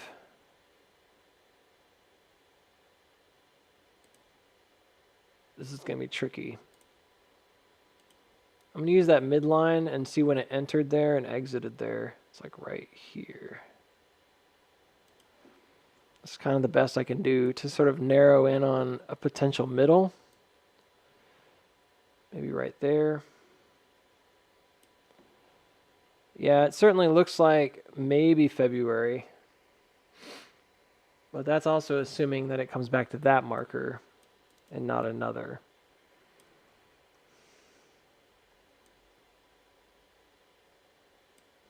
I think it's going to be this one. I'm not sure why I think that exactly, but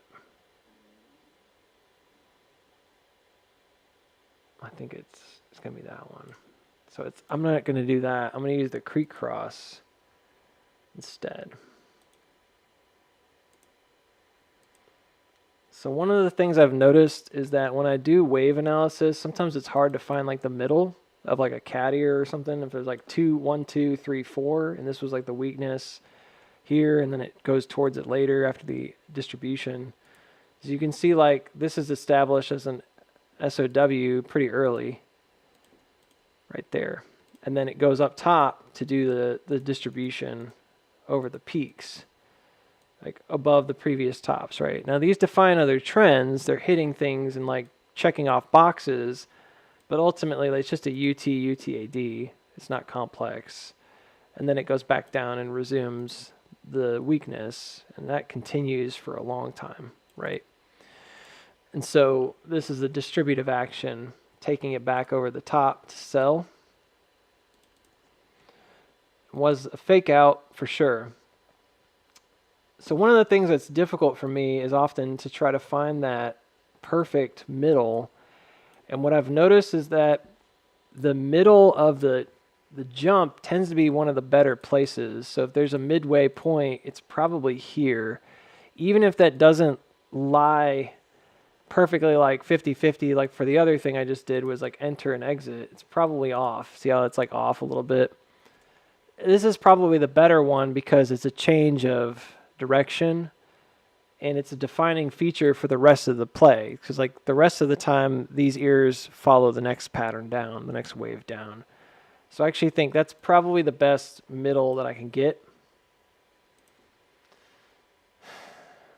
So if that's the case, and I think this is the middle,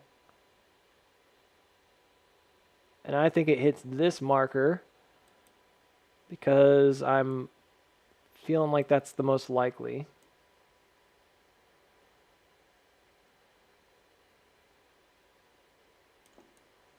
Trying to see what was happening back here. There's a support. That one's really high. Oh, and there's a split right there. I mean, it's hard to say.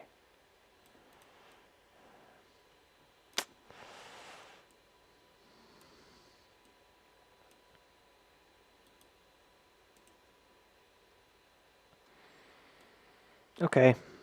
This is where I think would be most likely to see something good. So it may get a pop into February going to 220s, but I don't think it's going to hold there if it does pop. I think it'll probably come back down because it has to prove that it's going to go up. So it's the early advancement may seem like, oh, it should just bleed out, right? That's what happened over here. It just goes straight up. It's possible. I just don't think it's very likely right here. I might even not be surprised if it doesn't actually break here. If for whatever reason, like it has like more of a head fakey kind of thing and then comes back down. And it ultimately doesn't break out here till maybe after earnings. That wouldn't surprise me either. So regardless, it doesn't appear that you get to like $5.30 until maybe May. And that's just the waveform. I don't know why it coincides with other things we've looked at. I don't know why. But it's just where it is. That's just the measurement of the up, down, up. So it's not complicated. Like if I were going to map it, I would just say that's the map right there. I don't think this high one is as likely because the drop off here really convinces me that because that comes right off the middle of the liquidity that we built out. And so from the move down, that red line right there is the middle. And so that would be like a center point on the drop. So a 50% retrace would go from there to that red line. And therefore I'm like pretty sure that if you had a cross, it's going to be right where that gap is, right off the midline. It's possible that it's somewhere in the midst of this and it never gets past 313 again or something if it fills the gap. But I think it's very likely it comes back up right here. And this level is more or less like a quarter probably from bottom to top. If you drove this into 4 parts, it's like right around here. And there's a gap up here like 691. It might drive some of that price. So I think these are defining features of the original range here. And I think these are kind of extensions beyond that range. And if it's going to go back up, it's probably not going to get there till then. So this is a long-winded kind of play. Strong potential for upside, especially if you bought in at 50 cents. You'd be really happy right now. But I don't know if there's much to celebrate until after March. It's really hard to know if this goes any further. So from a shares only position, if you're comfortable waiting and maybe even buying low, if it drops down, that could be very positive.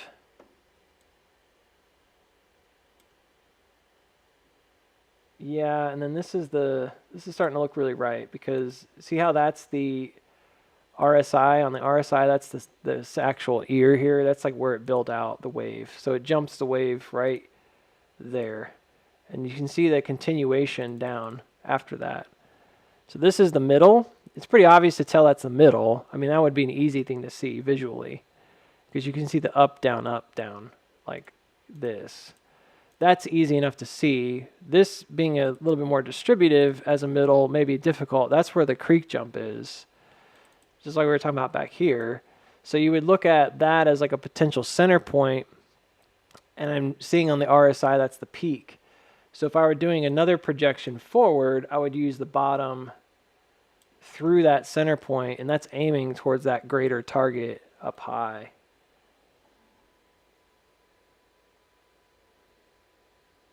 It definitely is. So there's a directional resistance here. So it was like pushing up. This is where it hooks. So it's generated like a downward motion, and then it hooks here. So up and then down. So the up down becomes the pivots. Up from here, down from there. So the reason I said it might come down first is because it hasn't actually broken out yet. I know there's a lot of volume here, but with earnings right around the corner, and because this doesn't seem to need to run up far, there's so many possibilities. This could be like a massive push to like 250 and then come down. It would need to at some point find support here, so that's not really an optional thing. If it just doesn't get support here, then that's a bad thing. So at some point there needs to be support built here. That's why I'm not sure. So if it doesn't breach it, you may come lower first. And then it's like this. Is there a weakness involved in any of this? Is there a place where it may have jumped a creek and then provided like a downward trend?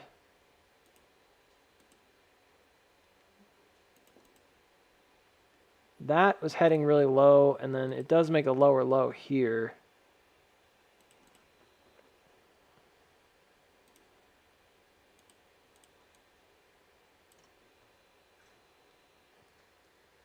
This 777 level. Hang on, my cat's eating something.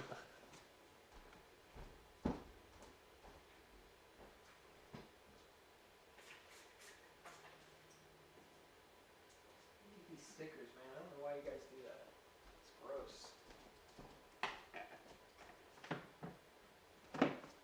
It's like they're trying to kill themselves. Horrible. I don't know. Trying to see whether this 777 level needs more.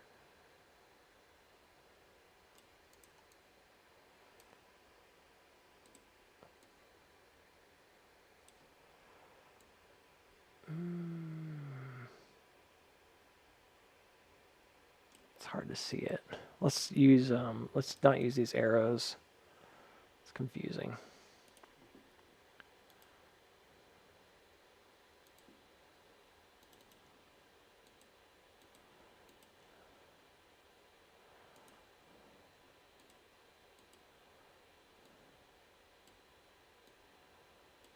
Yeah.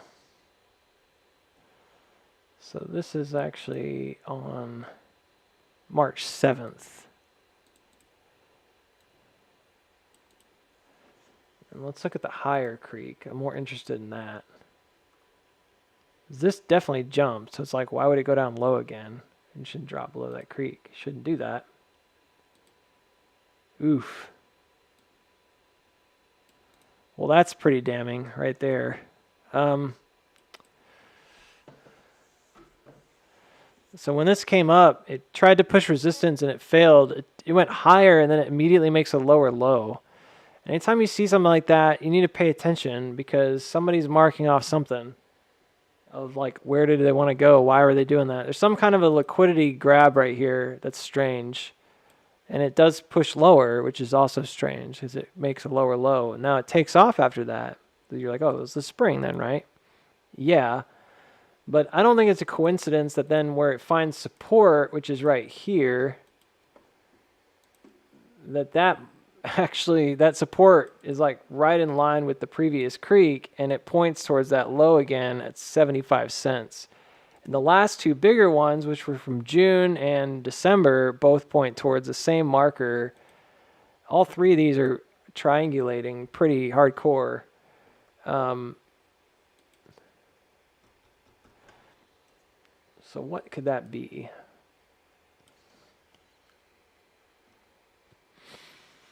I mean, that kind of implies that this might be right now like a head fake.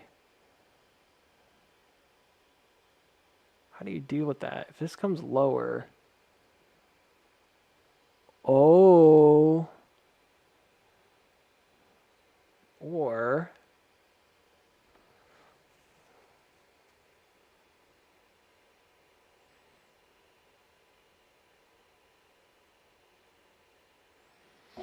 maybe it's just a point of interest. It may not matter that it doesn't come low or not. So this could definitely present itself as an interesting case study later. Because I would suggest that it shouldn't come back below this creek anyways. This shouldn't be coming back down through $1 again. I'm pretty sure that's where it is, because it's like, that's where that should not be breaking down, right here. You don't want it to come back below there. That's the trend support. But it hasn't actually pushed above the original highs yet. So this is a strange one.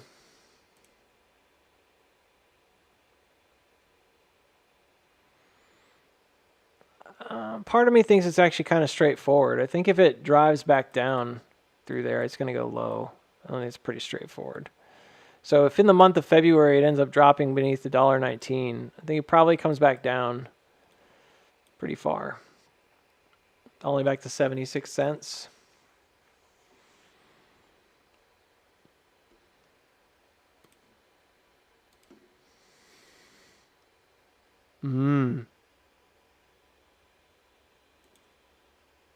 So there's an S curve here.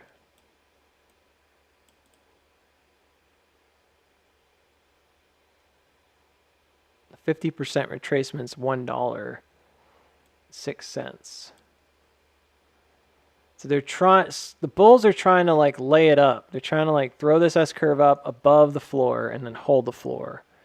The reason why there's so much volume is probably for that reason. Like they're trying to stop it. The bears are trying to stop the advance back through. You flip the chart, it's easier to see the inverted cat ears. So you can see why that would be a problem for bears. It's like that's breaking their ice level right there. Like they had support here, and if you come back below there, like oof, this just looks like a big old fat kitty cat ear, right? Inversely, you can see the 1, 2. So it already looks pretty bullish as it is. So what would it be if it came all the way back up again? It could be like a UTAD, but on the bull side, or on the bear side. I'm doubtful that that's a SOS with a backup. It's getting way too far back down. Yeah, it doesn't seem as likely to me that that's actually what's going to happen. More that this is probably just going to represent like a pivot point at some point in the future, like a low point. I could definitely see this trying to advance even as far as, I hate to say it, but it could advance as far as 223 and still come back up to near $1 because this little area isn't really checked heavily yet. So it's very possible, even if this does go down, this could come all the way back up here before it takes off. Just by the nature of what's going on. I think it'd be better to not do that. Obviously, be a lot stronger.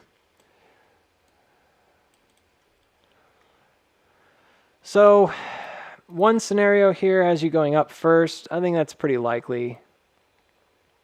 I don't know. There's a lot here that would suggest that it could do that based on what we're seeing. So I think there's a decent chance it goes up first. Yeah.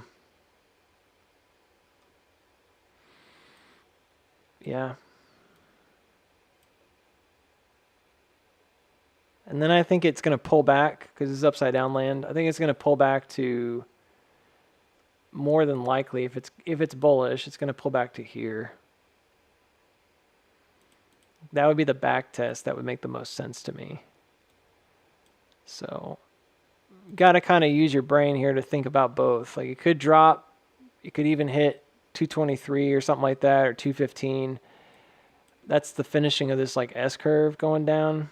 It's not really a big deal. But either way, I think it probably has to back up pretty far. So if it does it now, it's better. If it backs up to like 115 now, it'd probably be stronger than if it goes up and then back through. And then this is really the gap zone here. You know, everything kind of works. So the safest buy-in for this is not now. It's like after this 224, which is far away in some ways, and it's not going to give you the biggest profit. But that is like the most significant place, because that would have to happen after you have a support built, and then you're starting to make a new high, and it would be ultimately breaking above like this low. There's really no risk, in my opinion. There's not as much risk here as anywhere else. So the other place would be if it comes really low, maybe going into earnings or something, if it's chilling out and it's already kind of past this pivot point in March. I think it's a safe enough thing if it's holding support here at like 150. That'd be a potentially really safe trade. You're not going to lose very much if it starts dropping, and you've got a lot to gain. So the risk there is, risk reward's pretty good. Don't think it's very likely it's just going to rocket. You know, normally with S curves, I'm kind of looking at that middle as a guidance, and I think there's two. So there's a steeper one and there's like a shallower one. I think this is the one that we're really looking at right now, and I'm like more concerned about it. Like, oh, maybe it doesn't go that high. That's kind of the shallow one. So again, it's possible that it could get between 179 and 222 before anything else happens.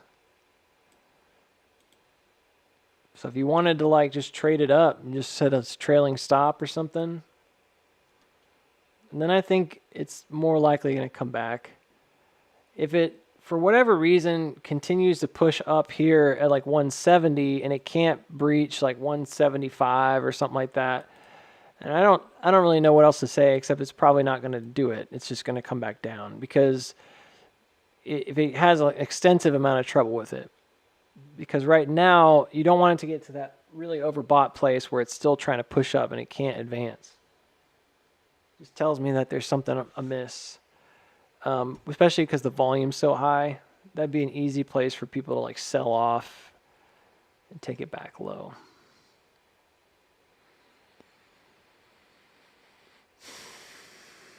It changes a bit if it does come back to 75 cents. We'd have to kind of reevaluate it. It's not broken, it's just not ready to go. So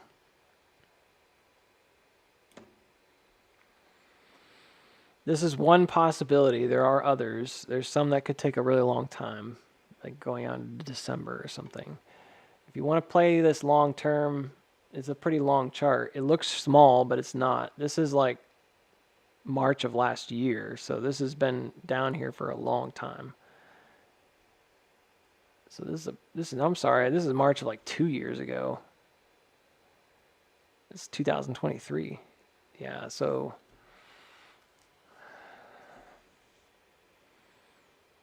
it's kind of an inverted head and shoulder. I don't know, man. Maybe that does give it more credibility to just kind of like bleed up.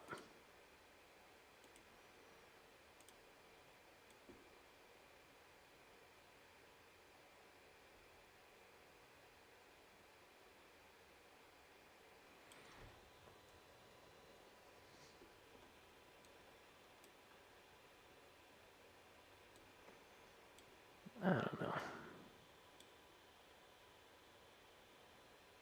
Why would I buy at 2 something? Oh, when it breaks out. If it pulled back and then came back up, that'd be the best time.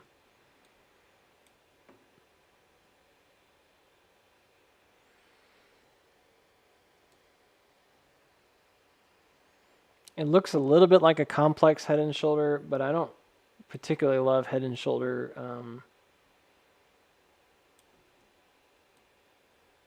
breakouts. I mean, they're hard to read. So, especially when they're at like an angle like this. Like technically, some people wouldn't trade it unless it comes beneath or above 187. They would consider that like the start of the neckline. And then this is all just part of a shoulder. Other people, like I've often used the angled approach, and I don't mind it as much, but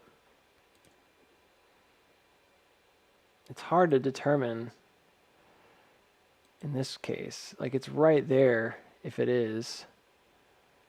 It's basically on the neckline.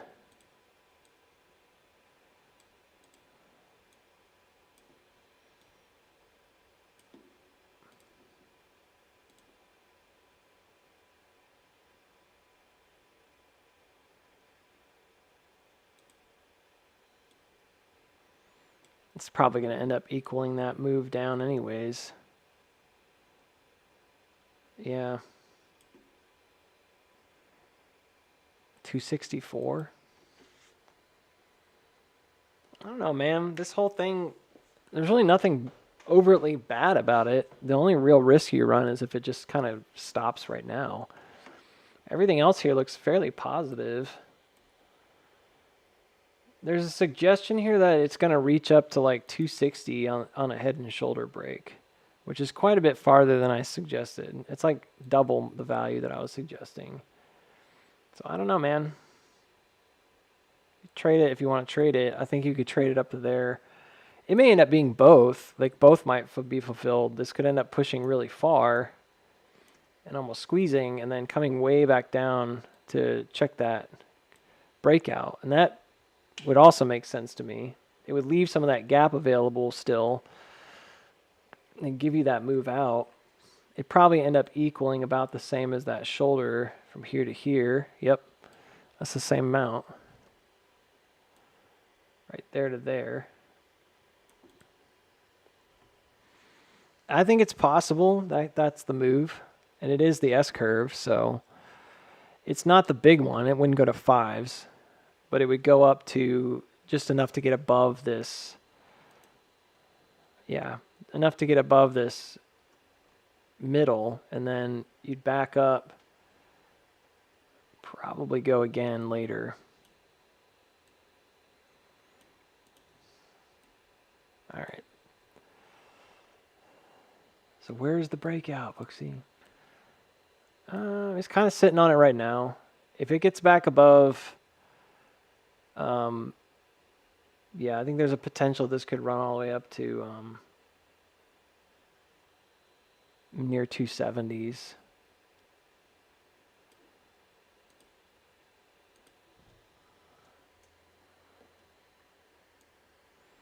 We're still on like a really high time frame, so we haven't even really looked at anything small.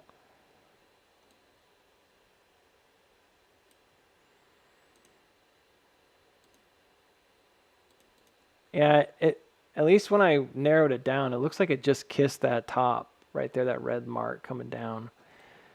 And it's trying to hold above 147. So I would just say as soon as it comes above 160, there's a possibility that it's going to run. Until that happens, I don't know there's anything else I can say about it. So if it comes up here and holds, I think it could just go.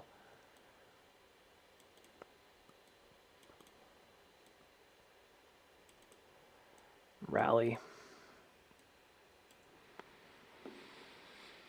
But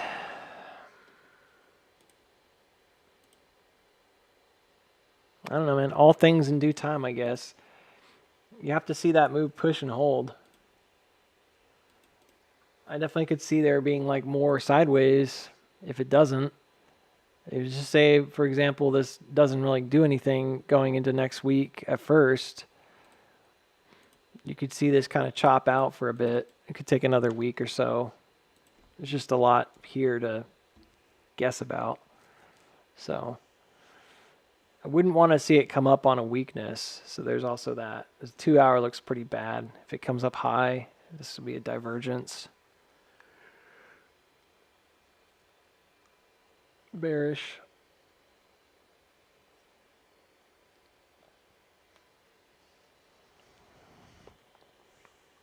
So later on, yeah, it just depends on the way this goes. I was saying like if it does go low first, then later it really wouldn't be very safe to buy until it already makes this jump and holds support. Unless you just want to trade shorter term, which you can, and just trade channels or trade breakouts. It's not hard. And then just put tight stops on it, and that way you're safe. Locally, it's kind of different because if it does hold, I could see that head and shoulder playing into a lot of buy-in and going from like 150 all the way up to like 260, which is a good move. It's a 60% run. Maybe not a bad idea if you're interested in it. I'm just nervous at this point because it's coming up to this top. Like there is a breakout here, so I understand why the volume's high. Because it's been in the works for years. But I just get nervous about that kind of stuff when it's on like a supply level.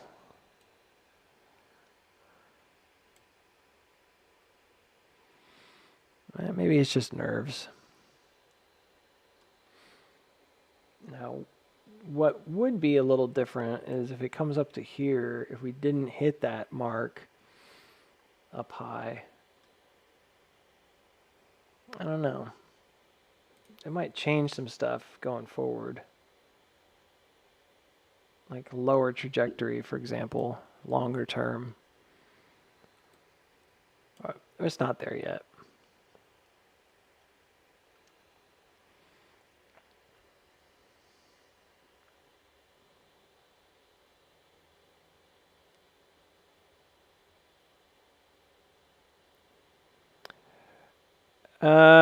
I can't answer like your questions because you ask them in like really rapid succession.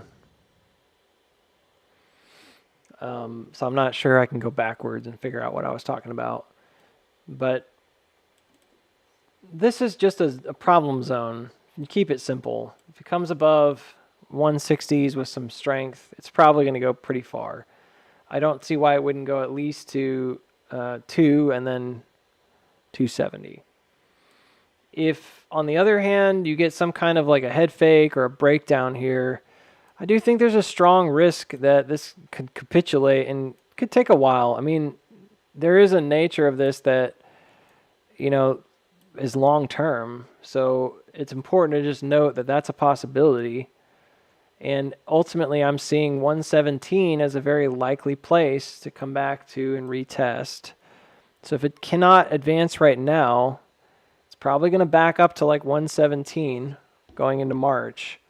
And then maybe by earnings, you'll get a breakout that runs. Beyond that, there's not much else here. Like, I don't really think this is very likely that it comes all the way back down. Seems unlikely. I think that's just a bearish marker that bears were trying to get there. But if bulls take off, it's not going to mean anything. Either way, you would say that this is a green time going into February, and it's probably going to be waving down more than likely by March. So whether that happens sooner or later, I think it's still green until fairly green or good until maybe March. If it starts turning down sort of in the series of upthrusts, then obviously that's not pleasant, but it really looks to me like a massive inverted head and shoulder break.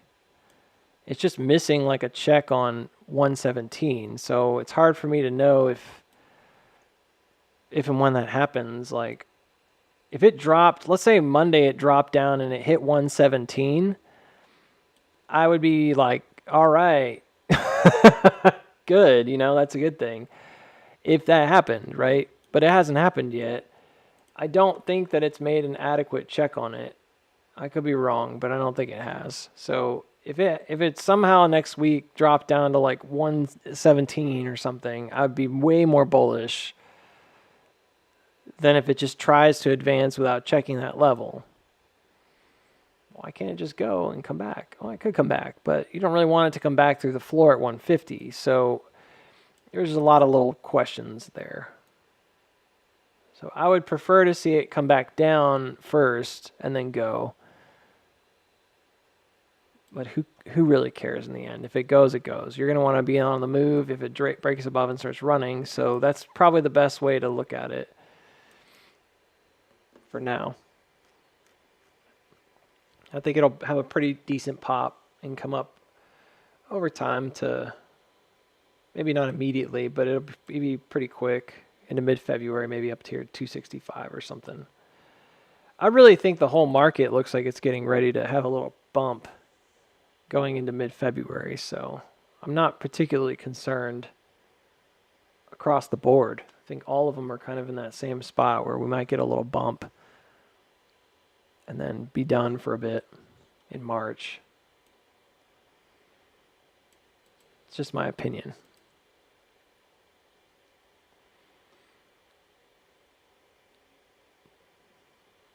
Yeah, and then later on, I don't know, I wouldn't sit in it past 250. I definitely would probably trade from like 160 to 250. And then I would just let it go and see. It could go a little higher. It may rocket farther. I mean, you don't really know. Could be some massive squeeze motion. Leave some on the table if you're worried about it. But I'm inclined to think that this actual 50%, or this kind of midway point, I should say, is really the more accurate target at like 275. So I don't think it's going to fill that gap. And then probably what happens is it backs up at that point to the floor because it's got to get back to 150. And if you get the rocket, that's always great. But just remember like what wasn't checked. And that would make the most sense to me to check that. Then you get the really big move here. Assuming it all works out. It doesn't break down again or something.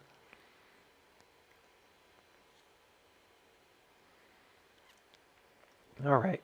It's 1 o'clock. Wow. I've been going for like 5 hours. Well, AMD did that thing, and that's okay. I had it on the chart earlier. I kind of thought this might pop and then come down. And I was looking for maybe 116, maybe even down to the bottom again. I really wouldn't mind seeing it come back. So I'm pretty excited actually it's coming back down. I like that.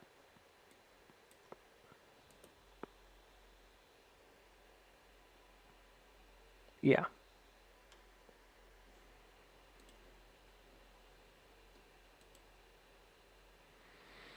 NNOX kind of looks like garbage. To me, it looks like it tried to advance and failed, but I don't know. If that ends up being what I think it is, just a bear flag.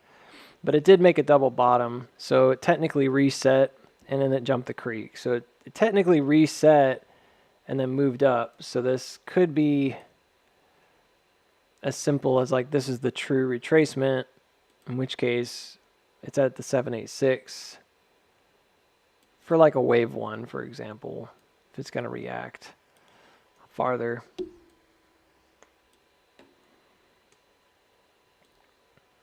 Kind of a bummer, but they left a ledge here at right where I said it needed to kind of hold, which is at 777. So it just looks like it's bleeding down. If this does end up being a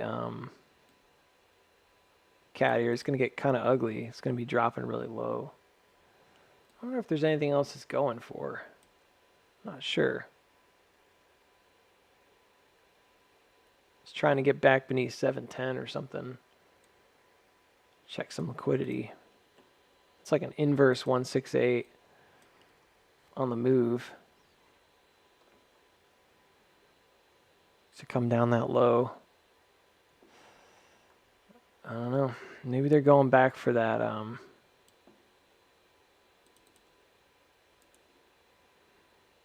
This is actually weirdly February 4th too. I wonder if it can rug pull that fast. Monday just dumps.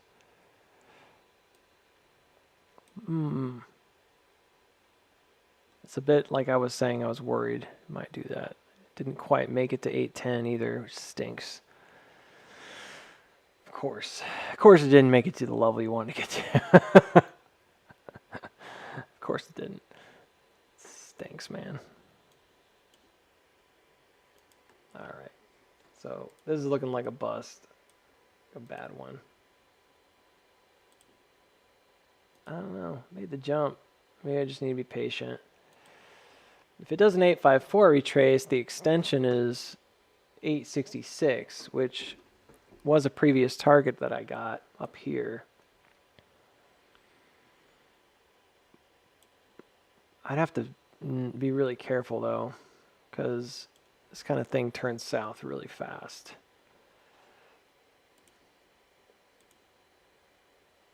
That's like really low.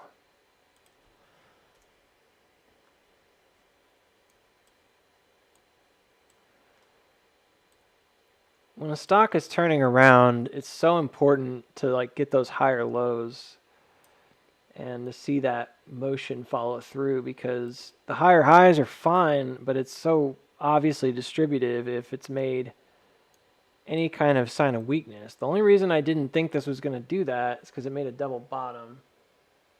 732. Yeah, and it definitely did.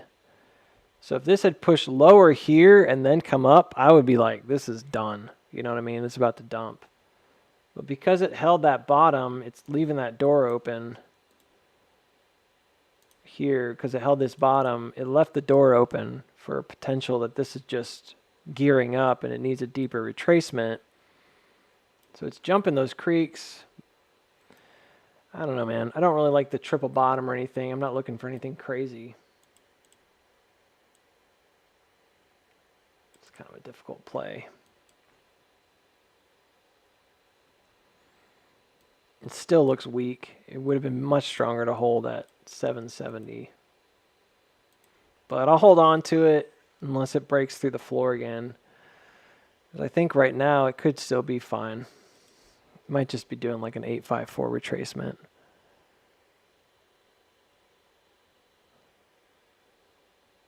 Well, that's good.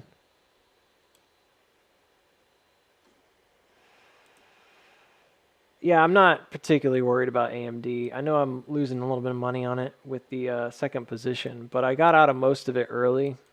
And I think this makes sense to me. This was what I was talking about this morning. We talked about that it could be like a breakdown of that trend, in which case you're left with the only other alternatives, and there's not that many.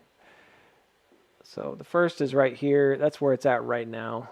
So it just got there. And that's this lower trend, this orange guy.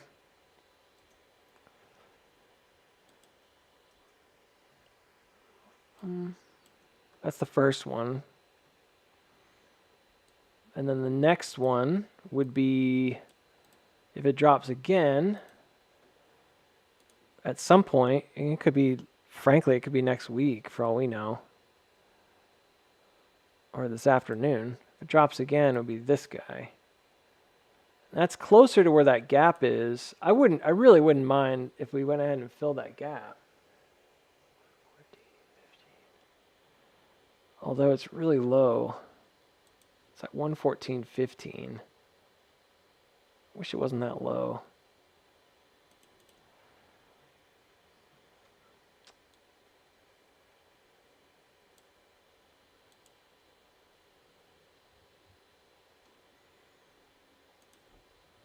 I don't know. Now might be a good time for me to average in, though.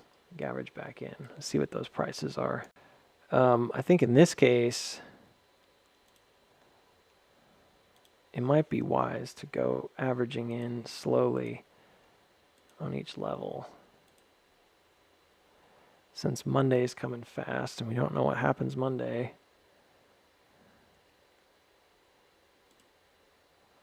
I just want to get a piece of it. each time it hits those levels. So let's try it. Okay, good.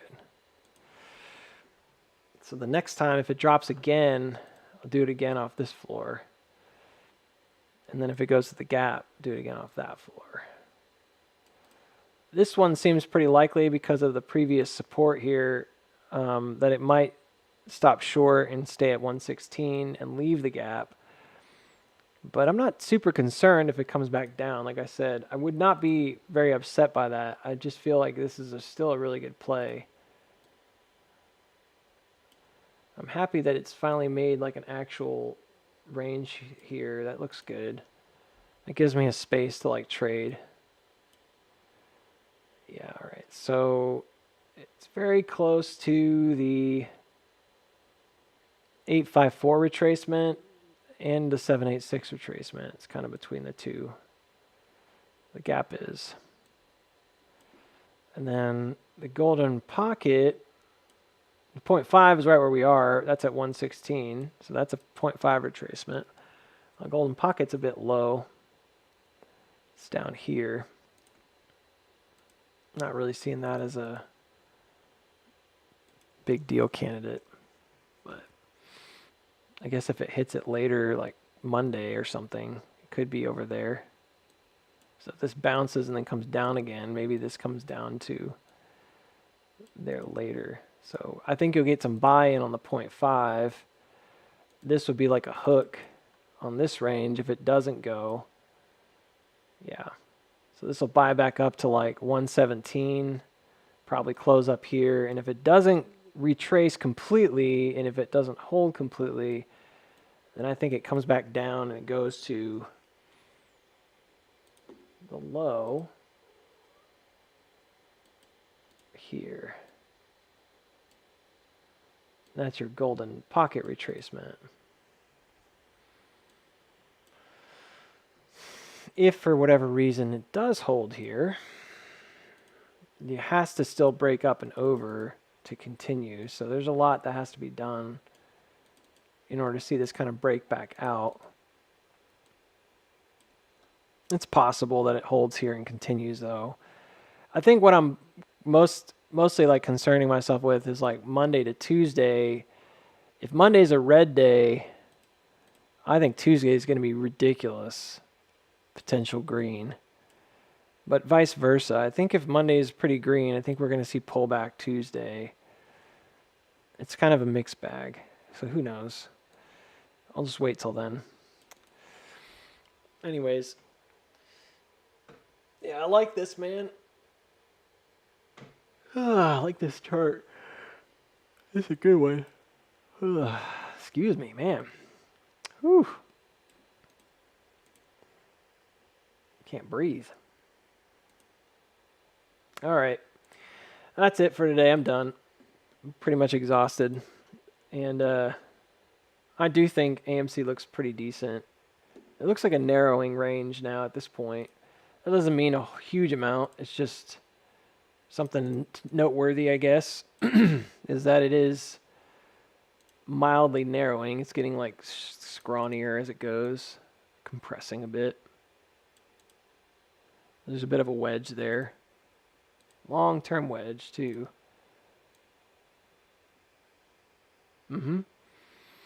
Breakout of that wedge takes you back up to the floor at 358. So if the wedge breaks, it goes back to 358, which may not seem like the biggest deal in the world, but you got to remember, like, there's a lot going on there. That's where we have, like, the macro. I think it's the centerfold of this whole, like, wraparound. So kind of gravitating away from it enough that we've got now a 60% retracement to it. Also jumps this bigger creek. So to break out there, whether it's Monday or Tuesday, puts you in a really good spot, kind of right beneath here, to maybe do like a bit of a 50-50 wrap around that. So if we come down even lower, yeah, it gets you right back up there. That's the wave jump. See, we rejected off the wave. We didn't actually go through it. We stopped right on it. And I think that's very important because when we go through it, we usually do like a 50% move through the other side. That's just the dynamics of a wave, right? You define it, then you break through it. If that's the defining motion, the direction of the trend, then it's going to continually gravitate back until you've kind of broken away from it. So this would be like a really quick move, boom, to like 360s, and then it would chill out for a minute, probably going into the next Monday. And then the second week here, maybe going into the 10th, you probably close at like 350 or something. And you come back up. And that works. That's the right target. So it gets you right to where you need to go right here. Back at the top. It's good. Yeah. So I don't know for a fact that's going to happen or when exactly that's going to happen next week. That's not what I'm saying, but I think there's a really good chance that we're going to end up back at 350 and then 420 roughly within the next 2 weeks.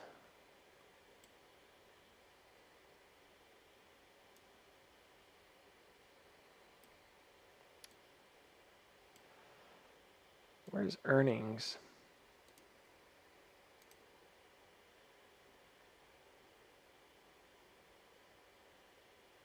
It's like late February, right? Like February 20th or something, 28th.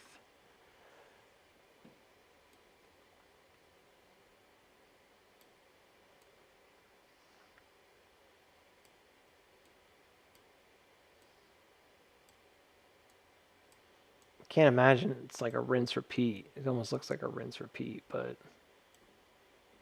that is where it would be.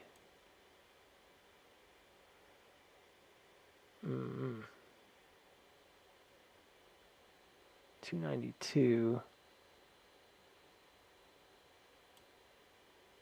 They're just going for the gap.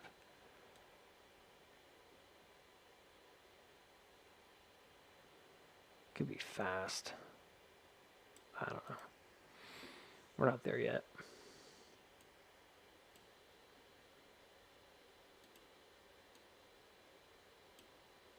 All right. I think the structure of it does make sense, but I don't want to go any further into it right now. I'm tired. Yeah, I'm happy with Wolf. I'm in it. I'm just chilling out right now. I'm waiting. I don't know. I really wasn't expecting it to necessarily hold super strong here based on the volume and everything. I suggested maybe this holds here, like comes down, and it did, and then comes back up. If it can hold above, it'll be all right. If it closes below after this, it's not going to be a good look for it. So it needs to kind of find its footing again. I really don't care as long as it holds this area. And it's still a mixed bag as to what happens first thing next week. But for now, that would look bullish to me. If it can hold that. A lot of red today, huh? All right, I'm out. You guys have a good one. Have a great weekend. Talk to you later.